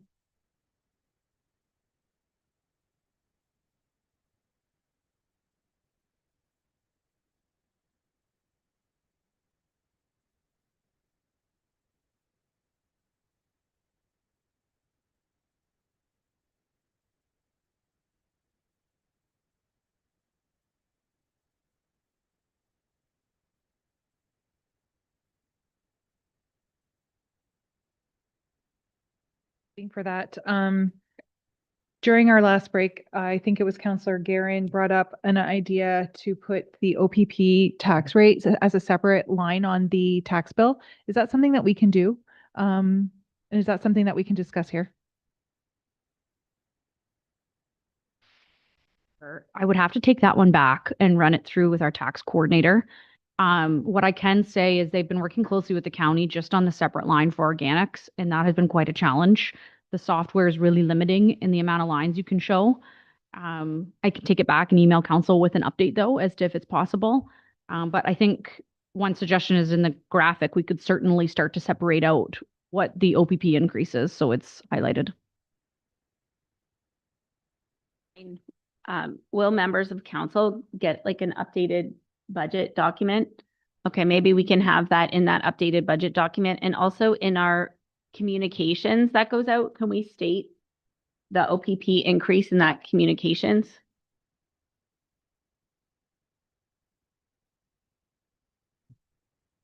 Any other questions from council while we're waiting?